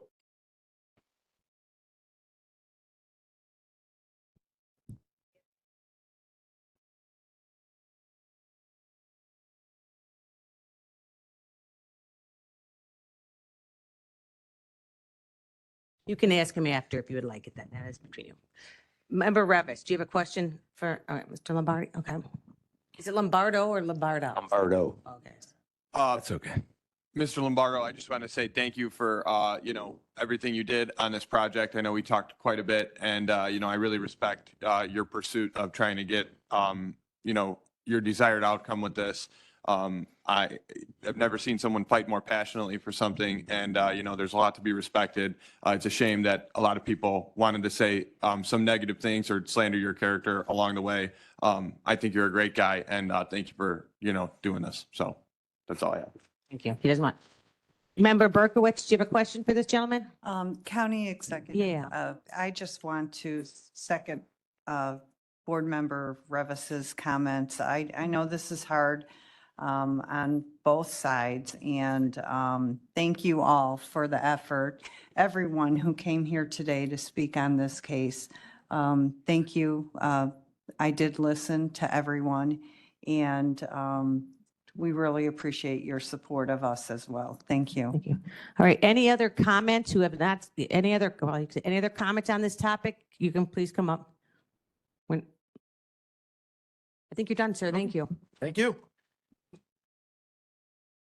Please state your name. Hi, I wasn't on the list. My name is Teresa Malik. I didn't know I was going to speak, so thank you for taking me. It goes back to some things that were alluded to earlier, a little bit about the concern of potential flooding. I think possibly I think what was mentioned was the therapy, the horse therapy place, I think had already experienced maybe some flooding. And I'm just concerned on what the Lily Cash Creek, what could happen if things aren't done in a manner that it's protected from flooding, if they change the flow much. Are you asking that as a question or you're making a Yeah, comment? I'm Does someone concerned- from it's the? a concern. Yeah, someone from the applicants want to address her concern? Have that? Because there have been concerns through the years about the Lily Cash Creek flooding. It majorly flooded back, years ago when the big flood happened, but it would affect Lakelands. I live in River Ridge, and there was even talk and concern about it affecting the DuPage River. So, this may seem like a small, insignificant thing that I'm concerned about, but if there's merit to it, where this could be a big thing someday, then we're going to be looking back and wishing we had taken some consideration, or more consideration for it. So I thought I can't leave here without at least mentioning it. If you step aside, we'll let the gem at least answer your questions for that again. So what exactly is her question? Did you have a question? Okay.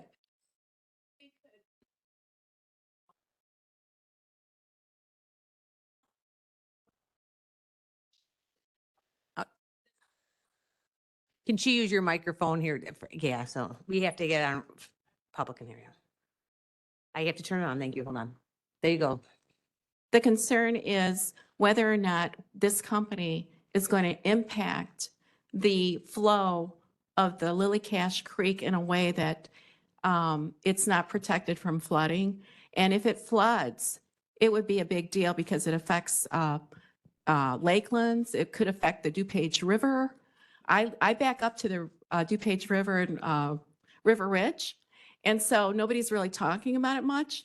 And it may seem like an insignificant thing today, but if it turns into a big thing, we're going to be wishing we had talked about it. So can you address that? And before I turn it over to him, you mentioned too that you live out there and there's been some flooding.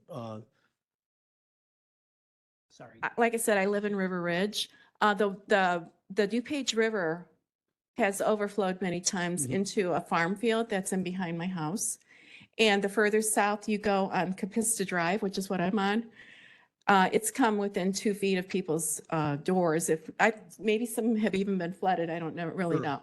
So it's a major concern for us on what happens to the Lily Cash Creek. And it's something that the reason I asked you is because we actually had heard some feedback that there was flooding, and then at the last board meeting, and there were a number of residents that had indicated that they'd never experienced flooding. So this detention component of this and the addressing the Lily Cash Creek is actually something that is very important. So I'm interested to hear other people that are mentioning flooding issues, because I thought it was a concern, but then a lot of people had said there was never a concern with flooding. So he could address it because it's something that we actually were out in front of.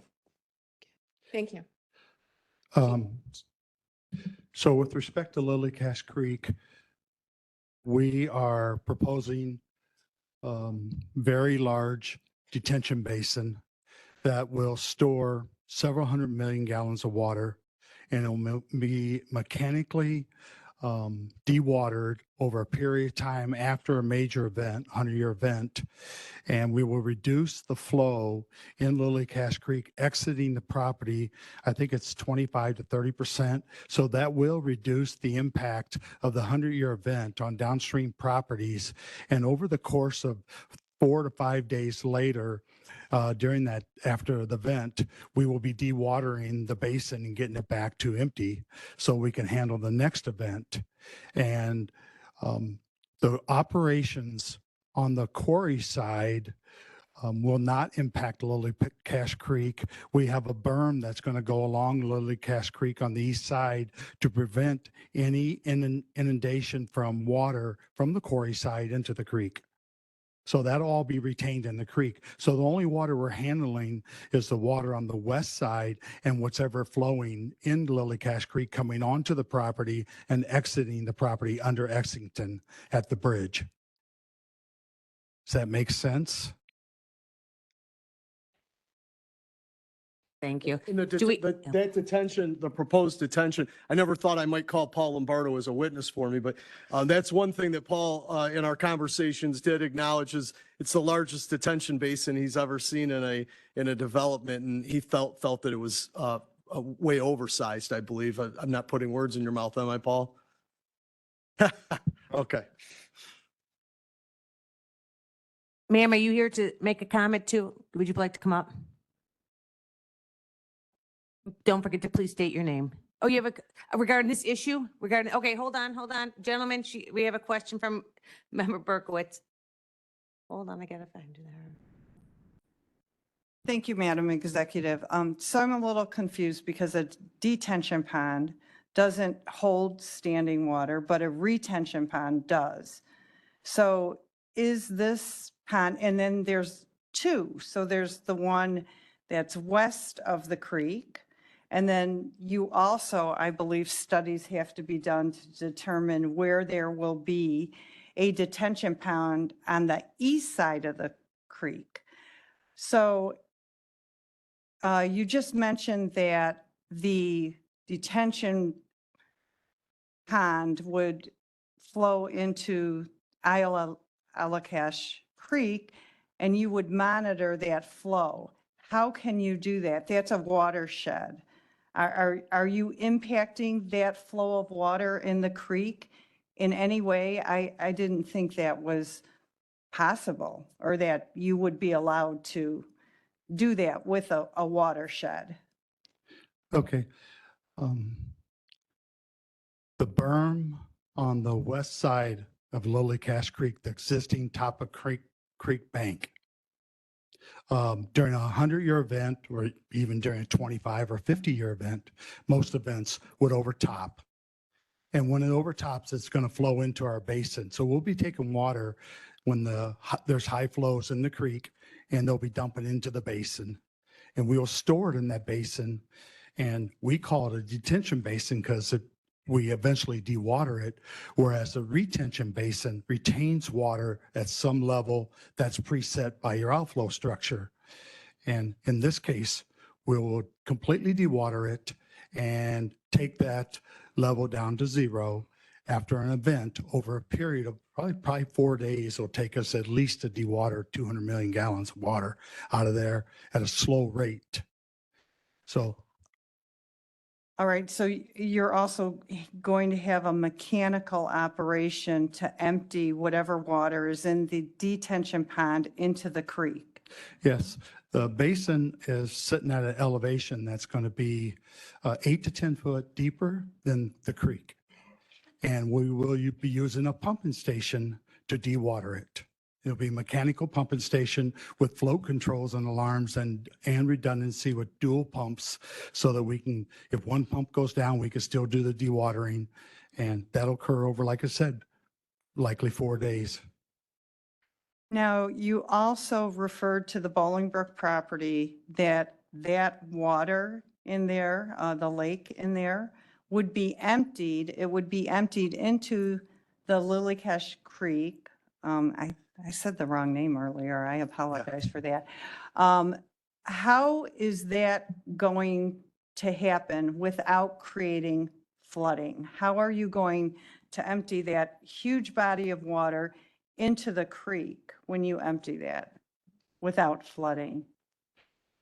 So I believe the existing quarry has a dewatering system, and they have an MPDS permit that allows them to pump their water and discharge to the creek. And that permit's in place now. Okay, thank you. You're welcome. Member Butler. Just to be clear, I have a question for him. It's not on the creek, it's on the blasting. You know what? I think this woman has a follow-up question here. Okay, we know water seeks the lowest level, and I'm asking the board or everybody involved in the decision-making to check out elevations of where this land is versus what the elevation is of like the DuPage River, like the northeastern branch of the DuPage River in Bolingbrook and the one in Plainfield at 135th Street, that elevation there.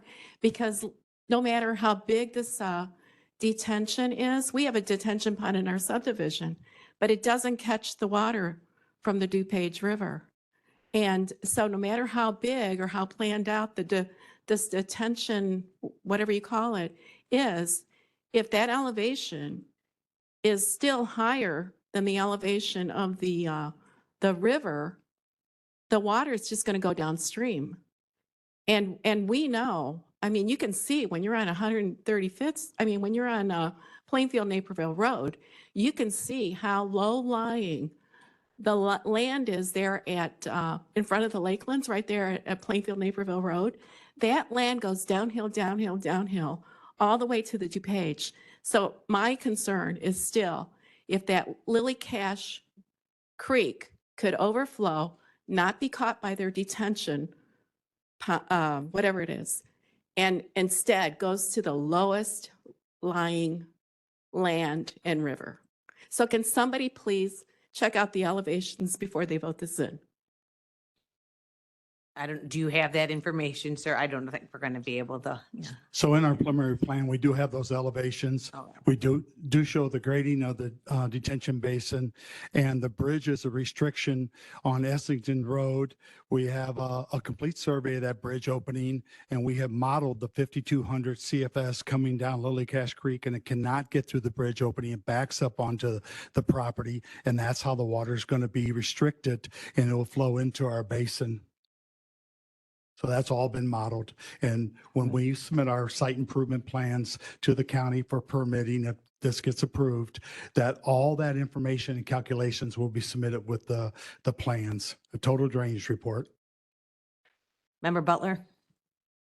Thank you, Madam Chair.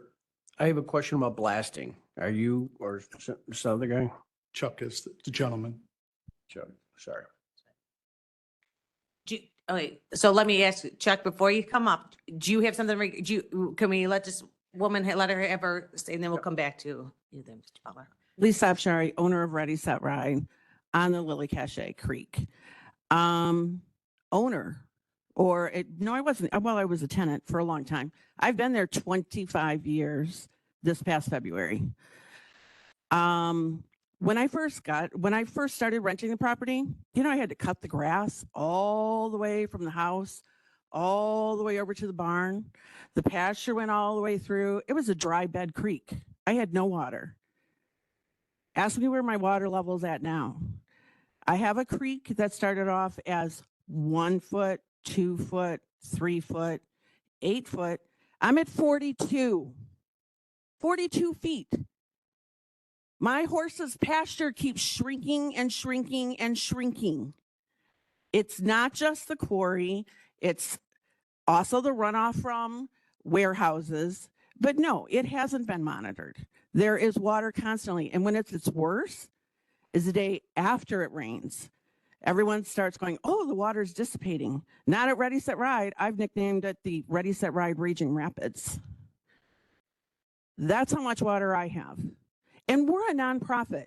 So when it does flood my barn, it's flooding over $5,000 to $9,000 worth of hay.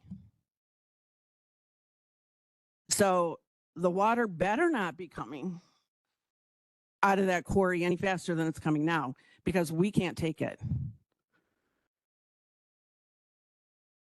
Thank you. Ma'am, do you have a comment as well now? All right. All right, hey, folks, all right. Yeah, you can respond to that. You can respond to members of the public. If you have, because I know county board members are going to want to go back to the applicant. So if you have a comment, if you could please come forward. Please come forward. Do you want to respond to I that? want to respond to her comment. Okay, that's fine. Yeah. Based off our calculations, right now for the 100-year event, she's correct, there's a lot of water coming through there. That's about 39,000 gallons a second under a 100-year event. With our proposal, we're nippling that down to 28,000 gallons per second on a 100-year event. So there's a large watershed. There's a lot of water being dumped in that watershed and hitting that creek. And I can see it probably has increased over time with the development that's gone on, in the upland areas, and it's common. So, and that's why we have the restrictions that are so tight on detention, and they're getting tighter and tighter. Lake County, Kane County, they're getting tighter and tighter because of the inundation in the watershed and on properties down gradient that had nothing to do with the water. So. Member Berkowitz. Thank you, Madam Executive. So, sir, I have gone to Ready at Set Bride, and I went there to take a look at the yard and the creek. And I witnessed that day, the water was flowing strong, and it was very high. There's a lot of erosion there. I could see the erosion from previous flooding that was fresh, gradually losing the soil. And her driveway has a limited amount of time left by the erosion that I could see. And I'm familiar with this because in my backyard, when we have a heavy rain now, I've been in my house over 30 years, never had flooding, but the last 10 years, every time we have a heavy rain, we have a pond in our backyard. And depending on how much it rained, the pond may be there a day, could be there for 3 days. And I have a wooded lot. I have tons of trees, tons of perennials, and we have a major water issue. I have moss over all of my bricks in my backyard. So this is my concern. I brought it up earlier. There is an issue, and this will, I believe, create an issue. There are 4 wetlands on that property. And so I'm wondering, maybe this is a question for staff. Those wetlands are going to be impacted with a detention pond on the west side of the creek, and then also the west, operations on the east, plus that detention pond where we don't know where it's going yet. What happens? We're losing those 4 wetlands. I can't speak to the wetlands. I know there was a wetland study done, and that's been approved by the Corps of Engineers, and I don't know the total impact. So perhaps staff could make a comment regarding that.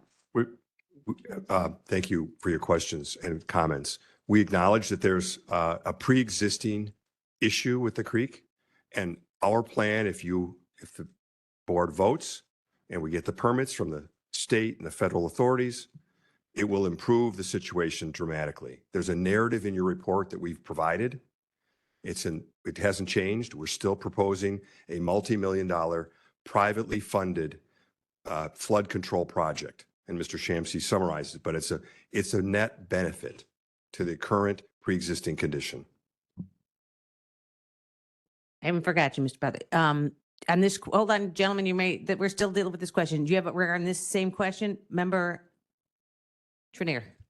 Thank you, gentlemen. I don't know this end of the creek, but I can tell you the end in what I would call town center of Bolingbrook. It's completely dry in multiple places, multiple times out of the year. And I know they have dug out like a holding area as part of the creek there. The village of Bolingbrook operates a fountain in the center of it. Maybe that holding area needs to be larger. I believe the Army Corps was involved with it, and they dug it out at one time, again, to try to stop with some of the flooding that takes place further on down. How much water does the existing quarry pump into this creek now? Do you know? I don't know that number. Okay. Do you know if that part of the creek is ever dry? I don't know that answer. Sorry. No, that's okay. I'm just curious. Boy, I'd love it if you could pump the water back up the other end.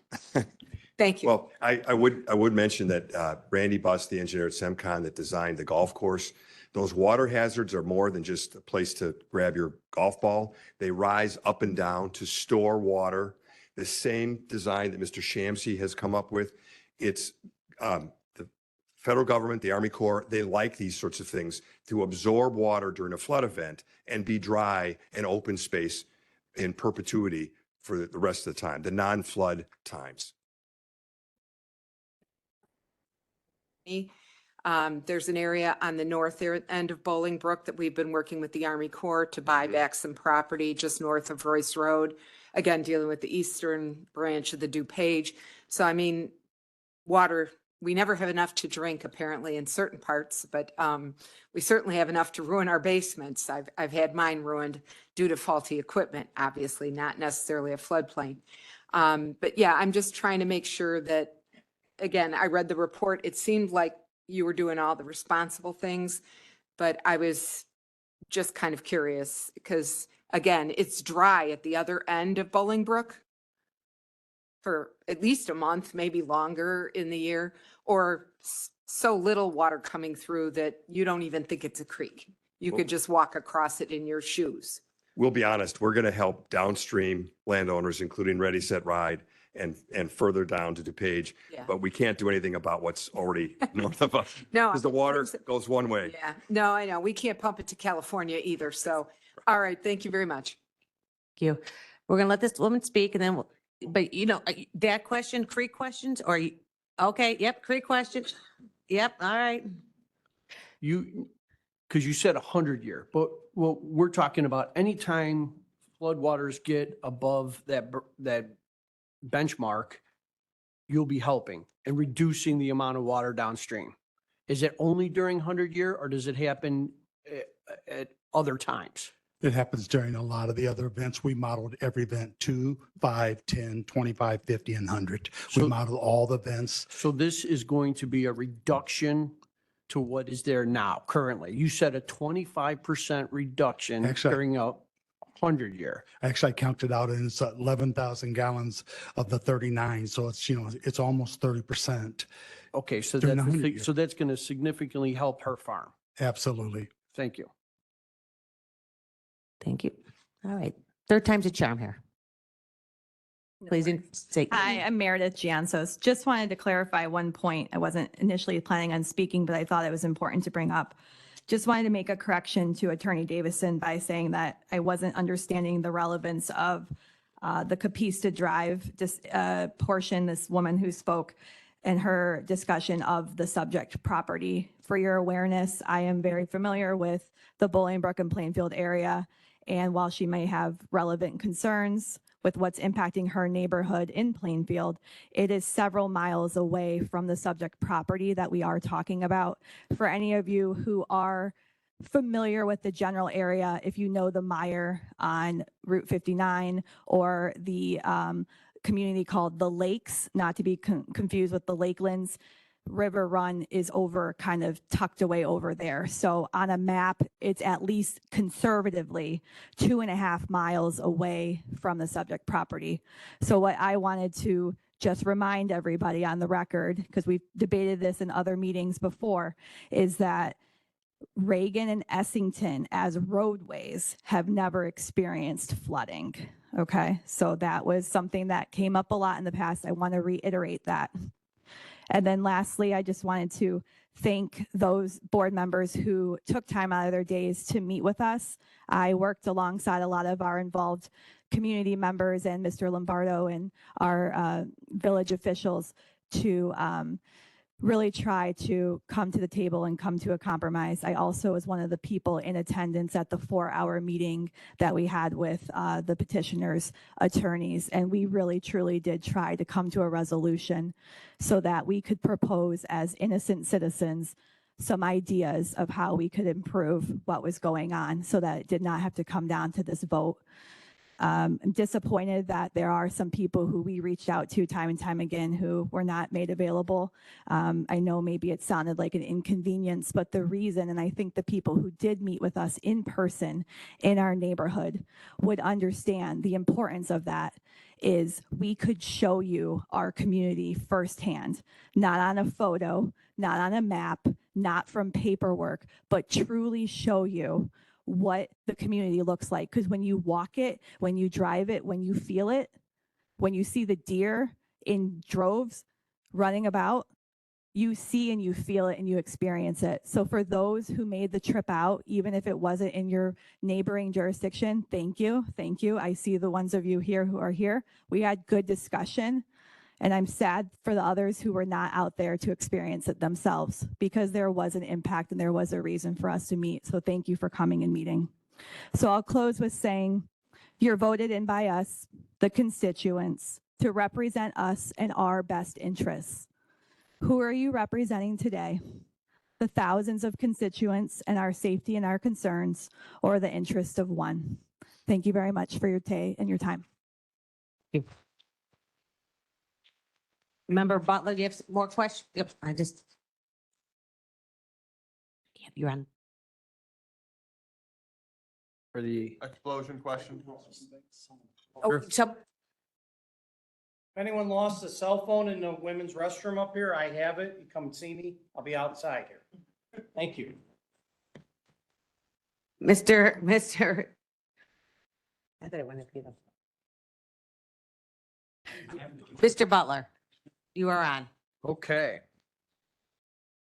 So when we talk about fly rock, we're talking about burden distances and safe burdens, that part of the calculation. Are you guys familiar with any of that? Yeah, let's get that guy up.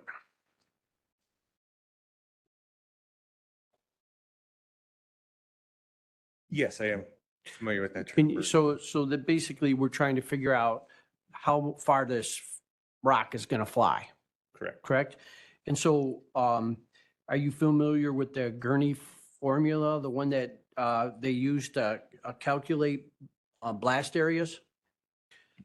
Well, if I looked at it, I probably noticed it. Are but you, not offhand. are you familiar with how to calculate a blast area? Yes. So could you go run us through that a little bit? Like, you know, what's involved, like your burden, the amount of explosives, the shaft, the angle, the diameter, all that stuff, and the actual material you're blasting. How does that all come into effect when you make a calculation? And then what is the radius of that blast explosion? When after you should just tell us how you arrive at that. That's quite some complicated math with what goes on. Burden is the amount of rock. When you put explosives in a hole, you have a volume of rock that that explosive will act on. That's what they're looking at. That's called the burden, the amount of rock in front of it. As long as you have enough rock to contain the amount of energy in the hole, it will go only a limited distance out. Some of those calculations can get quite complex, but it kind of comes down to, we know, like, based off the years of experience we've been in here blasting, we know what it is, and we have that plus more every time we blast. Every time we design a shot, we lay it out, we check how much burden is there to make sure nothing's ever going to happen. That's what I mean when I said earlier, controlled precision production blasting. This isn't some of the other ones, and I don't know what he was talking about earlier with some of the one, but I can only speak to what we're doing in this quarry. We are very calculated on how we lay it out to make sure that nothing goes very far at all.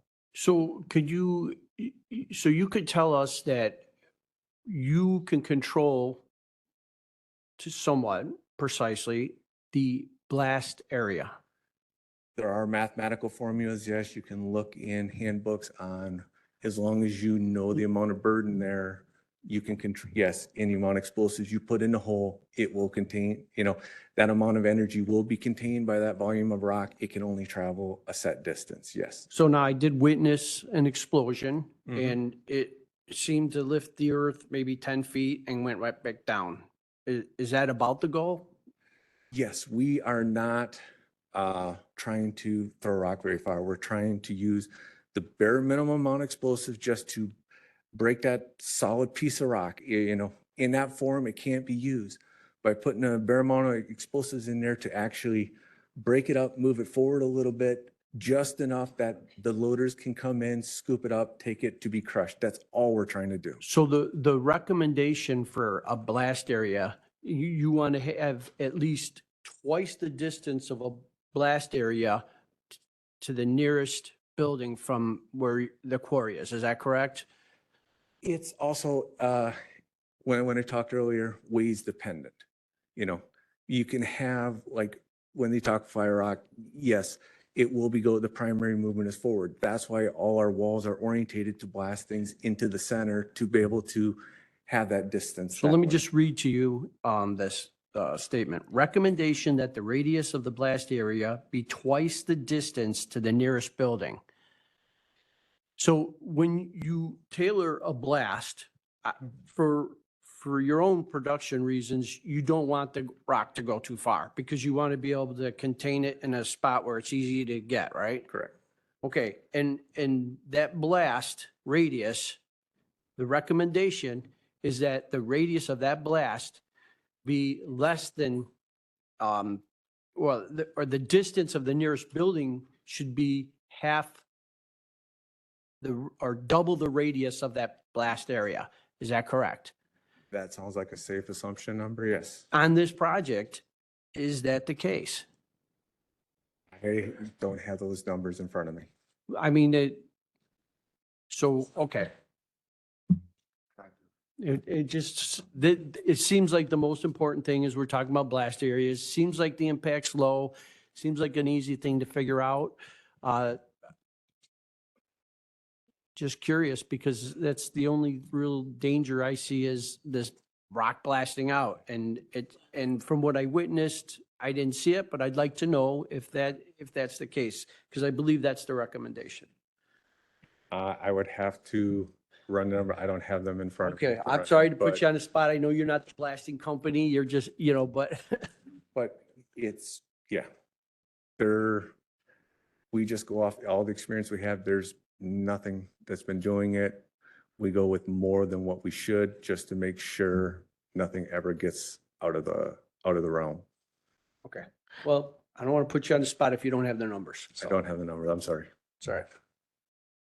That was my only question. Pardon me? Sure. And no, you have to come to microphone. I'm going to put yours on there, Member Raquel Mitchell, and state your name. My name is Mark Kapasak, also a Bolingbrook resident, one of the nearby residents. So I think what I hear you saying, I just want to confirm back. You do theoretical formulas to ensure that the blast areas do not exceed the local requirements that are prepared. Is that correct? There are theoretical blast. Okay, so they're theoretical. Yes. But yet, in instances you've said earlier, we've heard earlier that there've been blasts and there've been blasts that have gone out well beyond some of these areas that, in theory, right, have been calculated as well. So there does exist, despite the theoretical calculations that might be done, the fact that accidents do happen from time to time. Theoretical and empirical data have all stayed within realm. That's my point. It's theoretical in the sense that that's as far as you can take it as an engineer. Well, you can take it as an engineer, but that means the blast plan that was established maybe was not followed. That's why it would go further. If you follow the blast plan, it would not go further. And you feel that in the other cases that were presented that the blast plans were probably exceeded? Yes. You do? Okay, so it's opinion, obviously. So my opinion is, yes, they were, for something to go the distances he said, I've never seen or even heard of that. Mm-hmm. It would have to be quite a violation of the blast plan for that, something like that to happen. Yeah. I only ask, and I don't mean to question your integrity on that, but I mean, the buildings in New York were taken down. Theoretically, that could never have come down, but they came down and killed 3,000 people. So there is possibility that exists. And that's one of the things that we're all talking about here is the risk that's involved in the activities that are going to transpire on that site. And that's really just what I wanted to expose. Yeah, and I think that the key to what you're describing is that in this specific case, based on this quarry, we're blasting into a ledge. And so one of the things that Paul mentioned, he was on, in order to observe that blast, you have to be on the opposite side because you can't be down inside the quarry. Sure. So to observe it, you could feel it and be closer if you were on the other side of the ledge, but you couldn't observe it because you would be inside the quarry in order to observe it closer. Sure. So we stand him on the other side of the ledge. So therefore, all of that rock is projecting back into the quarry. Yeah, I guess I'm referring specifically, as you said, to the fly ash. And all I'm Correct. trying to suggest, not suggest, but what I want to make sure we're all clear on And what we've been stating all along is there is a risk involved because this is all based upon theoretical formulas, which we hope, apply in these cases. But unfortunately, there are always instances that go Yeah, beyond that. and And unfortunately, that's the concern. it's a risk primarily to our 150 operators because since 2007, all 7 of those fatalities were a result of fatalities that occurred inside the quarry, including the Calhoun County gentleman who was 67 years old. He was actually excavating his loader early when he was struck Okay. inside the quarry. All right. I did that. All right, great. That answers my You're question. welcome. Thank you. You're welcome. Member Pretzel? Yeah, just earlier, when you first came up here, you mentioned that the quarry, the maximum allowable, or what you're hoping to eventually get to, was 1,100 feet from the school property line. You said that to Mr. Butler.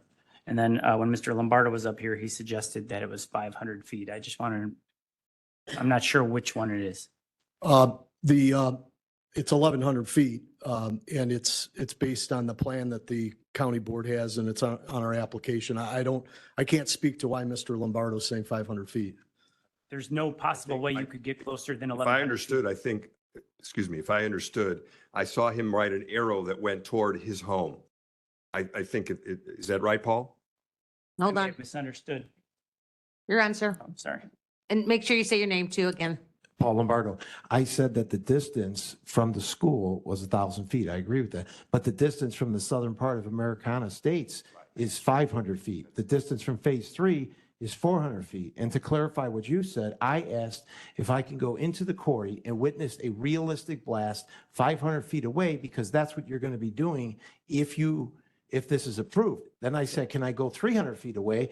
Because that's what's going to happen right on the road is right over 200 feet away. Other side of the berm, 200 feet. Paul, I invite you to sign up as an apprentice 150. I'm sure they'd be glad to have you. You'd be working in the quarry. Well, Gary, I appreciate your response. However, this is real life. Yeah. And if this is approved, you're going to be blasting 500 feet from our southern part of our neighborhood. You're going to be blasting 300 feet. I'm sorry?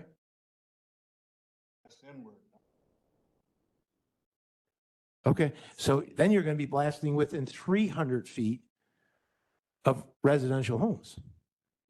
Our application, all those distances are in the application packet. I mean, you've made your case and we've presented our testimony.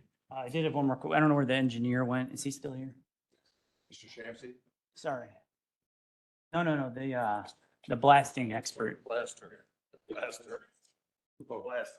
blasting expert. The blasting engineer. Sorry, I forget your name. Yeah. Can you once again tell us your title and qualifications? I am a environmental geological engineer, and I've been doing explosives now for over 27 and a half years. Okay. Put you on the spot a little bit here. Do you have children? I have 3. Would you be comfortable dropping them off at that school, which is across the street from this project? Absolutely, I would. Thank you. For Berkowitz? Thank you, Madam Executive. There's a lot of talk about distances, but if we refer to our packet in the staff report, the final staff report by land use, our land use department, they have, if you go to page 9, and the first bullet point, staff indicates that the distance from the parcel to the lakelands is 280 feet. They also list the distance to Ready, Set, Ride is 465 feet. I wish they had also put Americana Estates in there, but that's not there. But this is a really small number. These they're very, very, very close. But that is in our packet. It's in the staff report, and it's there for everyone to read. Those are the actual distances. Parcel line to parcel line, but not from structures to the site of the blast. Thank you. We have a couple more. I'm just going to let the folks know that ABC is going to put a mic a little closer there as well. So just so people are aware. Member Ortiz. Oh, I'm sorry, did you change your mind? Okay, that's okay. Member Trinier. Thank you, Madam Executive. I actually got very confused by Member Butler's question, but I think I might have understood it. And so I wanted to maybe phrase it a different way so that perhaps our blast expert could answer it more comfortably. So 1,100 feet away from the school, if that is 2.5 times the blast diameter, then the blast diameter would have to be like 200 feet. Am I kind of getting it, or am I not even close? Or maybe 500 feet or 300 feet in diameter, the blast area? Because I think he said the blast diameter, the distance to the nearest building has to be 2.5 times. So if you went all the way to the end of the blast zone to the school, it's 1,100 feet. So divided by 2.5 would be the size of the diameter of the blast? I'm going to Is have, that what he was trying to say? I'm not, yeah, radius of the blast, sorry, not to, well, yeah, radius. Again, I'm just trying to understand the mathematical figures that he was reading off. yeah, And we have one more expert here that's actually Anybody can operating in the answer. quarries. Yeah. He's operating in a few quarries around here. So this is Brian, if you want to introduce yourself and if you want to handle that question. And then really, if there's questions from the board, we're really, at this point, would rest on our application. It's close to 2. So we're here for you, but we're not going to belabor it with additional experts. I think we'd rather hear your questions. Yeah, I was just trying to get that clarified. Brian Washkoyak. I'm an active miner. I've been doing it for 34 years. I am not paid to be here today. I'm just a member of this industry for a long time. And I started shoveling. I worked my way up to a director of operations now. So I think I can help with the blasting question. If it could, the Formula One, no. But did you, Frankie, have something with the radius or whatever?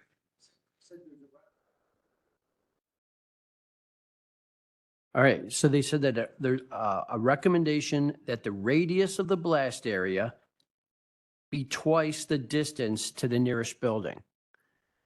Right, That's a so- recommendation. So radius of the blast. All right. So formula that I use is width, height, depth, right? Tons. Throw. Generally, throw is very minimal, maybe 50 feet, maybe 100 feet. I bypass all that, 1,500, 2,000, above and beyond. So I guess what I was getting at to that question was, did we feel that we had that distance at this mine? Yes, and then the other question where the houses and schools are really close nearby. Here's something that's very important to understand. We may want that rock. We may be approved to get that rock, but we don't know if we can. The rock geology changes all the time. You can go across the street to another quarry, it's completely different. Shoots different, looks different, soundness is different, everything. That's why we have all these testing pieces in places. As we move forward, we understand how that rock works, and we may get to the point we can't meet half inch, then it's done. Now, when you talk about the projection, and you can't be 300 feet from the shot, and I want to see a real life shot, which the video on YouTube that I watched shows an excellent shot. That is what you want. We're talking about the projection of where it's going. Okay? Not what's behind. So that's why he could not be 300 feet. That's why all your statistics in the fatal grams of 133 feet, 1,200 feet, 900 feet, people are hit. I guess my question was to dispel the worries. If you have a blast area, and let's just say the radius of the blast area is, or the blast area itself is, 1,000 feet, and the radius is 500 feet, then the nearest building to the edge of that radius would have to be, or from the center of that blast area would be 1,000 feet. Well, yes. Because what they're saying is if the blast area is going to be, 1,000, that means 500 each direction. And Yes. you allow twice the distance. I mean, you really eliminate the possibility that you're going to get rocks flying into someone's neighborhood because you respect that blast area. That's what I'm trying to I get at. understand. Like, do you make those calculations and is that safety net in place? Yes, well, them calculations, they come right from the, Quick Supplies, former Dyno Nobel, Canadian company, came down in the US. They're the best company I've ever worked with, above ground and underground. I got 24 years underground. So they make the calculations, but my expertise, I didn't go to school. I don't have that. I have all the hands-on stuff, and I do put blasting patterns together. There's many blasting patterns throughout the US that I put together, and it's trial and error. But if every single piece of that part, including your measurements, is not accountable for, it will not work right. It starts from the drill log through from the formulas to the drill log to the type of primers. We do not use dynamite. We do not use dynamite. It's emulsion with electronic detonators, very, very expensive. They all have their own name. Before they shoot, they all have to say, here I am, and they can't shoot.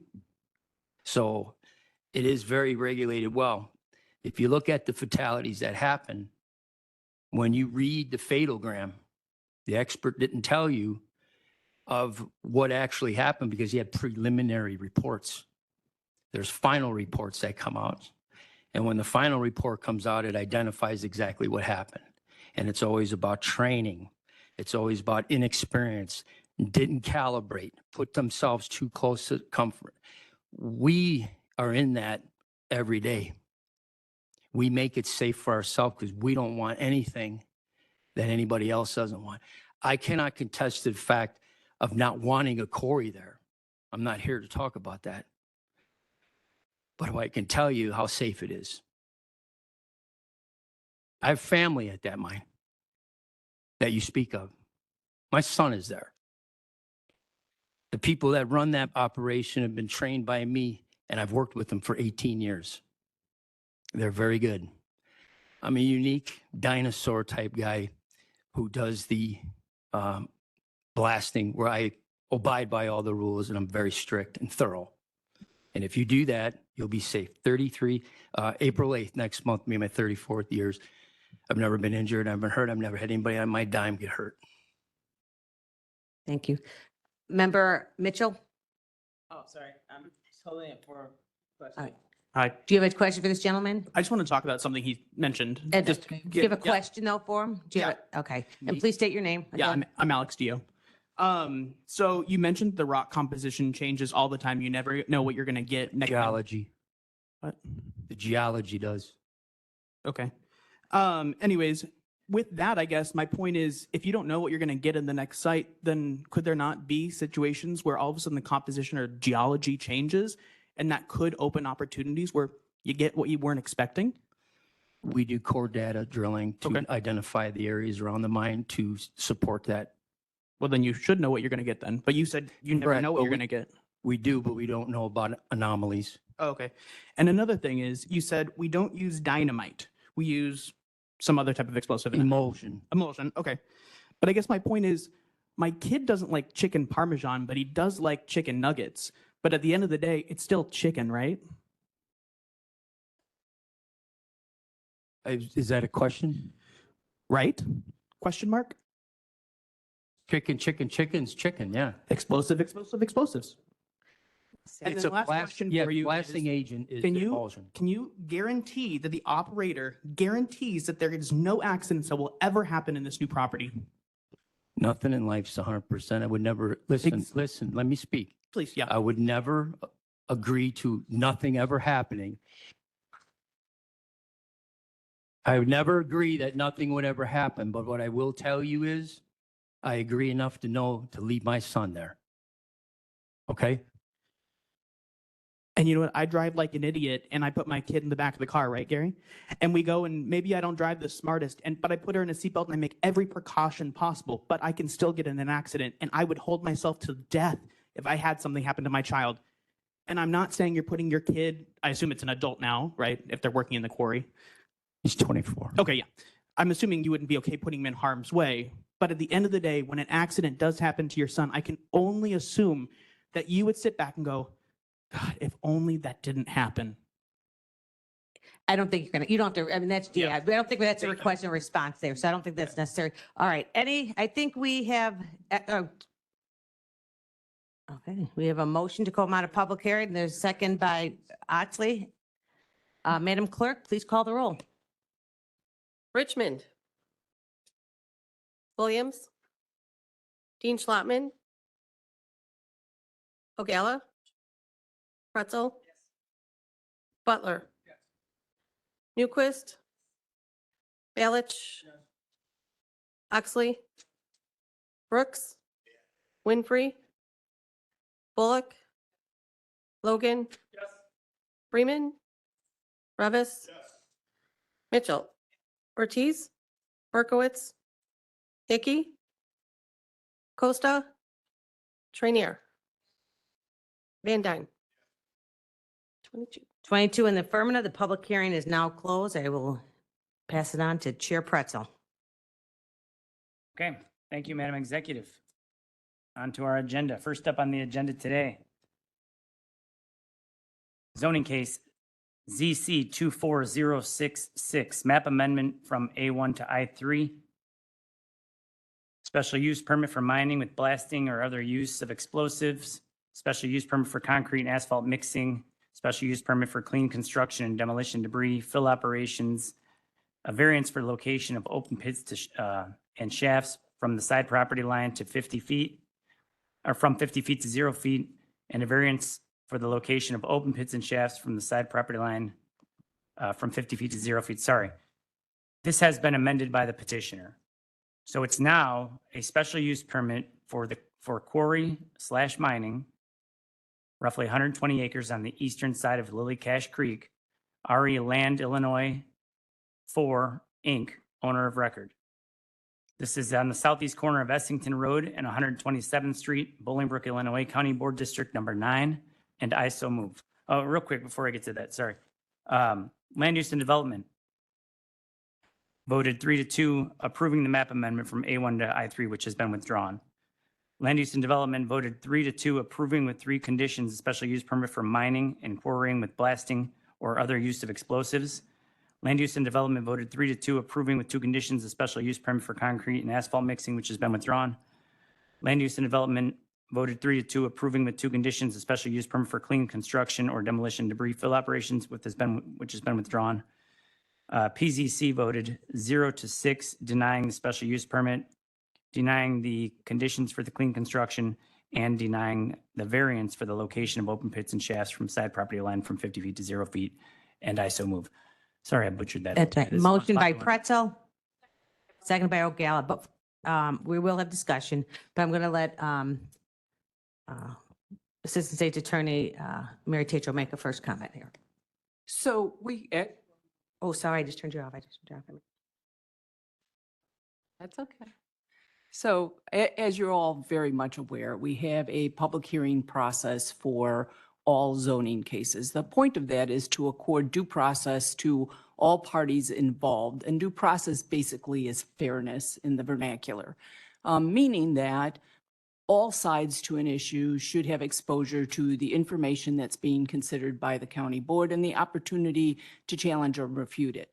The courts do acknowledge in situations like this where we have a county board, there will be some discussion outside the meeting that's minor in nature, but always encourage the legislative body, which in this case is acting as a quasi adjudicative body, to limit their interaction with the public and seeking information outside the public hearing process. Because of the great interest in this case and the amount of activity, I am going to admonish you to disregard any information that you have heard or received or sought outside the hearing process, and to consider only that information that has been presented in public hearings or in the record that has been presented to you. That is the record where you should be making your decision. Thank you. We'll move on to discussion items. We're going to have Revis and Oxley. You're up, sir. Thank you, Madam Executive. Thank you to everybody for coming out. This issue is not easy, but you know what makes it a lot more difficult is when board members come in here and they ask questions that reaffirm their position coming into the meeting instead of trying to ask questions that challenge what they might believe and what they feel about a certain project. I didn't hear that from board members today. I heard a lot of people trying to reaffirm what they already thought and try to cheerlead for the side that they were on, as opposed to truly understand what was going on, what is going on with this project. I am pro-labor, I'm pro-skilled trades, I'm pro-jobs, I'm pro-business, I'm anti-taxes, but it's not about what I want. It's about what the residents want. I take a lot of pride in the things that I represent. I try to be very fair on every decision we make on the board. I have the most bipartisan voting record on this board. But the residents could not have made themselves more clear that they don't want us to support this. Even if I thought it were a good project, I would have to do what the residents are calling us to do. We too many times on the board, whether it's at the Forest Preserve that we all sit on, we get hundreds of emails telling us not to do one thing, and then we do the exact opposite. This isn't how a healthy board functions. That's why we have these issues that continually occur. For the past 2 years I've been on this board, the same things have happened over and over and over again. And it's because we're not taking enough responsibility as board members to be fair. So I'm encouraging everybody to vote no. This should be an easy one. I can't believe it's been made this difficult by people being stubborn and backing into their own corner. But yeah, vote no. Thank you to the residents for coming out. Sorry, this is probably going to go the opposite way than what you want. County Board Member Oxley. Pardon me? I'm sorry? Did you have you're up, sir. I have a comment as usual. Okay, no, that's fine. Did I turn you on? I Yeah, mean, did turn you I'm on. still at the point of, they on their own accord said they reduced their ask by 80%. They've increased the berm size by several, I don't know how many percent, large, 2 to 3 times. There's new engineering involved, required. I mean, we get one figure, it's 1,100 feet, one figure, it's 500 feet. I honestly think this should go back to land use and let them start over because this is a mess. That's all I have to say.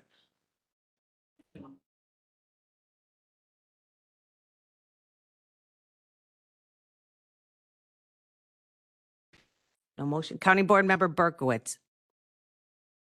Thank you, Madam Executive. So, Mary, I hear what you said, that we really need to present the facts in this meeting. And I have information that I would like to share because I haven't.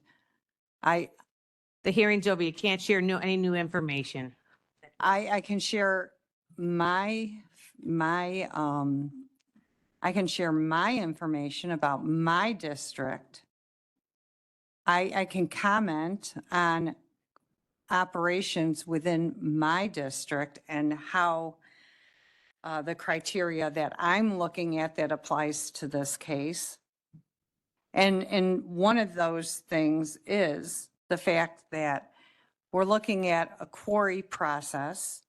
And in my district, there are 3 quarries. There's Vulcan, there's, Boughton, right down the street. And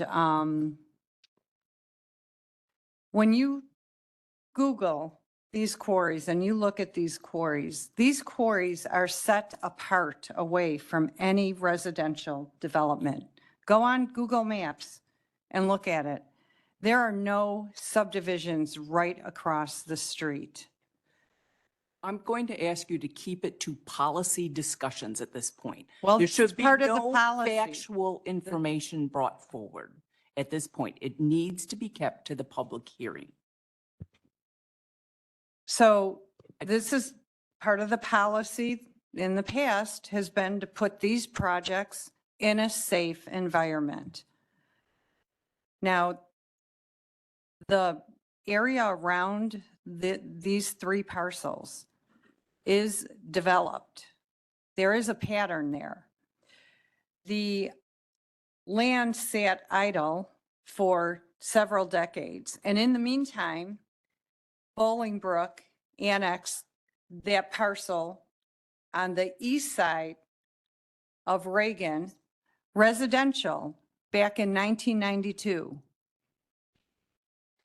All right, I think at this point, you're talking about evidence for the government in this case. If you want to share why you are not going to vote This for is this part of bill, the- I mean, this is just, part of the vote reason. for this resolution. I think you just can, I mean, without going into the facts of it, the matter here. You've made a decision and if you'd like to explain why, I'm being told that you cannot. This is information I'm sharing because of comments that have been made to me by other board members about, why this should or should not be voted for. These are facts. I took the time to talk to staff to get this information, some of this information, and this is what we're supposed to be doing here.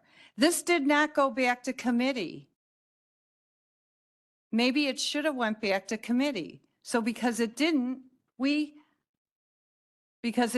should have the opportunity to talk about these things. So I know everyone wants to get out of here. So this is not what we're dismissing. We're just, that has not, everyone is fine. We're just trying to keep us responsible and moving forward and making sure that we are acting appropriately. And I'm taking the advice of the state's attorney. So again, continue, but if it seems inappropriate, we'll interrupt again, so. Thank you.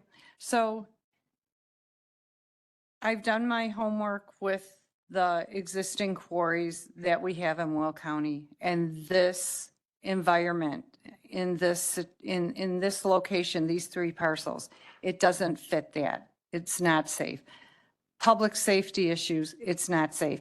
I couldn't answer ask one of my questions earlier. I wasn't when the gentleman was speaking earlier, but my question was that initial blast when they start the new quarry, the initial blast will be somewhere. This is the land, and it will be somewhere. They'll have to start that initial blast. And I'm just wondering if they can tell me, or staff can tell me, how do you, when you create that initial blast, because you got to break the ground initially, how do you control the projection of that fly rock? I wanted to ask that question earlier, but I didn't get the opportunity. The hearing is closed, and so I don't think we're going to be out, the hearing's closed. Staff? I don't, I'm asking staff. It's not closed to that.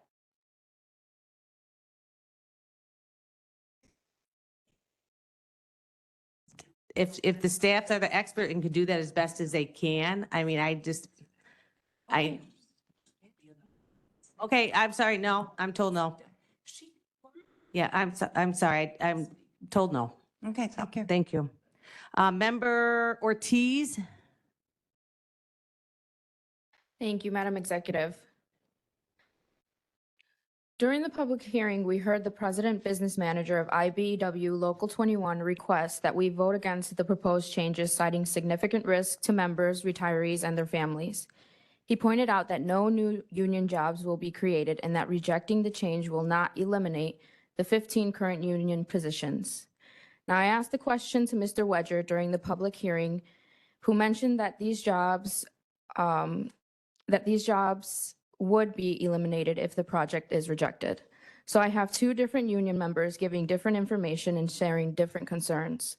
Let's suppose that the answer is correct, that those 15 union jobs would be affected, even though I don't believe that they would be.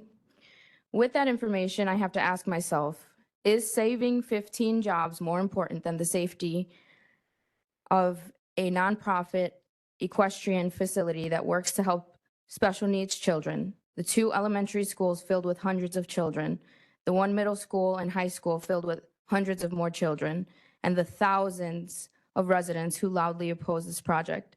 The answer for me is no. Approving this project would go against the greater good. For the greater good is a phrase that signifies an action or sacrifice undertaken to benefit a larger group or society, even if it means personal hardship or loss. It's a utilitarian concept where the overall good outweighs individual interests.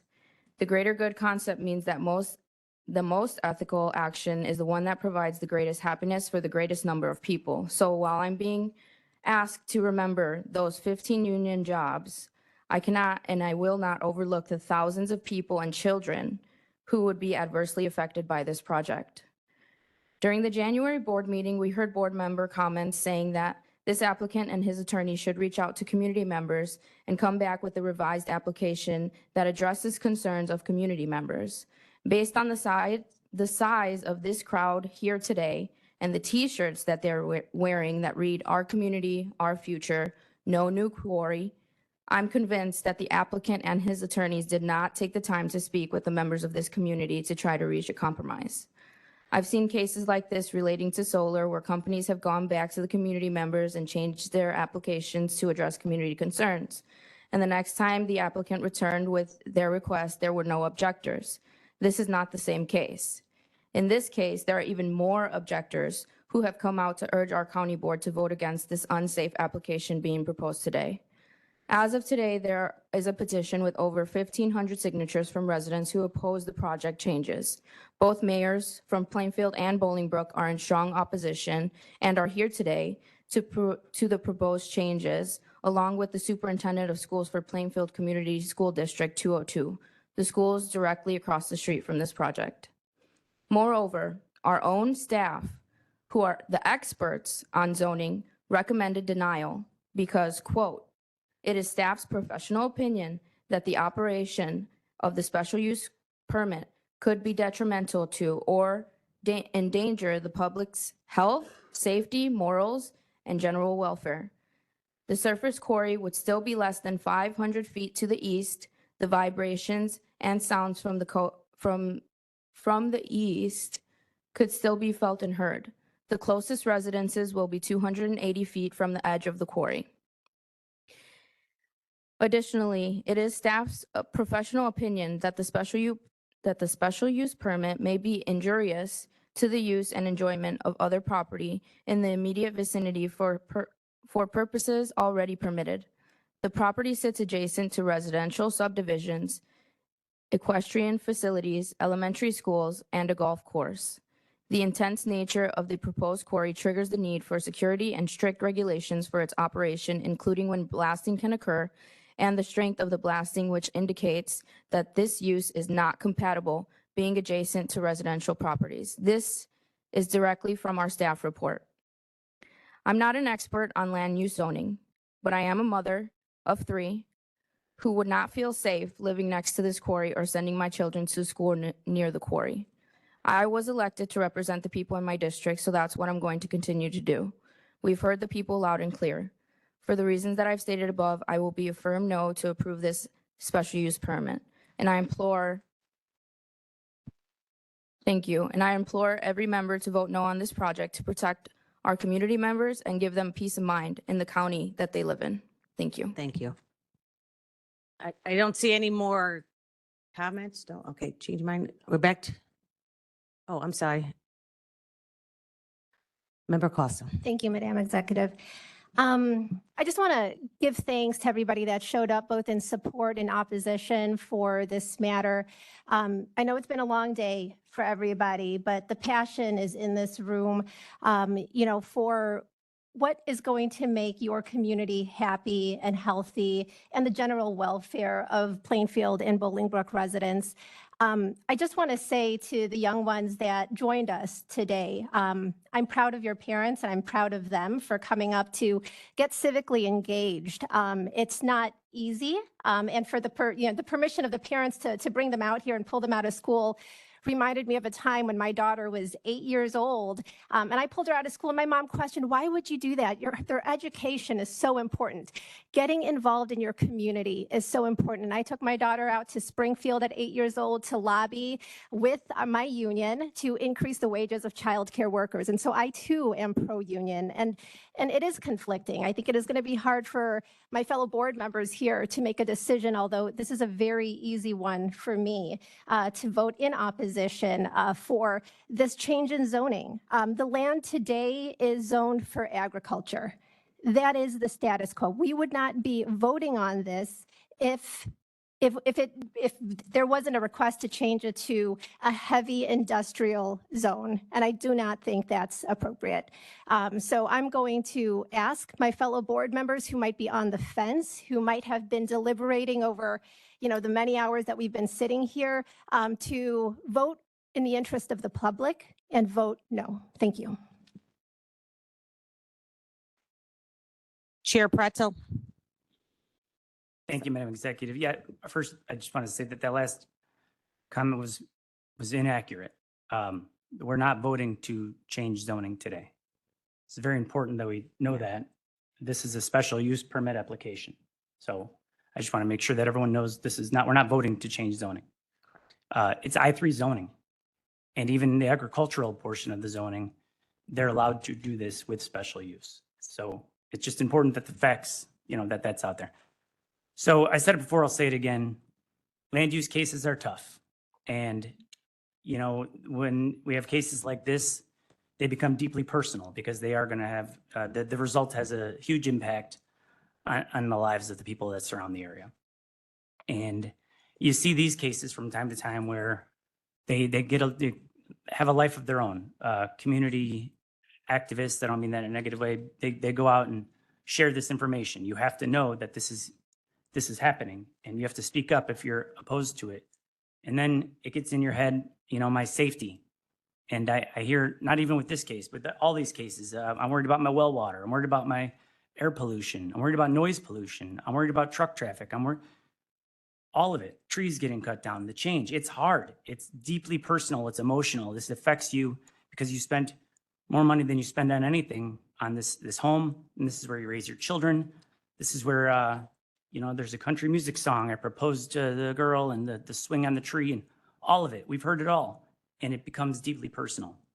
So then board members, I have to make a decision. Do I just vote, let my vote speak for itself? Do I press my button and try to convince other board members that I'm right and you should support me and my vote on this? Or in this case, I decided to hit my button and explain my vote. Not trying to change anybody's mind on this. But I keep hearing over and over, why would anybody support this? I'm hearing this from all these people that came from this area who are affected personally by this, for all the reasons I already mentioned. They want to know, why would anybody support this? And you're going to hear today, some are gonna, some are not. I don't know where it's going to lie, but there are some people that are going to be yes on this. When granting a special use permit, which is what this is not a map amendment. It's not a zoning change. You are looking for, is it similar or compatible to what's in that area already? And I know everybody here today, most of the people here today will share why it's not. This is a highly residential area. Now there's thousands of beautiful homes. I did drive around. I went on a tour. I drove it in my car several times, did some real soul searching on this. Is this compatible to these beautiful subdivisions, these high-end homes? And it's not. But you also have to keep in mind that there is a quarry not nearby, but touching, connected to this. So is it similar or compatible? I don't know. You have to decide. It depends where you're looking. Will this be injurious to the surrounding area? There's so many uses for this space. It's zoned I3. Literally almost anything can be put on that space. Do you know on the agricultural portion, another board member shared this with me recently. The owner of the property could make it a pig farm tomorrow without coming to this board because it's permitted use. So I get it. A quarry, it's very scary for all the reasons we've heard today. We're worried about all the things I mentioned, and now fly rock is another thing. I never even considered it, but now, yeah, that's pretty scary if rocks are falling from the sky. So you have to ask yourself as a board member, do I believe that? Is that really going to happen? Are these kids across the street at the school in danger? Safety. This is one of the few special uses that we can give, meaning continued use of quarrying, that will be monitored by both federal and state regulations, not relying on county board or self-reporting, which is a huge thing here with all these solar farms. We ask these applicants to self-report. Let us know if you did something wrong. That's not going to happen with a quarry because it's monitored by both federal, state, and county regulation. It's highly regulated for all the reasons we heard today. I mean, these are people's children in that mine making a living, providing for their family. They want to go home at the end of the night. The owners of these things certainly don't want accidents. It'll cost them, we heard, hundreds of millions of dollars, and they have that on their conscience. Impact on the area. I believe this applicant is committed to improving the site and making it aesthetically more appealing than it is today. I honestly believe that. I think these berms, I drove around, I know they tore the one berm down. I know we're not talking about that one today, but it becomes an eyesore. I honestly believe that after these berms are built, aesthetically, that area is better than it currently is. And it's better than it could be if we don't allow a quarry and something else goes in. The board approved a 2-month postponement. This whole board voted on it to encourage the applicant to meet with the objectors, HOAs, elected officials, board members, to address their concerns and hopefully find some compromise. I've heard every side on this one, and I get it. You didn't feel like this applicant reached out to you in a timely manner or jumped through the hoops you wanted them to. But here's the facts, guys. The applicant did exactly that. Within, I think, hours, if not days of that last meeting, I was informed that they withdrew several parts of this application, which included the map amendment, which included the variance to allow them to connect the existing mine to the new mine, which included the asphalt and the concrete mixing, which included the underground mining. I heard from somebody recently that they don't mind the underground mining, and that was, the applicant withdrew that and nobody asked them to. That's not accurate, because several people stood at this microphone and said, I'm really concerned about underground mining. I'm really concerned about asphalt and concrete mixing. So you can say we didn't ask them to, but people did, many did. I read the emails. So many people said, I don't want those things. And this applicant withdrew that. I apologize. So this is, by definition, a compromise. Whether you like it or not, it is a compromise. Many people came to speak at the January meeting and voiced real concerns about underground mining and concrete asphalt mixing. The applicant completely removed this portion of the project and has given up on everything on the other side of Lily Cache Creek, nearly half of the property and a big portion of his original plan. That is the definition of compromise. I know this isn't enough for most of you, and I empathize with you. I hate this one. I know you're here today to speak against this, but I think anything short of the applicant walking away completely and saying, you're right, I don't think that most of you would be happy with this project. And I'm not saying I would either. I'm just saying I don't think there was any more compromise that could have been done that would have kept you from showing up today. Now I want to talk real quickly, I'm over time, but unintended consequences. And this is the hardest part. The applicant bought the property and wanted a truck terminal. He was told you can't have a truck terminal. So he said, well, shoot, what am I going to do with this property? Well, there's opportunity for me to monetize this with quarrying. The applicant wanted to mine underground. Because of all the people that came to speak out against it, he gave that up. Mr. Pretzel, I got to cut you off. I'm being told this is Okay. beyond the scope. All right. Folks, yeah. What's that? Being told no. All right. All right. I don't see any other comments. Ready? Okay. You okay? Madam Clerk, I've been informed that you can't go beyond the scope. You can close, or if you want to say any closing comment. Hold on. We didn't hear any testimony about asphalt. Hold on, let me get you on. Okay, hold on. I'm present. Okay, hold on, it's fine. I'm gonna let the state's attorney answer, and her mic is not, I can't get it on. I think I'm gonna get. Hold on. They're not, hold on, we're not working here.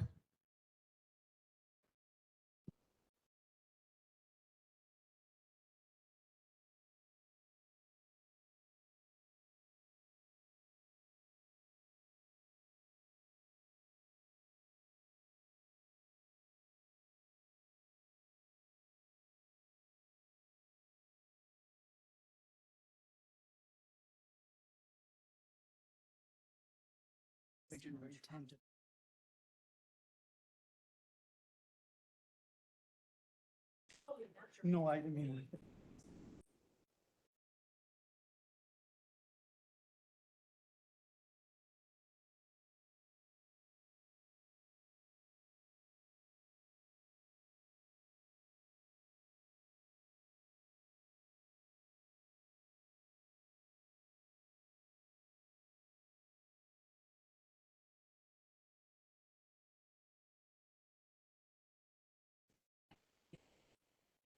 While yours is coming up, I'm going to let Mary exchange your position. So I had not previously heard anything in the public hearing about disappointment as to use of the property or anything like that. That is all new information, and that is what I'm concerned about, the new factual information. As long as you're talking about the reasons based upon what was in the record as to why you're voting, that's fine. But bringing up new factual information is not. I learned about it in committee. I thought that was fair game. It's fine. The last unintended consequence, I just want to say, I know another member brought up, they have to now start this from a new hole. Again, it's because we didn't allow him to connect it to the existing property, which is what the applicant wanted to do. These are unintended consequences of we keep saying no. The reason I bring that up is if we say no to this, then what comes to that property? That is where my mind is at. So listen, I'll bring it home. I understand this is a scary project causing a lot of unease in your lives. And for that, I am deeply and truly sorry, especially for those young children forced to think about this instead of counting down the days until spring break or summer vacation. I have children of my own. I love children. I hate seeing them disappointed. But I wholeheartedly believe that time will prove that this will not have the negative impact on the quality of life that you all enjoy and expect. Rather, I believe you will see the improvements to the site and not experience any major changes from what you currently have. If you know me, you know that I'm a pleaser by nature. I hate letting people down. This is not easy. Great. Hey, folks, listen, folks, we understand that this may not go, this person is not giving the opinion you want to have. We understand that fully, but please allow him to speak. That's pretty much all I wanted to say. We talked about being able to hear both sides of the story. We understand there's disagreement. We talk about listening to the people. He is trying to make a statement. We understand you don't agree with it. You may not agree with other people. He may not agree with things he's heard, but we have to please allow us to get through this process, and I appreciate it. Thank you. That's all I really have to say. I have to make a tough decision here today. I am unfortunately going to be in support of the special use application. Thank you. All right, okay. I would like the opportunity to speak uninterrupted like my fellow board members did. And you I will be tried, able and to, and yeah. here we go again. No, just- More interruption. So I'm just going to share my ending statement and the facts and the details that we have that have led me to my decision. I'm asking my fellow board members not to support this project because of the safety concerns regarding the development around it to families and local operations. But in the facts of this project here, in our staff report, which they denied this zoning case. And they also denied it after it was amended. In the report, it says quarries emit air emissions and fall under the requirements of the Registration of Small Sources Program, ROS. We have been contacted by multiple families who have concerns and health issues regarding things that are in the air. And this is a major concern with this type of an operation. And it hasn't been addressed. And we were told that, no, it won't blow anywhere. But we also know that this is a new parcel and the wind flow will be different. And there's no way to determine where the wind is taking any of this. The second concern I always look at with these projects is what the input we get from the Will South Cook Soil and Water Conservation District. And they have major concerns because this is a regulatory floodway. So given the public safety concerns, and I've listened and spoken to so many people who have concerns about this project, because of these concerns and also the advice of our staff, this is a great project, but the wrong parcel. This is too small, and I'm concerned about the safety for everyone on site and around it. So for that reason, I won't be supporting the project. And I hope that my fellow board members can consider these details that are in our packet, black and white. Thank you. Thank you. Member Brooks? Madam Executive. Hold on. I got the wrong one. There you go. Madam Executive, I purposely kept quiet today to respectfully and legally call the question, please. We're ready to do it anyway, so thank you. All right. Madam Clerk, please call the roll. Richmond. Williams. Dean Schlotman. Ogala. Pretzel. Butler. Newquist. Balich. Oxley. Brooks. Winfrey. Bullock.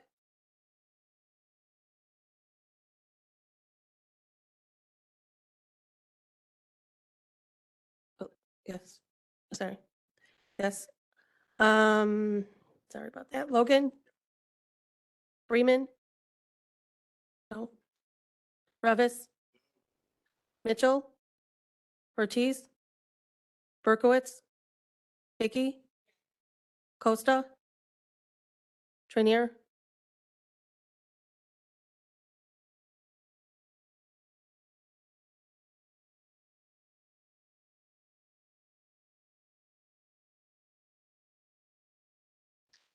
Van Dyne.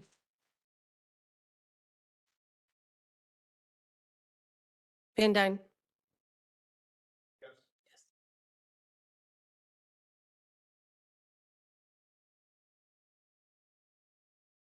With 12 in the affirmative, the motion carries. Oh, I'm sorry.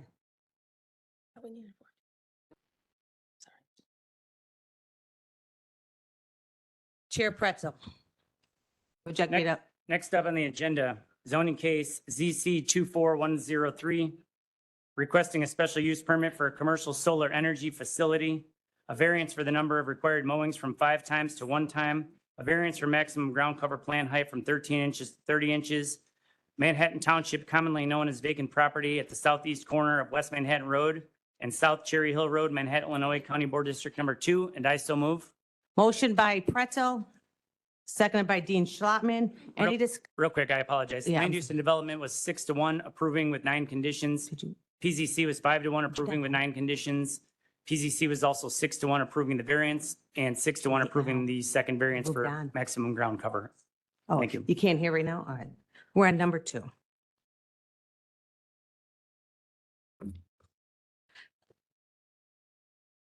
We have a motion by Pretzel. Is there a second? Seconded by Costa. Any discussion on this project?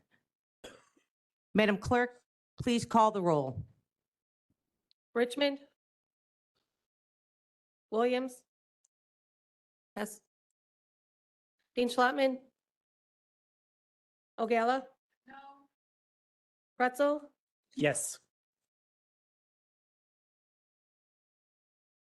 Butler. Newquist.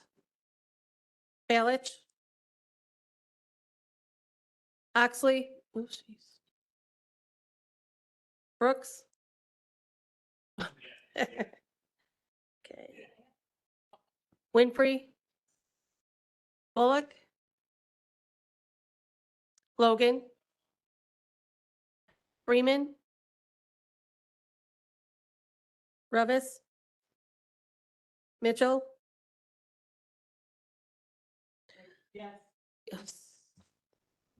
No? Oh, no. All right. No.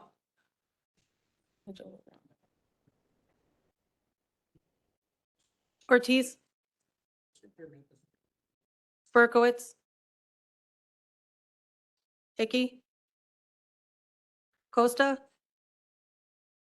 Trainier. Van Dyne. Yes. Can I call Balich? Balich.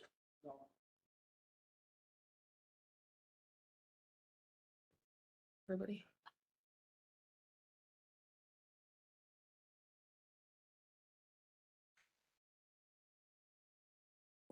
Two 14, yes.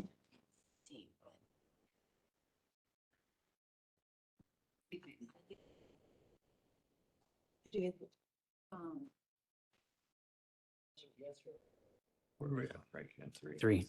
Well, we're wrapping up number 2. Oh, wait, I have No. 15. 15. No, I have 15. You go there.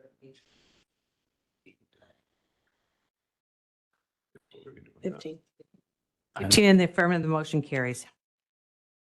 Okay, next on the agenda, number 3, zoning case 24105, requesting a special use permit for a landscape and lawn maintenance business, a variance for side yard setback from 50 feet to 10 feet, Frankfurt Township, commonly known as 10036 West 187th Street, Mokina, Illinois, County Board District Number 4. Land Use and Development and PZC were unanimous, 7-0 and 5-0, approving with 4 conditions. PZC also approved both variances, and I so move. Motion by Pretzel, seconded by O'Gala. Any discussion? Madam Clerk, please call the roll. Richmond. Williams. Dean Schlottman. O'Gala. Butler. Newquist. Balich. Yes. Oxley. Yes. Brooks. Yeah. Winfrey. Bullock. Logan. Freeman. Revis. Mitchell. Yes. Ortiz. Berkowitz. Hickey. Costa. Trainier. Van Dyne. 21 in the affirmative, the motion carries. Next on the agenda, number 4, zoning case ZC 24109, requesting a special use permit for a commercial solar energy facility, variance for ground cover plant height from 13 inches to 36 inches, variance for number of required mowings from 5 times to 1 time per year, a variance for ground cover plant height from 13 inches to 36 inches, and a variance for the number of required mowings from 5 times to 1 time per year. New Lenox Township, commonly known as vacant property on South Spencer Road, New Lenox, Illinois, County Board District Number 2. Land Use and Development was 6-1 approving with 5 conditions. PZC was also 6-0 approving with 5 conditions. PZC was also 6-0 approving the variance for the ground cover plant height from 13 inches to 36, and I so move. Second. Motion by Pretzel, seconded by Oxley. Any discussion? Is there previous roll call? I don't think you can do that one. Previous roll call by Winfrey, seconded, oh no, you would like a roll call? Yeah. Okay, no, that's okay. We'll take a roll call because I don't think Vince, yeah, that's all right. We'll take the roll call. Madam Clerk, please call the roll. Richmond. Williams. Dean Schlottman. O'Gala. Pretzel. Yes. Butler. Newquist. Balich. No. Oxley. Yes. Brooks. Yeah. Winfrey. Bullock. Logan. No. Freeman. Revis. Yes. Mitchell. Yes. Ortiz. Berkowitz. Hickey. Costa. Trainier, Van Dyne.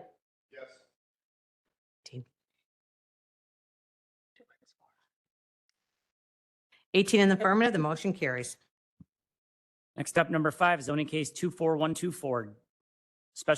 Requesting a special use permit for an attached accessory dwelling unit and a variance for maximum size of an ADU from 633 feet to 724 square feet. Wheatland Township, commonly known as 28W015 Plainfield Drive, Naperville, Illinois, County Board District Number 10. Land Use and Development and PZC were unanimous in support. PZC also voted 5-0 to approve the variance, and I so move. Motion by Pretzel. I had a second by Ogala. Any discussion? I don't think we have a clean one. Madam Clerk, please call the roll. Richmond. Williams. Dean Schlottman. Ogala. Pretzel. Yes. Butler. Newquist. Balich. Oxley. Yes. Brooks. Winfrey. Bullock. Logan. Freeman. Revis. Mitchell. Ortiz. Berkowitz. Hickey. Costa. Trainier. Van Dyne. 22 in the affirmative, the motion carries. Last for me, request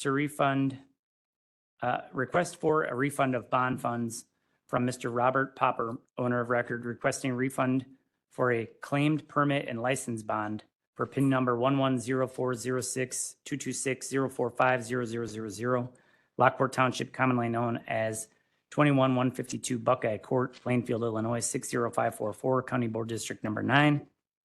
Land Use and Development voted on March 6th to approve the refund request with a 7-0 vote, and I so move. Motion by Pretzel, seconded by Revis. Previous roll by Winfrey. Second by Mitchell. All in favor? Any opposed? Motion carries. Next Land Use and Development Committee meeting is scheduled for Thursday, April 3rd, 2025. That concludes my report. Thank you. Thank you. I have been given a timeout back there. Do we want to take, I didn't know if we wanted to keep rolling. We wanted to keep rolling. Okay, well, we're going to have to go a little more than 5 minutes because we're limited on washroom. So we'll be back here in 10 minutes and we will get started. We'll be back at 3 o'clock.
Okay, we are starting back up. Thank you.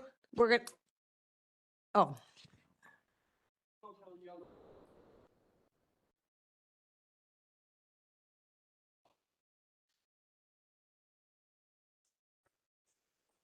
All right, am I good now?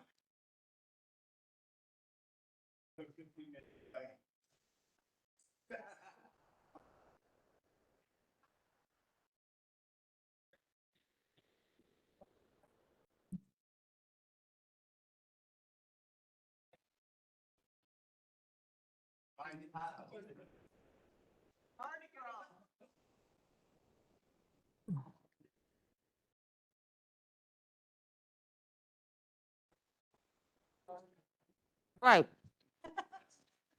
Chair Newquist, you're on. Okay, Finance Committee. Number one, I have the February monthly, or I'm sorry, the March monthly financial report to be placed on file, and I so move. Motion by Newquist, seconded by Freeman. Previous roll call by Trinier. Second, Hickey. Seconded by Hickey. All in favor? Aye. Any opposed?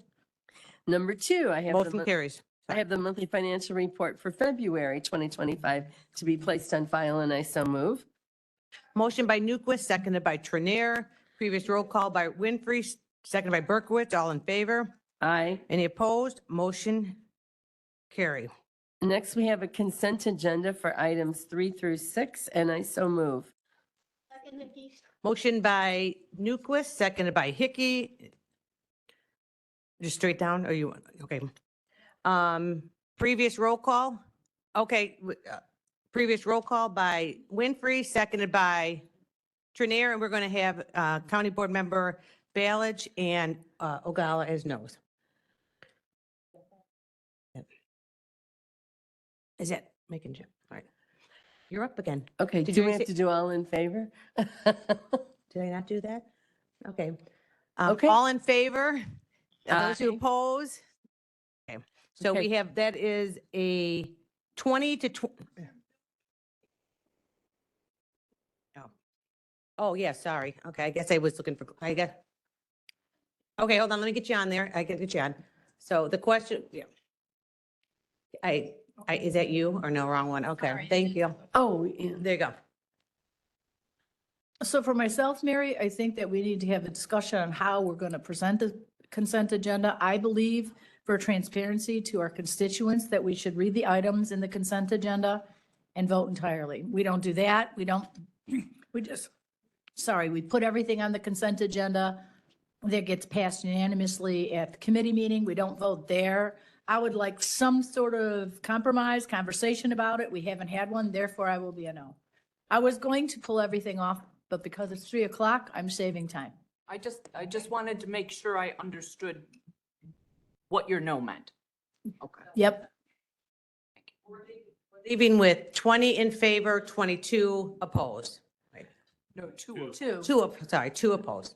Motion carries. Motion carries. Okay, that's all I have for today. Our next Finance Committee meeting is scheduled for Tuesday, April 1st, 2025. Thank you. Member Trinier? Thank you, Madam Executive. All of our items are on the consent agenda. We have a couple of items dealing with countywide crack sealing. We have some authorization for maintenance of traffic signals on five of them. We have some professional engineering services for Bell Road at 133rd Street. Some again, professional service agreements for Gauger Road on the way to 80. We're going to enter into an agreement with BLA for professional services on Monee and Center Road to Harlem Avenue. And we've got some fun activity with the BNSF Railroad, which is always fun, trying to separate the grades, as well as some right-of-way costs for Laraway and Cherry Hill. And let's see, an altered speed zone along Exchange Street in County Board District 3. And some professional services agreement for some work on Francis and Marley Roads intersection. And that pretty much sums it all up. Everything was unanimous at committee, and so I move that we approve the consent agenda as written. And I'm assuming that anybody online has access to the agenda, and anybody in the audience that wants to see it. Oh, yeah, there's Right. nobody. So motion by, The paper. motion by Trinier, is there a seconded by Winfrey? You're a yes, sorry, okay, so previous roll call by Brooks, seconded by Freeman. We are going to add Mr. Ballage as a yes as well. So we are 22-0. The motion carries. And our next meeting will be on Tuesday, April 1st. I will not be chairing it, so this is my first announcement to Mr. Revis. You're in charge. I will be in Cabo. Oh, Member Butler, Public Health and Safety. Thank you. We have no motions to move forward. Our next public health and safety meeting is on April 3rd. All right, thank you. Chair Ortiz, Legislative Committee. Thank you, Madam Executive. We have 3 items to bring forward today. The first one is a supporting safe foods within Will County resolution. The second one is supporting sustainable waste management in Will County resolution. And the third is a supporting Illinois Senate Bills 1397 and 1398, which promote sustainable waste management. They are all 3 resolutions that were approved unanimously in committee, and I so move.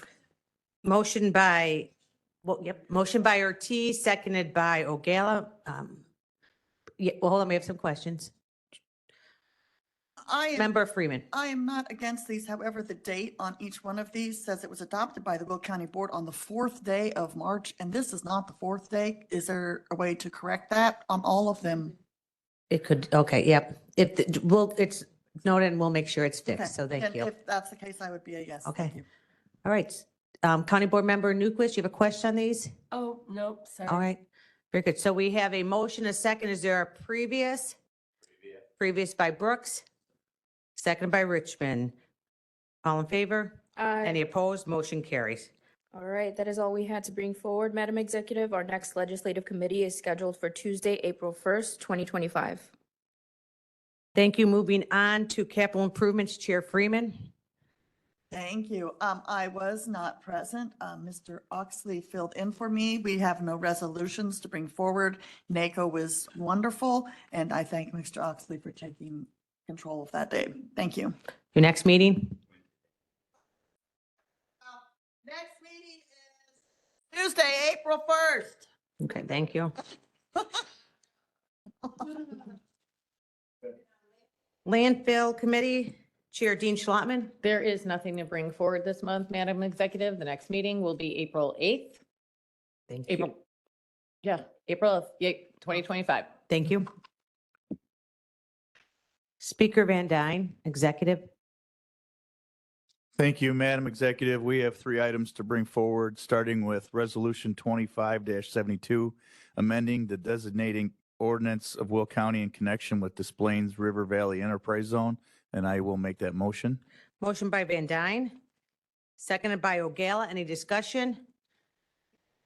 Previous roll call by Freeman, seconded by Winfrey. All in favor? Aye. Any opposed? Motion carries. Resolution 25-73, approving an amendment to the Des Plaines River Valley Enterprise Intergovernmental Agreement, Rock Run Crossings Expansion Request. I so move. Motion by Van Dyne, seconded by Winfrey. Previous by Brooks, seconded by Freeman. All in favor? Any opposed? Motion carries. And last on our agenda, Resolution 25-74, supporting Senate Bill 1416 and House Bill 2341, local health protection grant funding, and I so move. Motion by Van Dyne, seconded by Trinier. Previous roll call by Winfrey, seconded by Hickey. All in favor? Any opposed? Motion carries.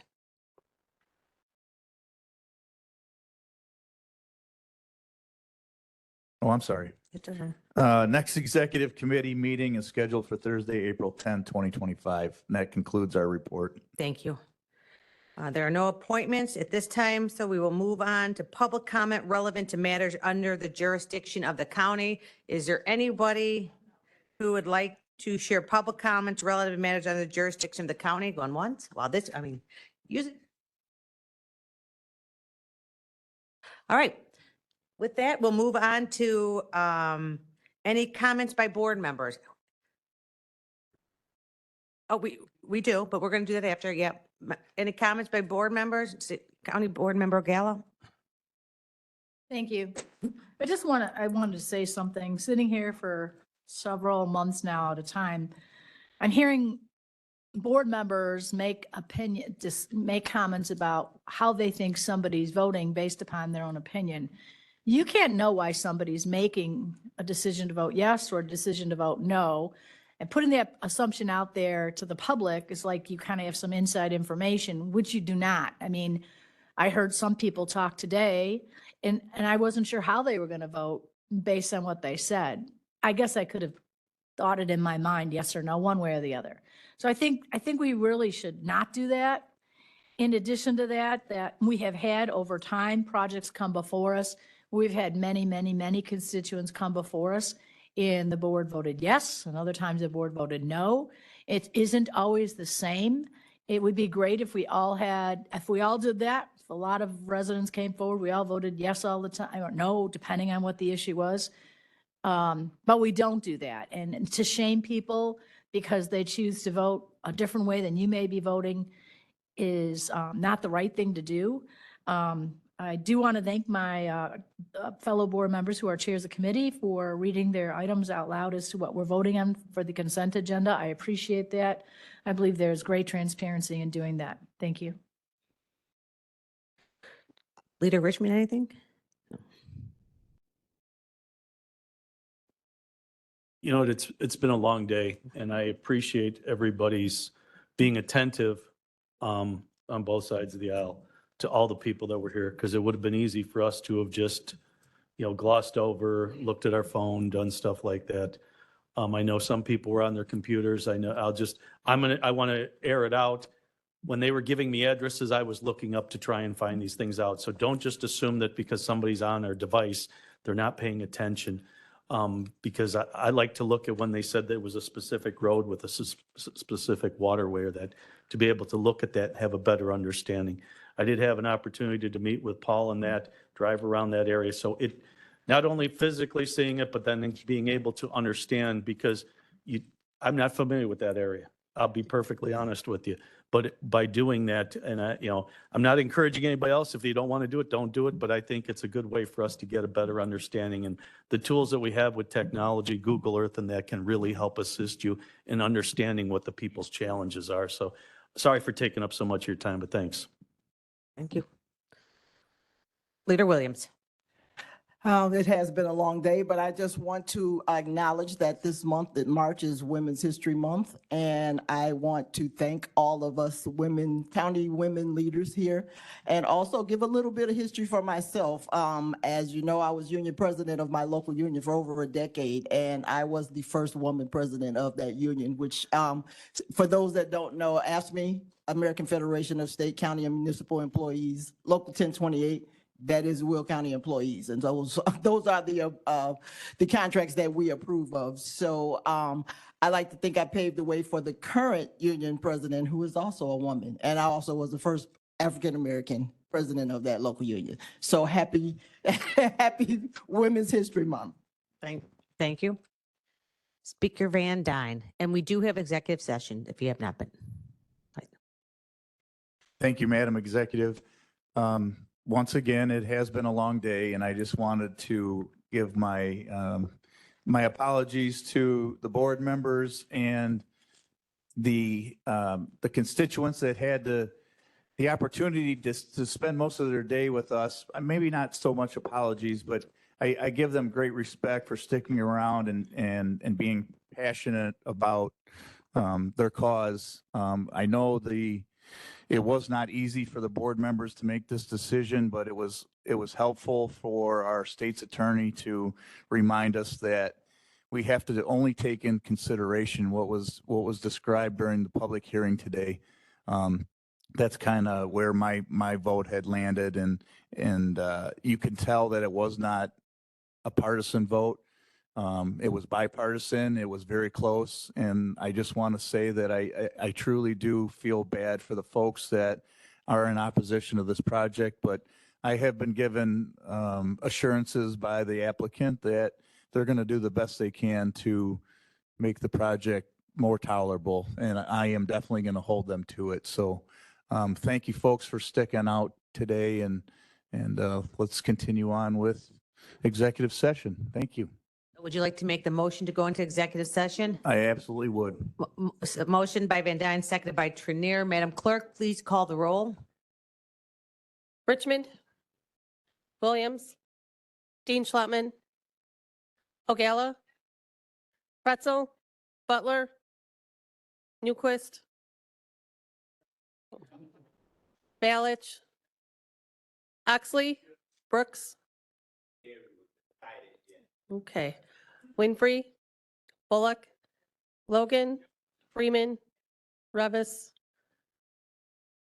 Mr. Revis, Mitchell, Ortiz, Berkowitz, Hickey, Costa, Trainier, Van Dyne.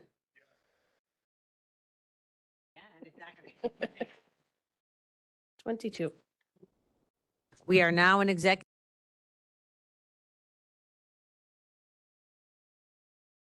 Logan, Freeman, Revis, Mitchell, Ortiz, Berkowitz, Hickey, Costa, Trainier, Van Dyne. 21. All right, we are now out of executive session. Speaker Van Dyne. Madam Executive, I'd like to make a motion to concur with the state's attorney's recommendation. There's a motion by Van Dyne, seconded by Dean Schlottman. Is there previous by Winfrey, seconded by Mitchell. All in favor? Any opposed? The motion carries. With that, we are recessed until I might mix up to our next board meeting, the third Thursday in April. Meeting recessed.